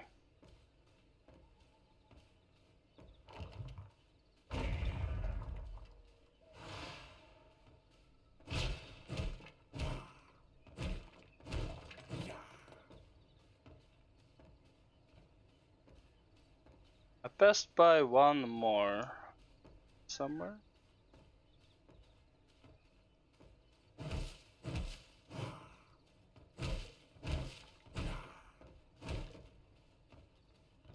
Yo, can you guys fight?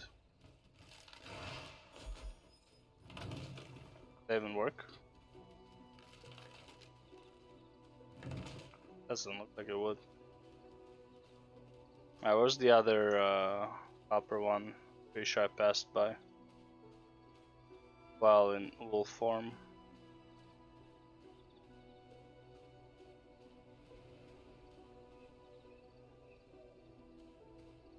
I don't care. It's from here, I believe.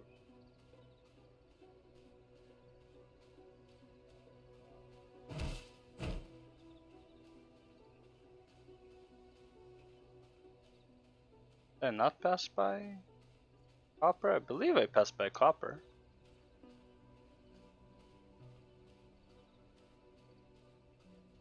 Yeah, I could be wrong.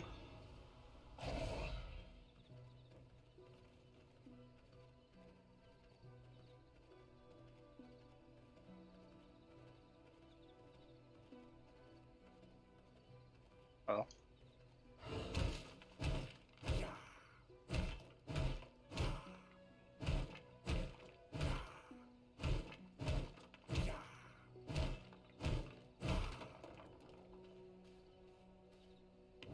How many essence do I have? 33. Not a lot. Definitely need more.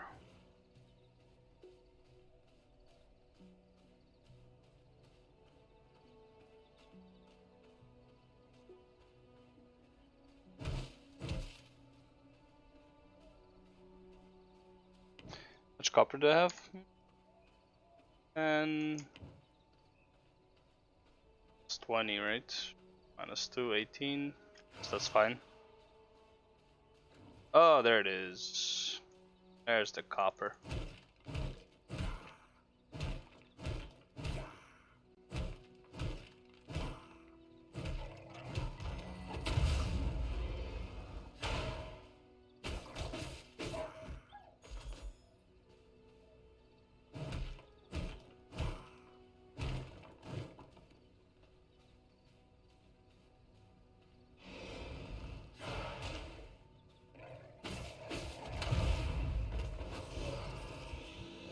Woo, 31, baby. Let's go.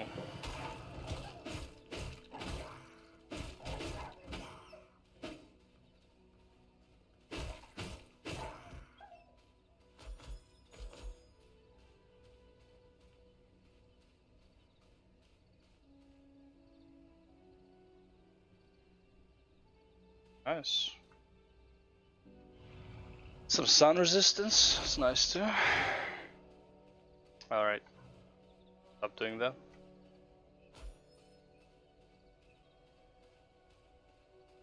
Okay. Yeah, that's fine. Alright, so got this guy. Get again? Oh shit, yes you can. Look at that.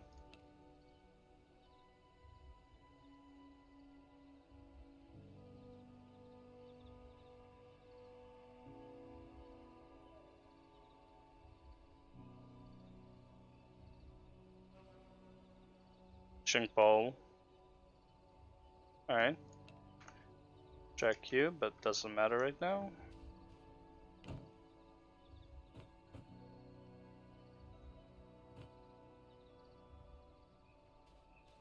I need so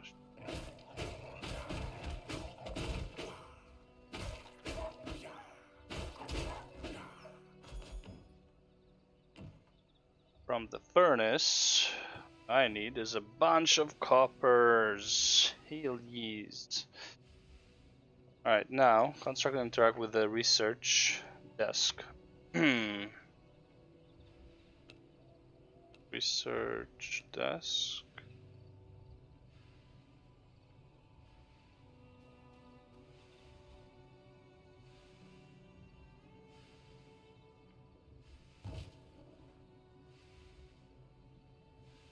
Okay.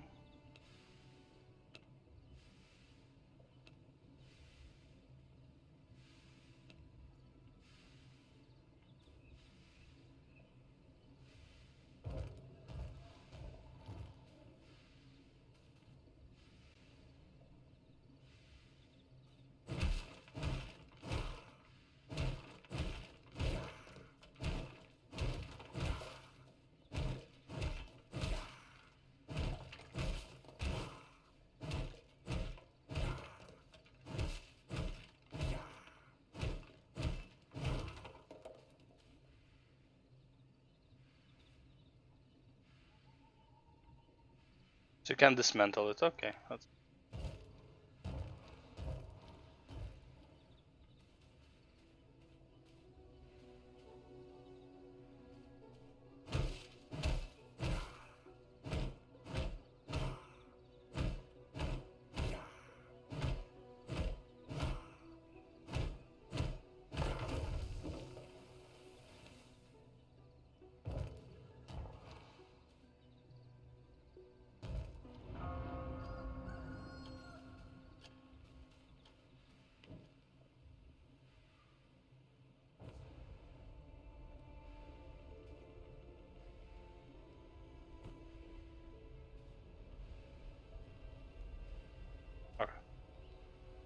Now we're good.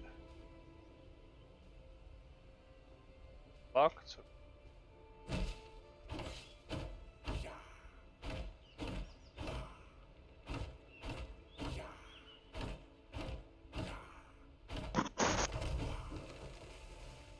Okay.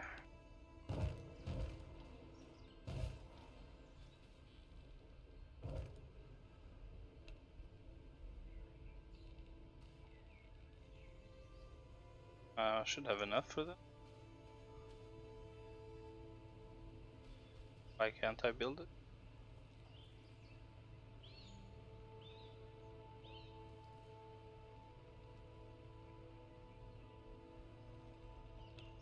Oh, okay. That's why.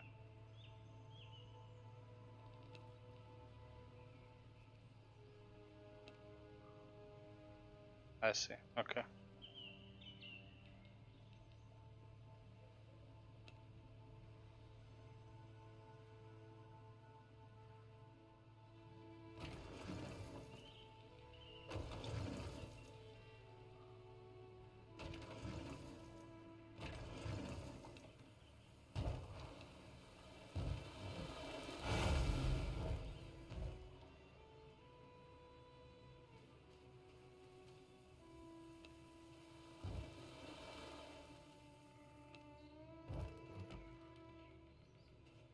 Okay.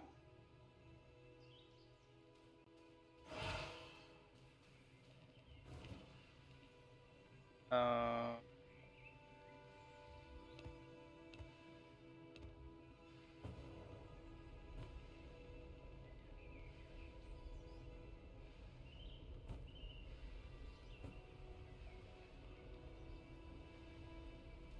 okay.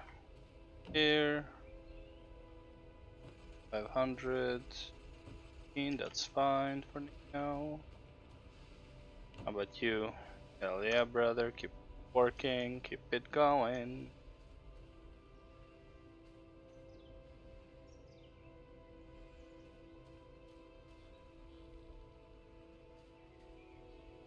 Okay, down the vermin nest. Kind of want to move somewhere else. Kind of in the way. Oh, 75% refund? Fuck that shit. Alright, fine. Research desk. Discover random technology. 0 to 50 papers.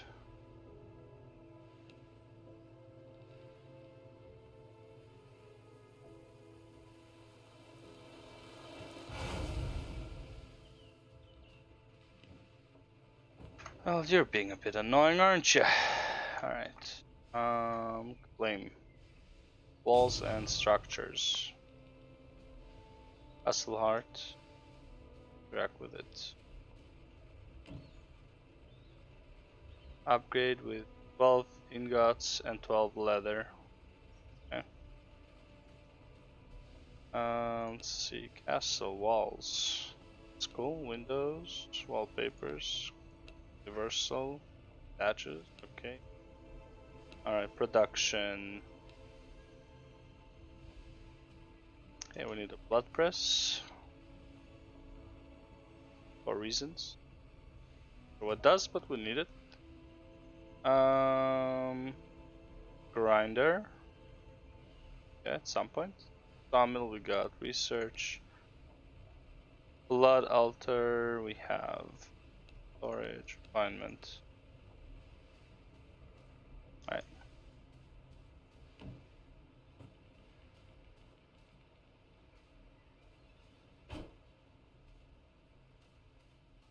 Oh, okay. Blood press. Blood press. Nice.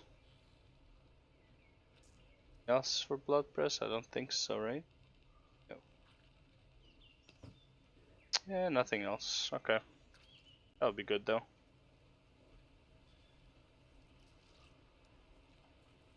A lot of essence, that's fine.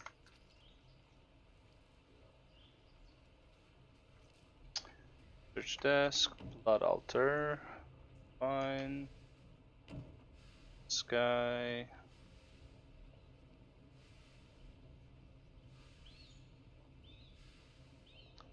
A workbench. This will all be like basic crafting, okay. Now here, make that. I need planks too, which I'm making, so that's good. Okay,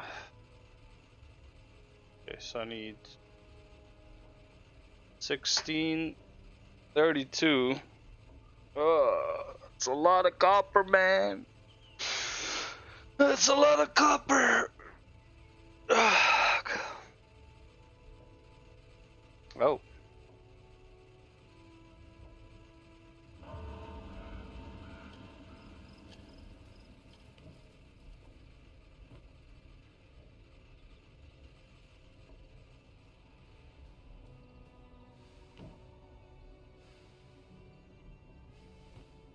And so I need this. There's some more copper for you.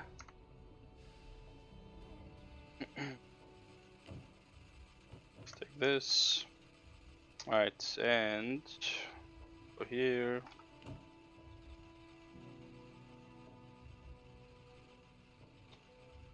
Yep. One of these.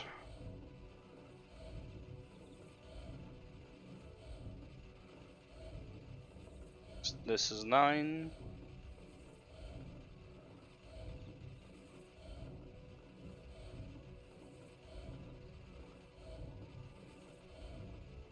Oh, I can make this. Blood rose ring. Find that, but let's make that. And this doesn't really cost me anything, does it? It's an upgrade.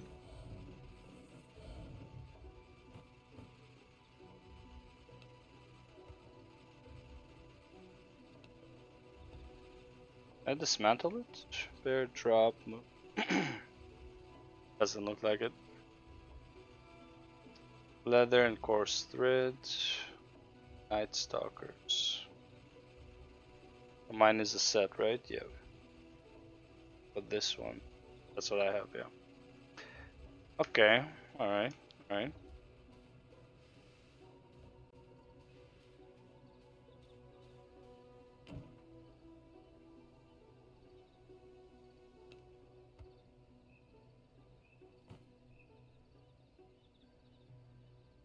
Okay.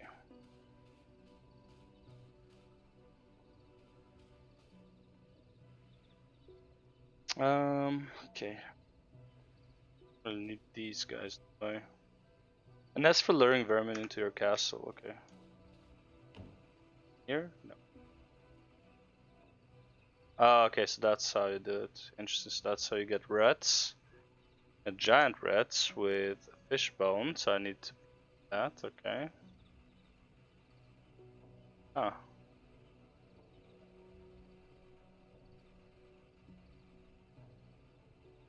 Gain small amount of blood, alters your blood type to frail.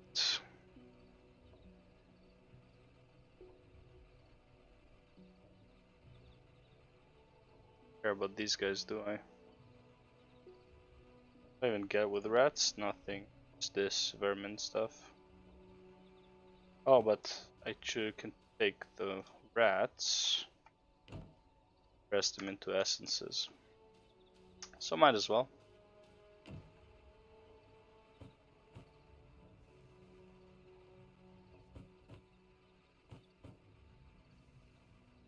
Yeah, it's fine, whatever. This, whatever.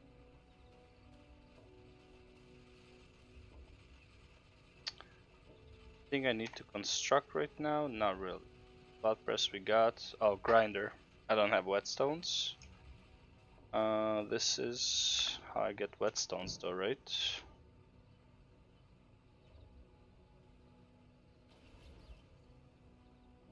Copper. Oh, here we go. Whetstone. Stone dust and copper ingot. How to get stone dust? You need to break the stone probably.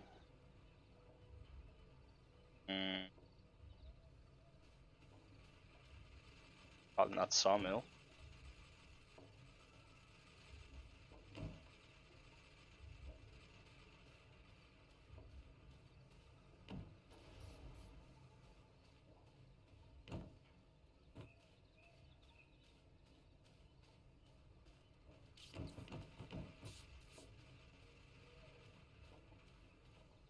Whatever, you do your thing anyways.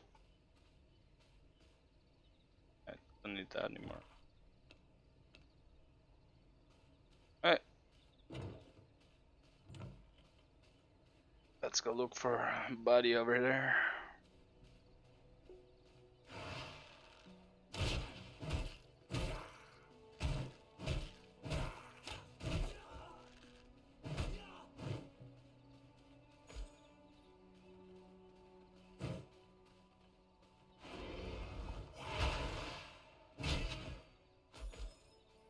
Okay. Shit. Stop doing that. It's not out of walk. God damn. Alright, let's try and find that guy now. Ooh, hello.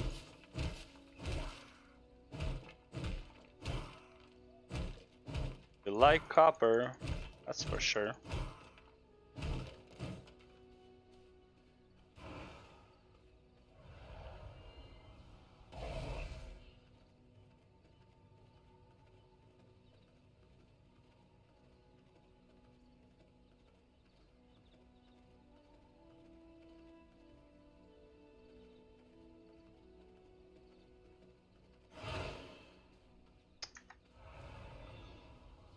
Stop doing that.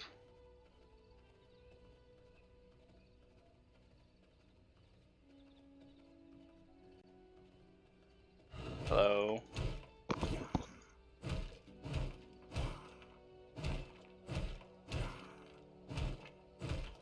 Ah, this guy's in the cave, right? Yeah, looks like. Oh, what's this? Festive graveyard. Animal hide. Blank or shredded paper, okay. Okay. We are on our way.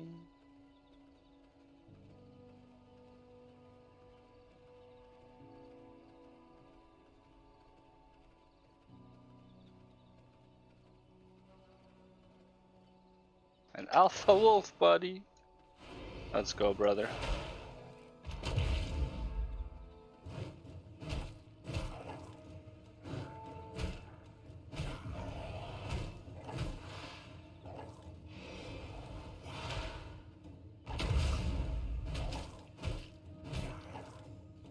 Oh, I have an ability.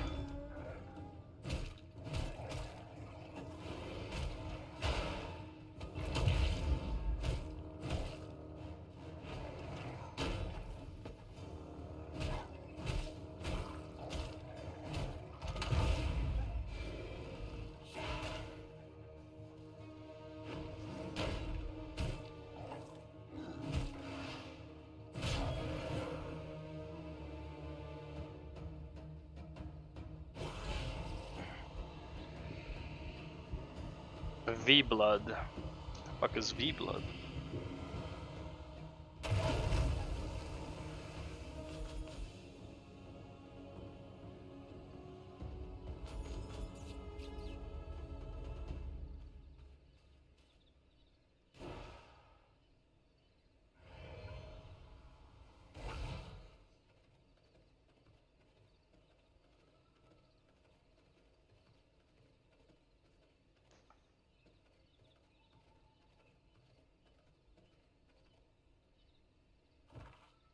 Supposed to be animal hides, whatever.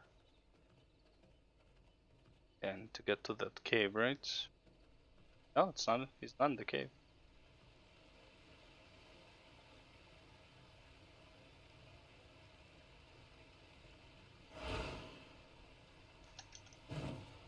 But it won't let me jump, man.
Okay. I got it. Holy fuck, bro.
Bro, I'm working on it, man. Give me a second.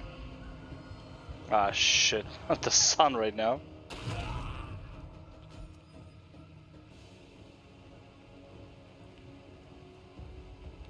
Yeah, we take all, of course. Of course, a horse.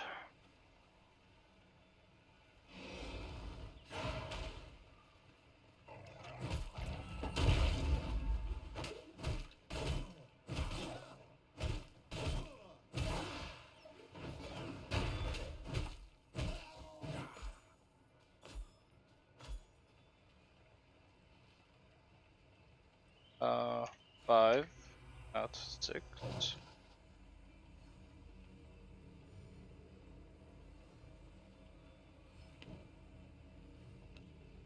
shit. Okay, I need a bunch of papers.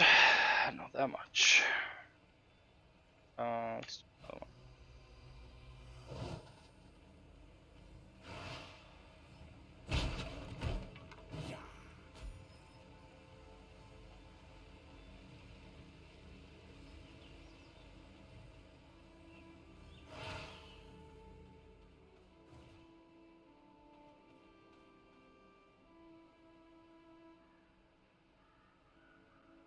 Make camp here?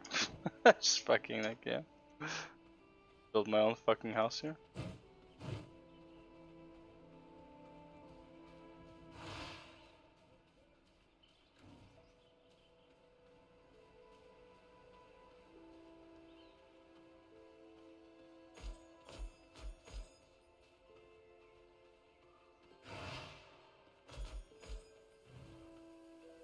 Go.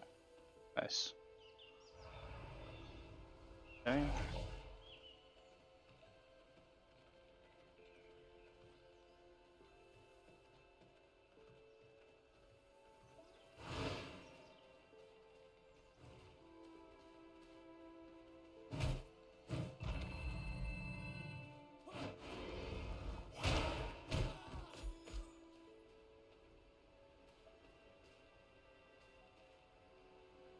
Oh, I see one. I see you, Copper. I see you. How'd I get to you? No, without fucking burning. Oh, different question.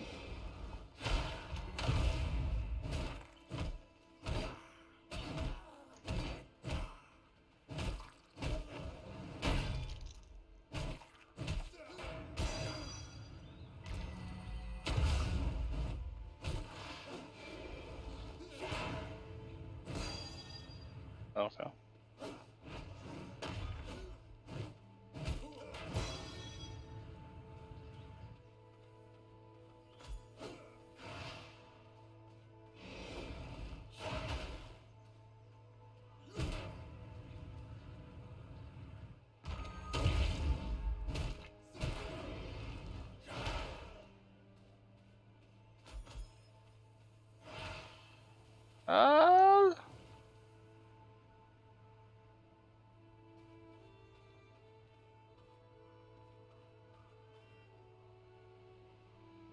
Well, isn't that something annoying, huh?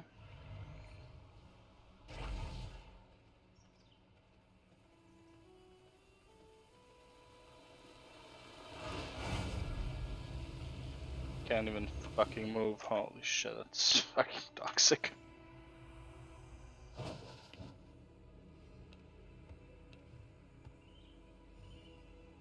Some essences with this, that's fine.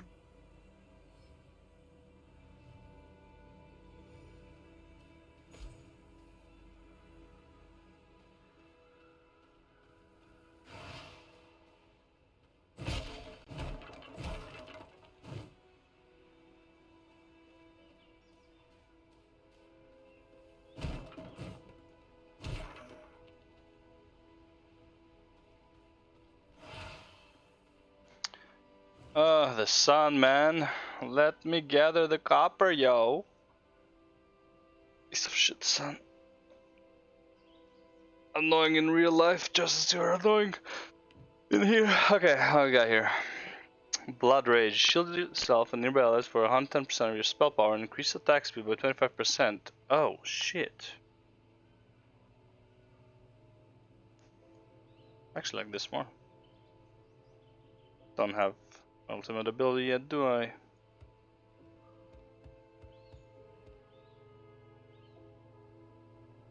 Like, I feel like this would be fantastic for, like, you know, let's see. Oh yeah, buddy. That's fantastic. For gathering? Ooh.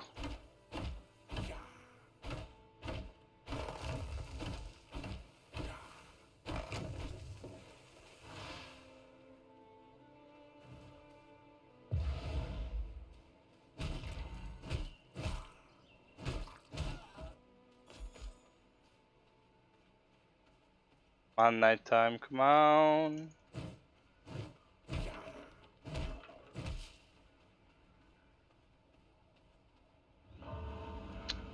That's annoying.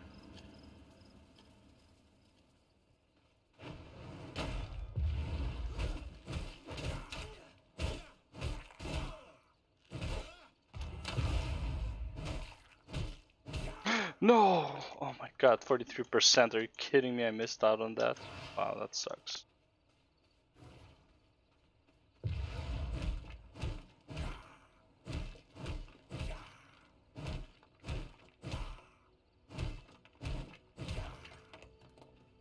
Alright. Finally got the copper. Any more copper here?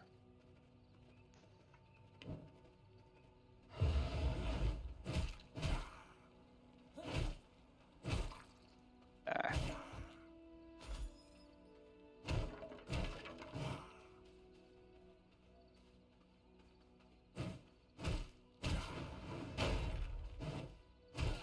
20% was not bad to be honest.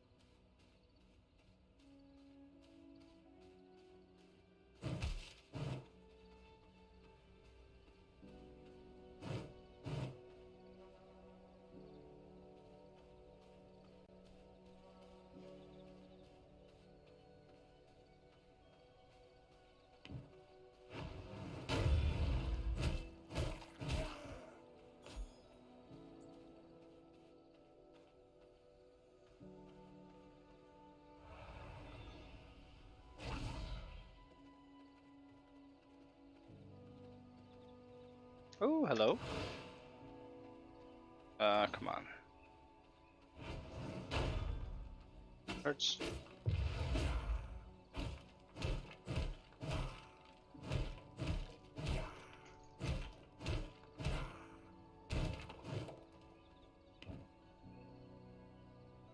Nice. Chunk of. Ooh, hello, copper. Yeah, bud. Let's go.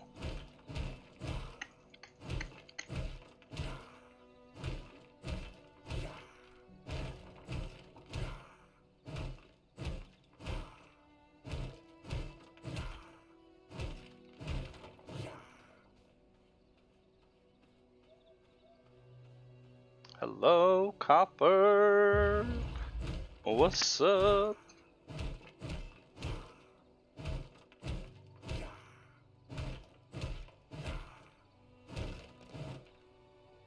Any more copper?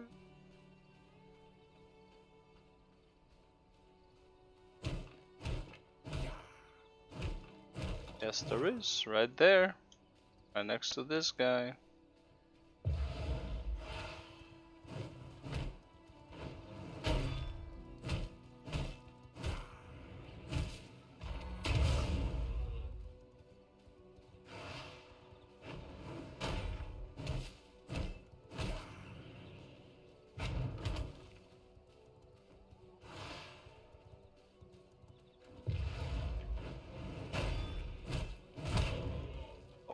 Feed, bro. 36%. Come on, get over here, buddy. Get over here.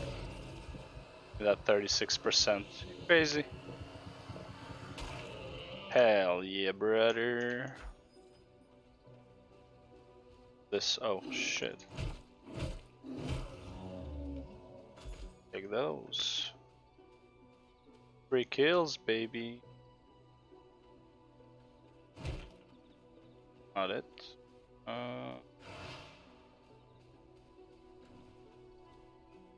There he is.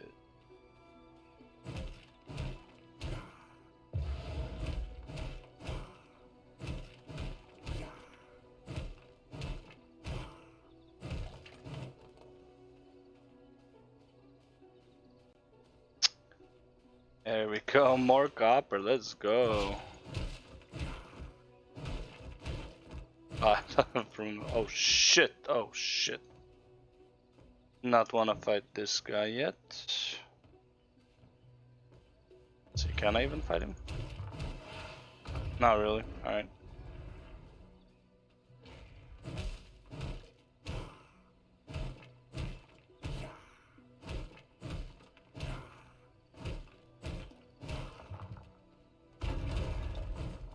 Thank you.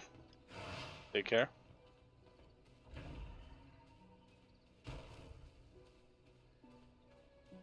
Oh, hello, hello, hello.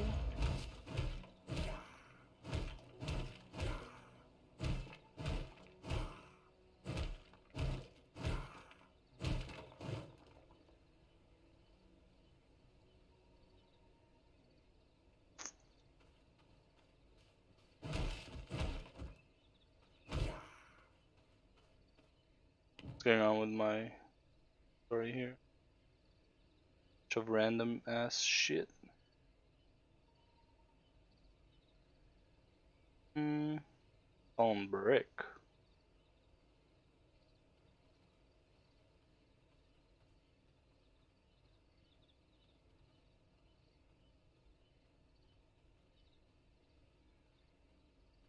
Alright.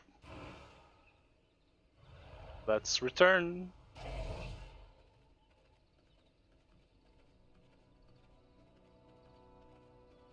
Unless I find more copper on the way and then stop for a sec. But for the most part. A wolf jump.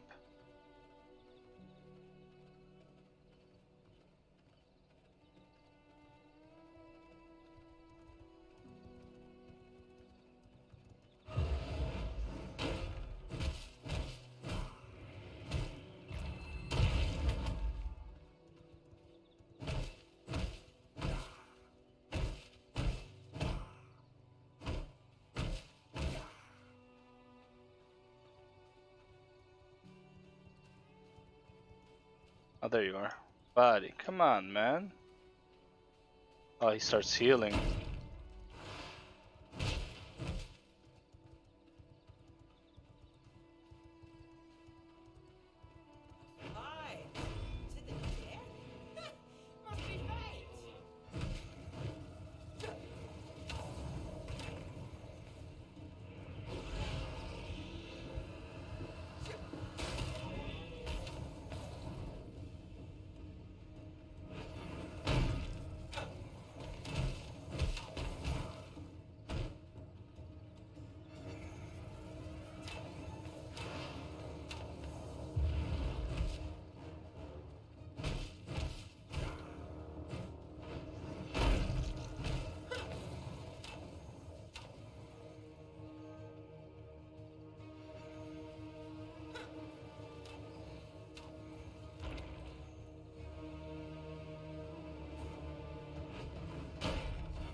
fuck, man? Think on your feet.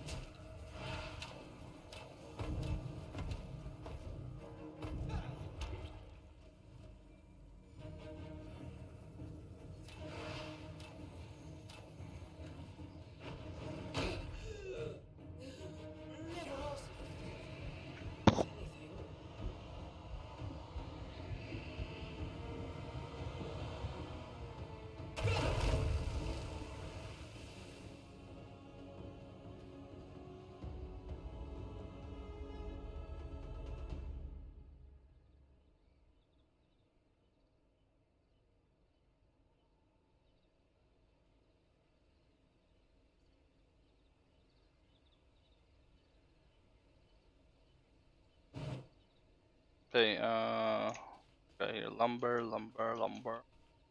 Pinecone. Lumber 177. Okay. This is something I can just dump.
Shadow. But the jump.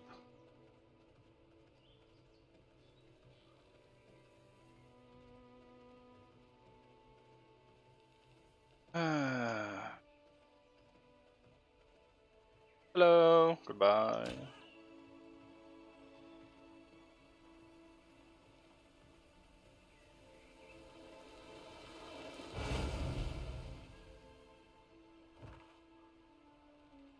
Jesus Christ, my coffin is far.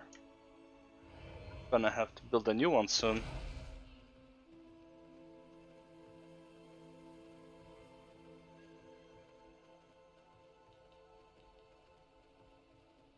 Hey, hello. Oh, this is sulfur ore, okay.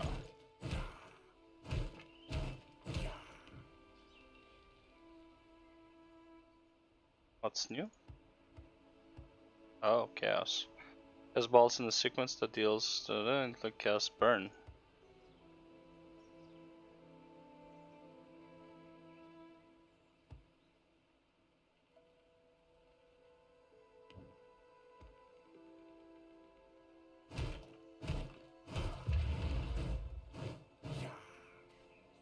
Okay. My bad.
More lumber.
Reds, hearts, more hearts. I don't know, but water doesn't look like it doesn't. Torch. Planted within my territory. No.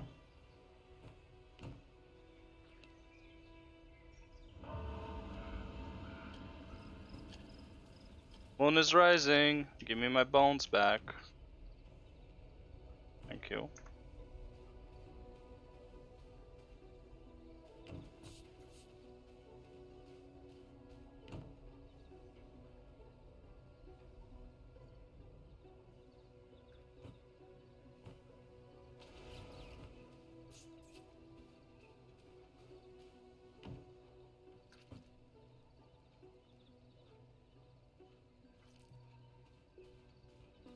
Okay. Blood altar. Kill this chick. The devourer can tear apart equipment, items, and components and turn them into raw materials. Okay.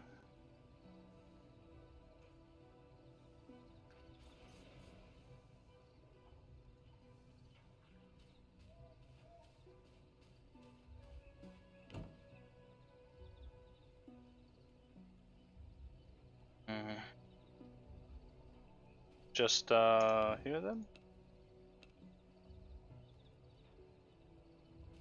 So where did I make the crossbow?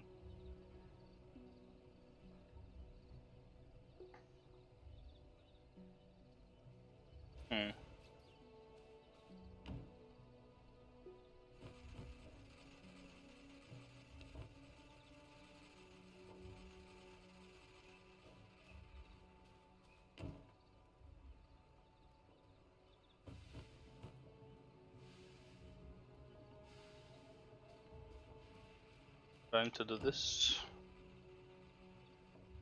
Copper ingots and leather. How to make leather? Fuck do I know? Got blood press, got this. Powder. Grinder.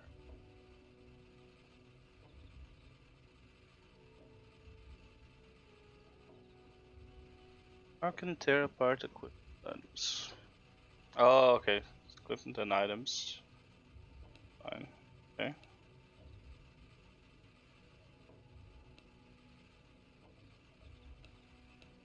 Crafting. There we go. Woodwork bench. More planks. Simple workbench and working bench.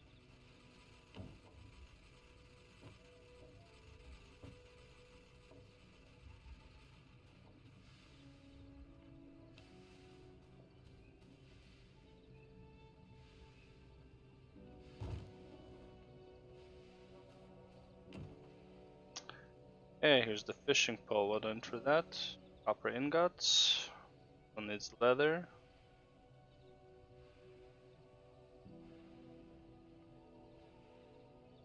How'd I get leather though?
I had this one too. There you go, buddy.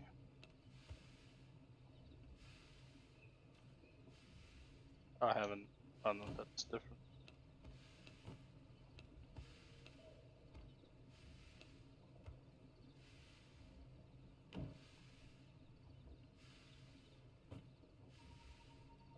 Oh, I don't know the recipe yet. That's fine too. That's fine too. Okay, so got a fishing pole here.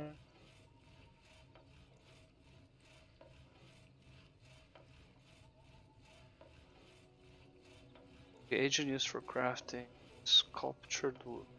Paint frame. Alright, let's do a blood altar. What's this? Ah, okay. She will teach me how to do leather and tannery, good. And some power as well. Big stash, 21 items. Ah, there's the whetstone. Okay, well, first we need this.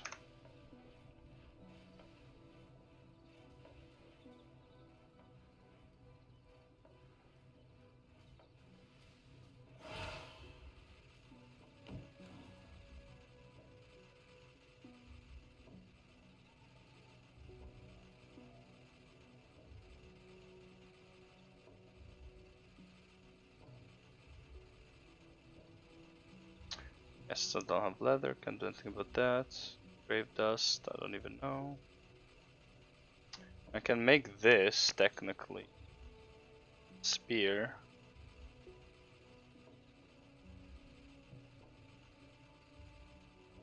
It's not that big of a deal though, to be honest, so fine.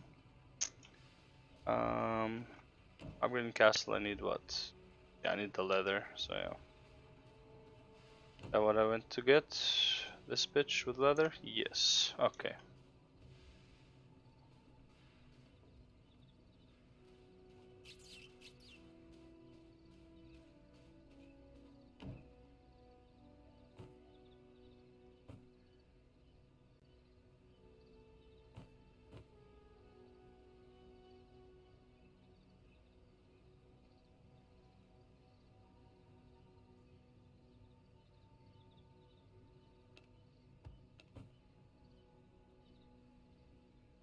Well, for now,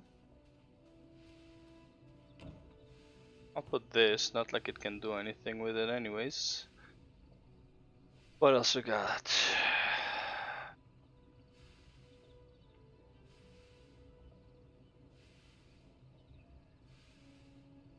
Nothing really, right?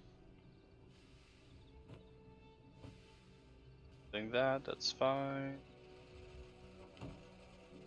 Sawmill.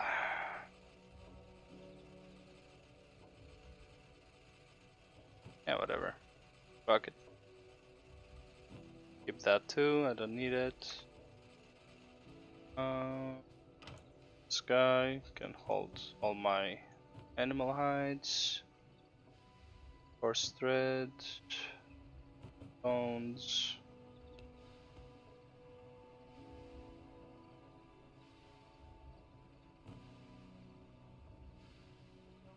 Increase sun resistance 25. Probably for alchemy. Take the cloth away, take this away. Plank.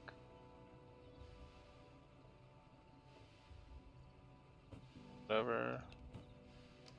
What's this plank? Are you here? Then the crude stone as well. There we go. Now we got room. Alright. Let's party! Okay. Where's my tracking target? On that side? Sounds good to me.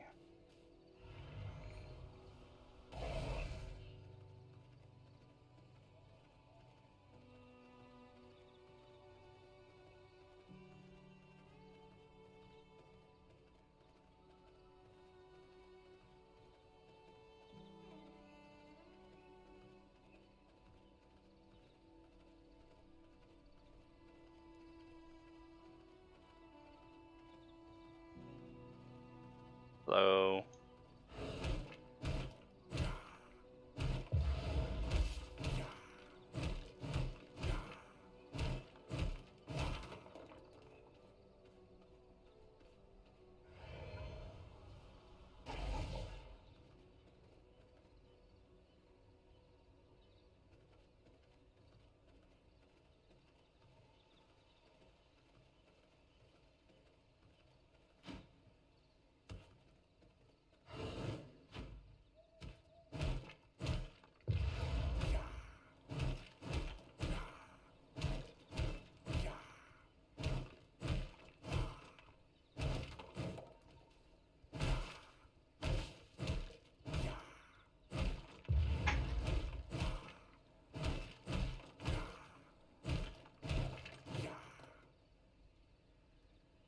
Oh, I forgot the fucking...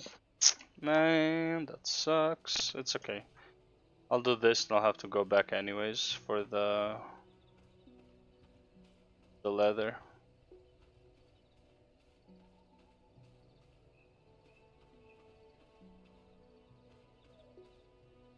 Still over there, huh? God damn, star.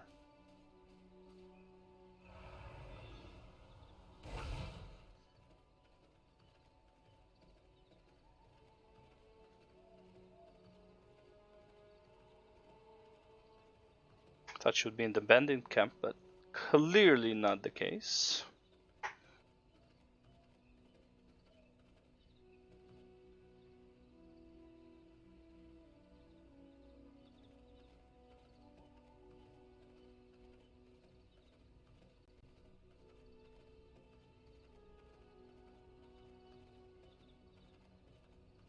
Is she up on this mountain?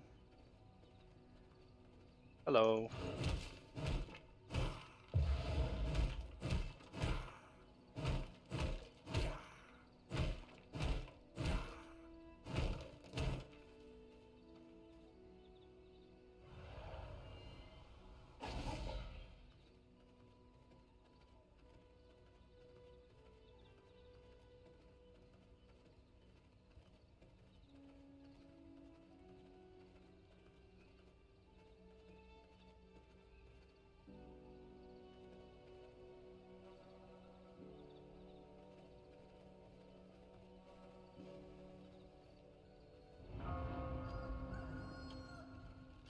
Oh, that's annoying.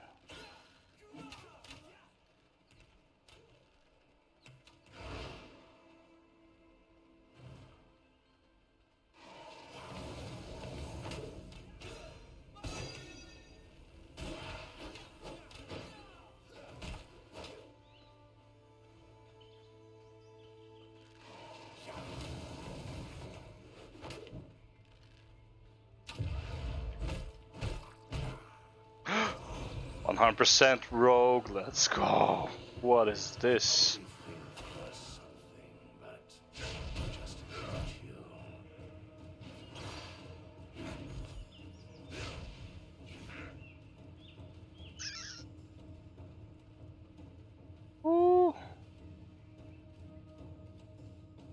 Movement speed. This reduce cooldown travel skills. 100% chance to kill on next physical attack after using travel skill.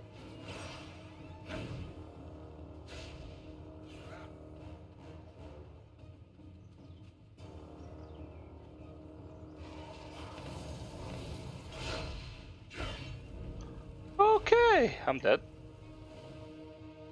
Or not. About to be.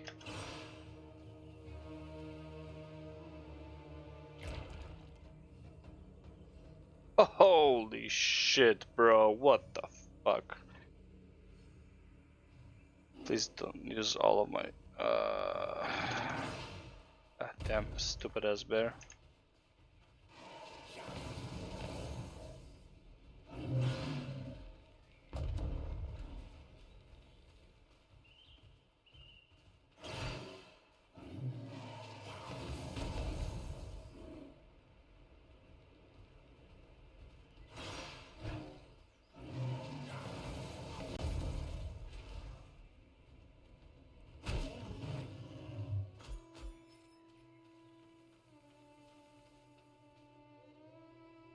Damn, do I have anything else to heal with? Fuck. I really don't want to use up this shit. At least I'll use this for now. Wait, doesn't that thing heal me? Yes. Yes, it does.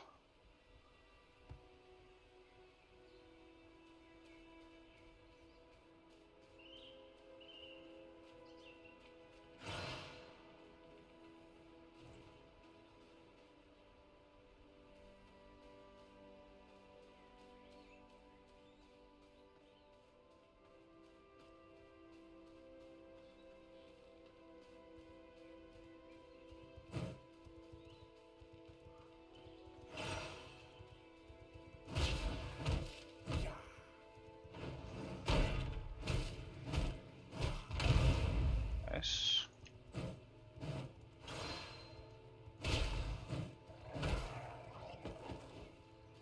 Yeah, you guys can have him.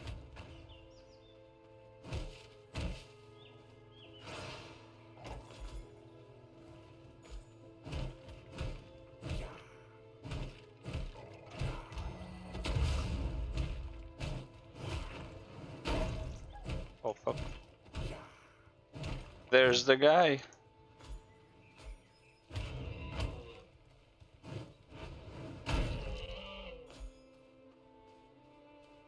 Like, I feel like I can kill him, but I don't know if it's worth the time, kind of thing. Alright, let's go find that puta.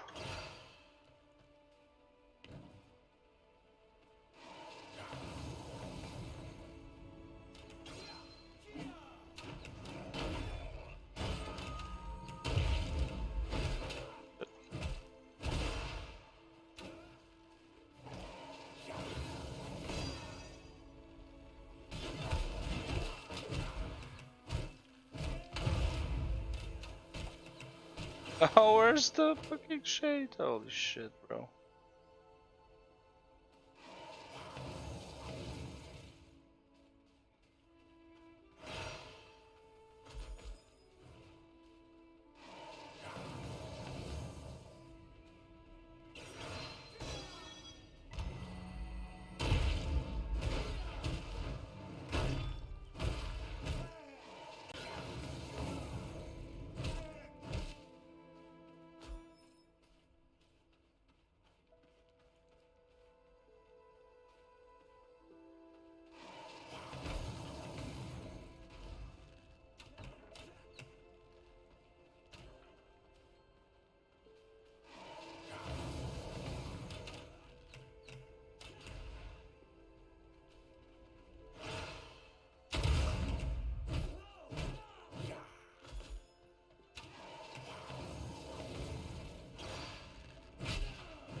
Nice, let's go.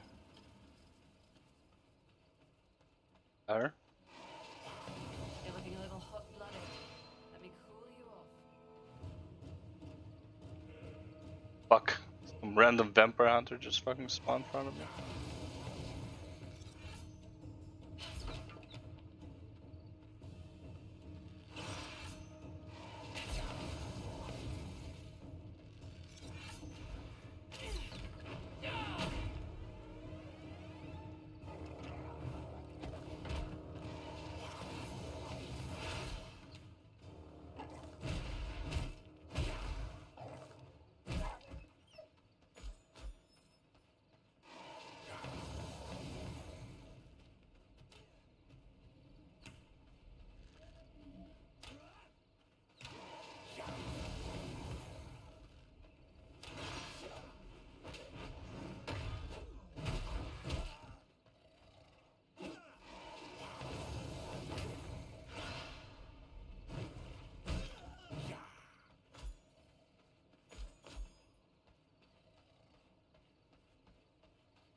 You're looking a little hot-blooded.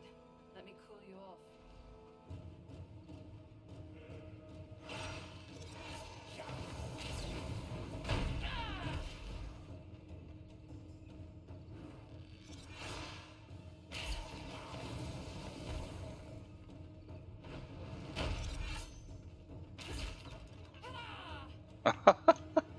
Killed him.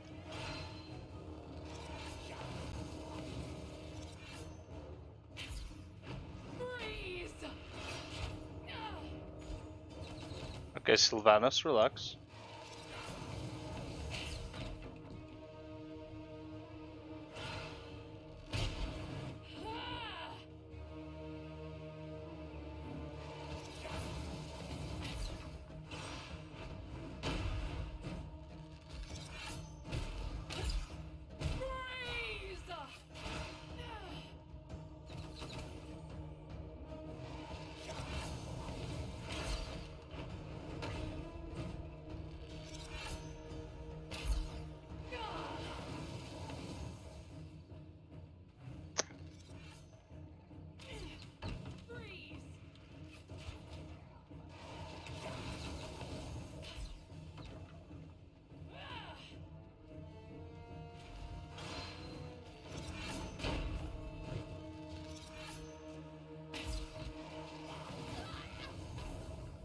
Fuck, bitch.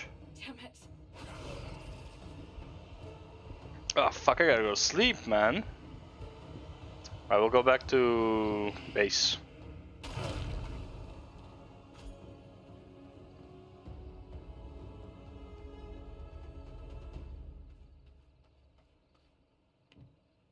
Frost, right? Yeah. That explodes upon impact, dealing harm and damage, and inflicts chill on surrounding enemies. Hitting a chilled enemy freezes it for 4 seconds. Enemy vampires are frozen for 2.5 seconds. Ooh.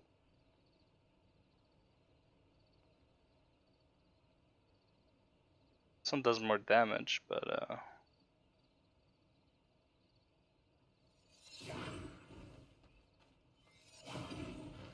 oh, you can hold it? Oh no, you can't, okay.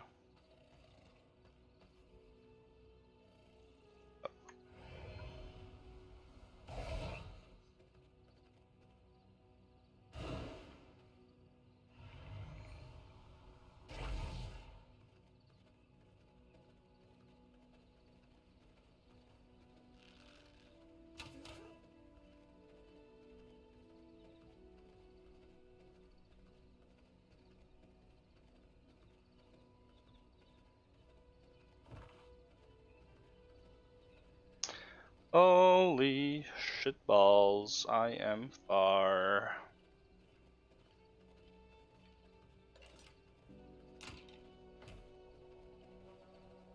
Oh, low.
Get shit on, kid. Get shit on.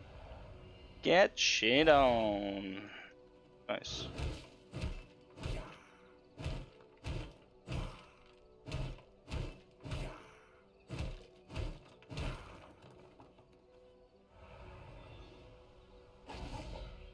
Oh my god. Fucking found the Holy Land. Sulfur and copper for days.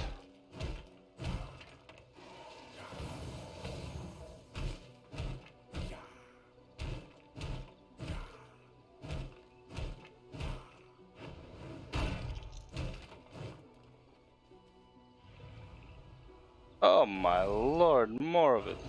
Let's go.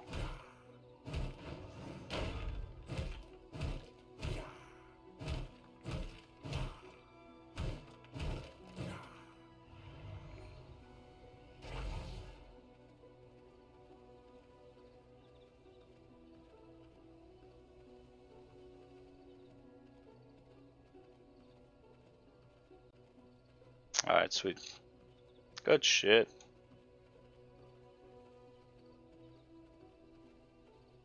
I wonder if the world just like increases certain spawns once you hit a certain item level or some shit.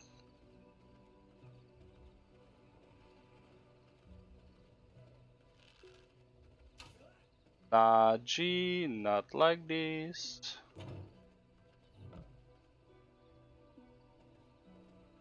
Okay, no more rats. Alright, so I have this. Reinforced bone sword, nice. Don't know what this is for. That's for that, might as well. And then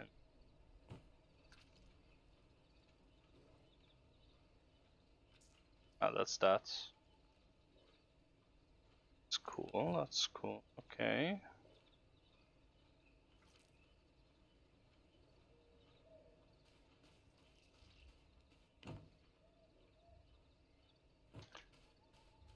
Bit low on papers there, but that's fine. Some more papers, good. Furnace, take my copper, take my sulfur. Give me shit. Alright, so buildings have a new one.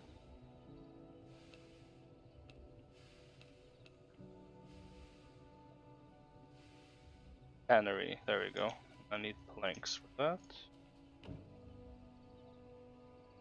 Planks. Wood goes here.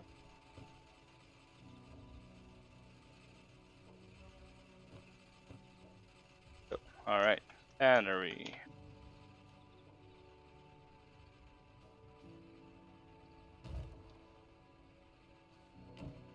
Tannery. Take all my hides, please. Empty canteen. An empty canteen useful as a liquid container. Visit near a liquid source such as a river, lake, or well to fill it. Nice. Okay. Fish oil. Pristine hide. So. Nope. I wanna sleep. I'll take all of these guys out.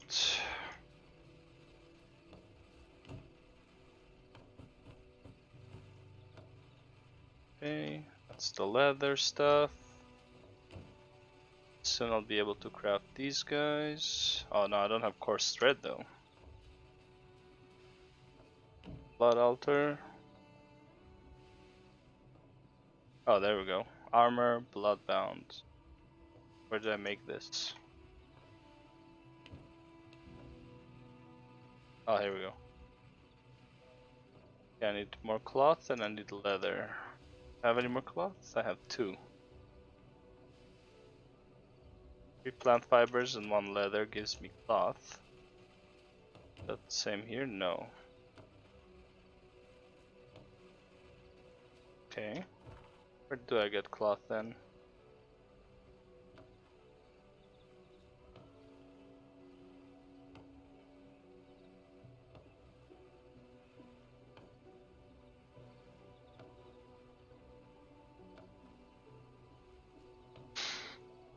That's starting area.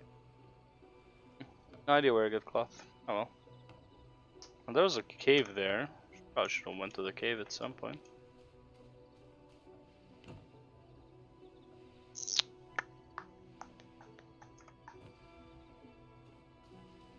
Can I make here again? Oh. Leather for the bow. That for now.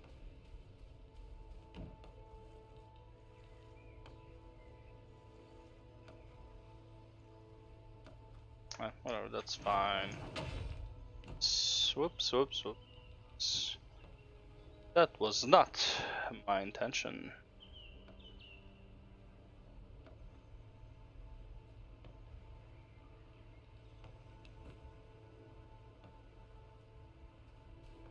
Hey, what I did want to make though,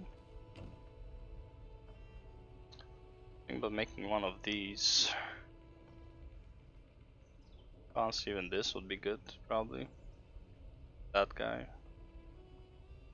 Horse leather, traveler, sting, cloth.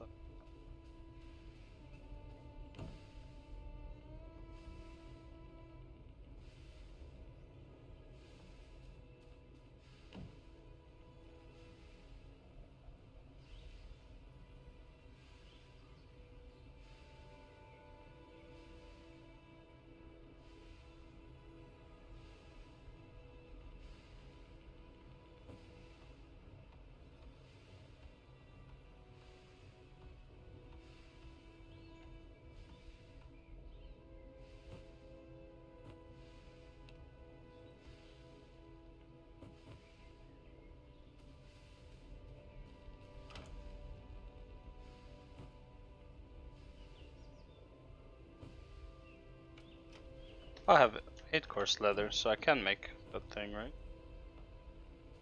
8 course leather. Make 2 of these.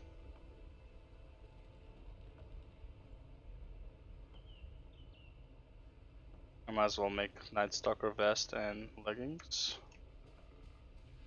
I have 8 course. So.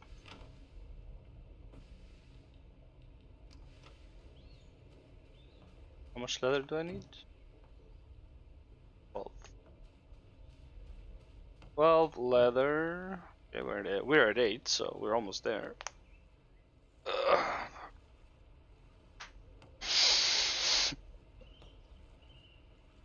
Why does my helm look weird? I don't have a helm? What? Oh, that's what the cowl is for. No, this is the cowl. What the hell's the helm?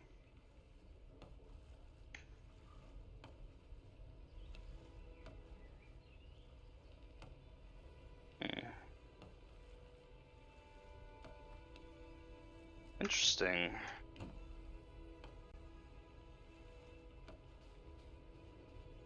Oh, what did this need? Upgrade? Oh, it needs leather.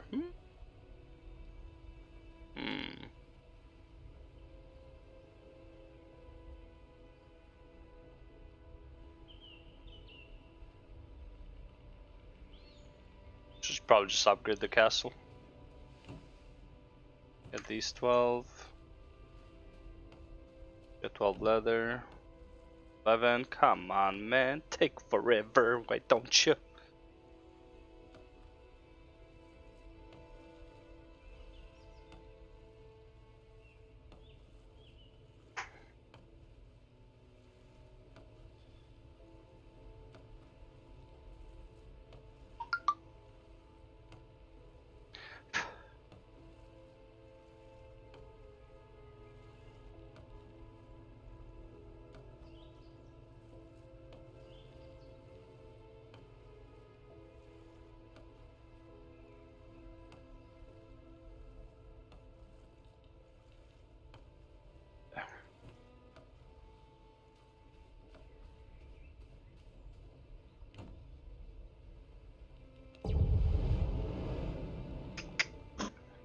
Alright, now I can have 80.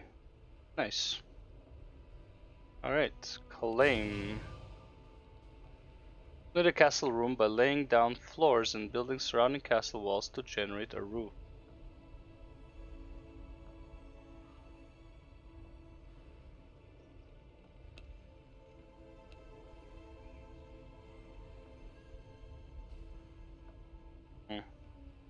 Castle room by laying down floors and building surrounding castle walls to generate a roof.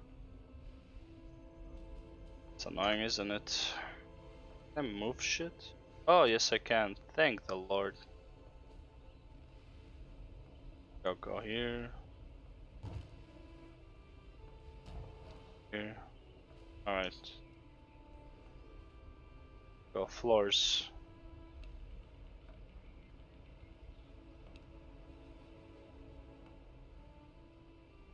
Blood essence and stone brick.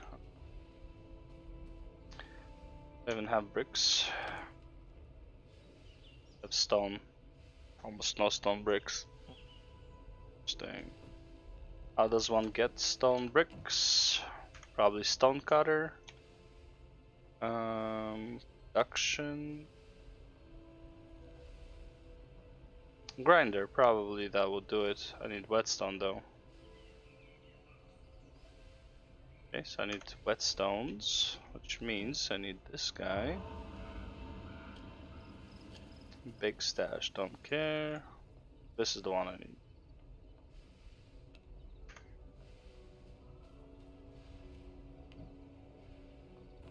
Don't waste my bones, man.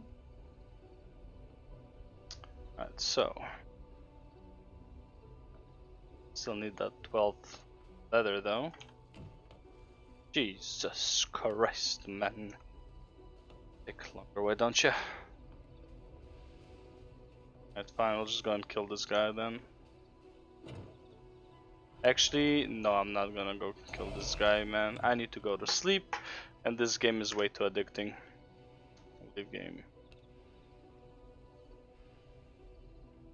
What is streamer mode though? What does that mean?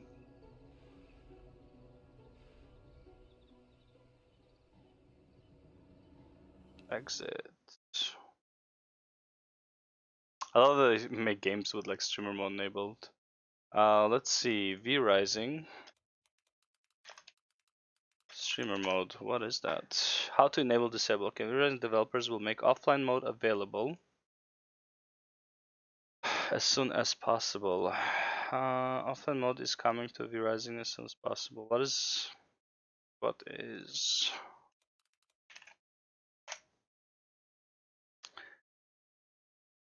offline mode is coming.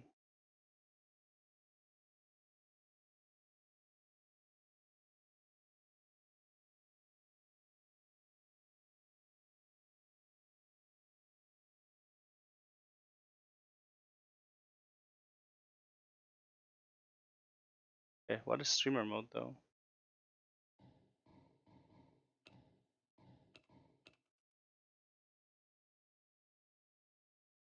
Great, what is it?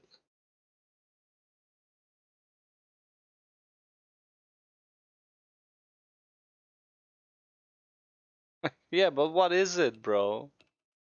Oh my god, what is streamer mode?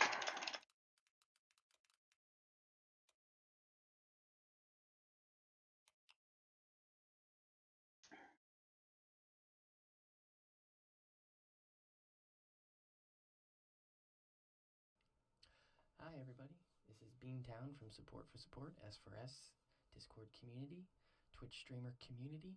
Gonna go over today how to set up streamer mode on Discord. If you're wondering what streamer mode is so that you can be displayed as your activity on Discord that you are streaming. So instead of it Can be displayed as your activity. I don't know what that means in the game though.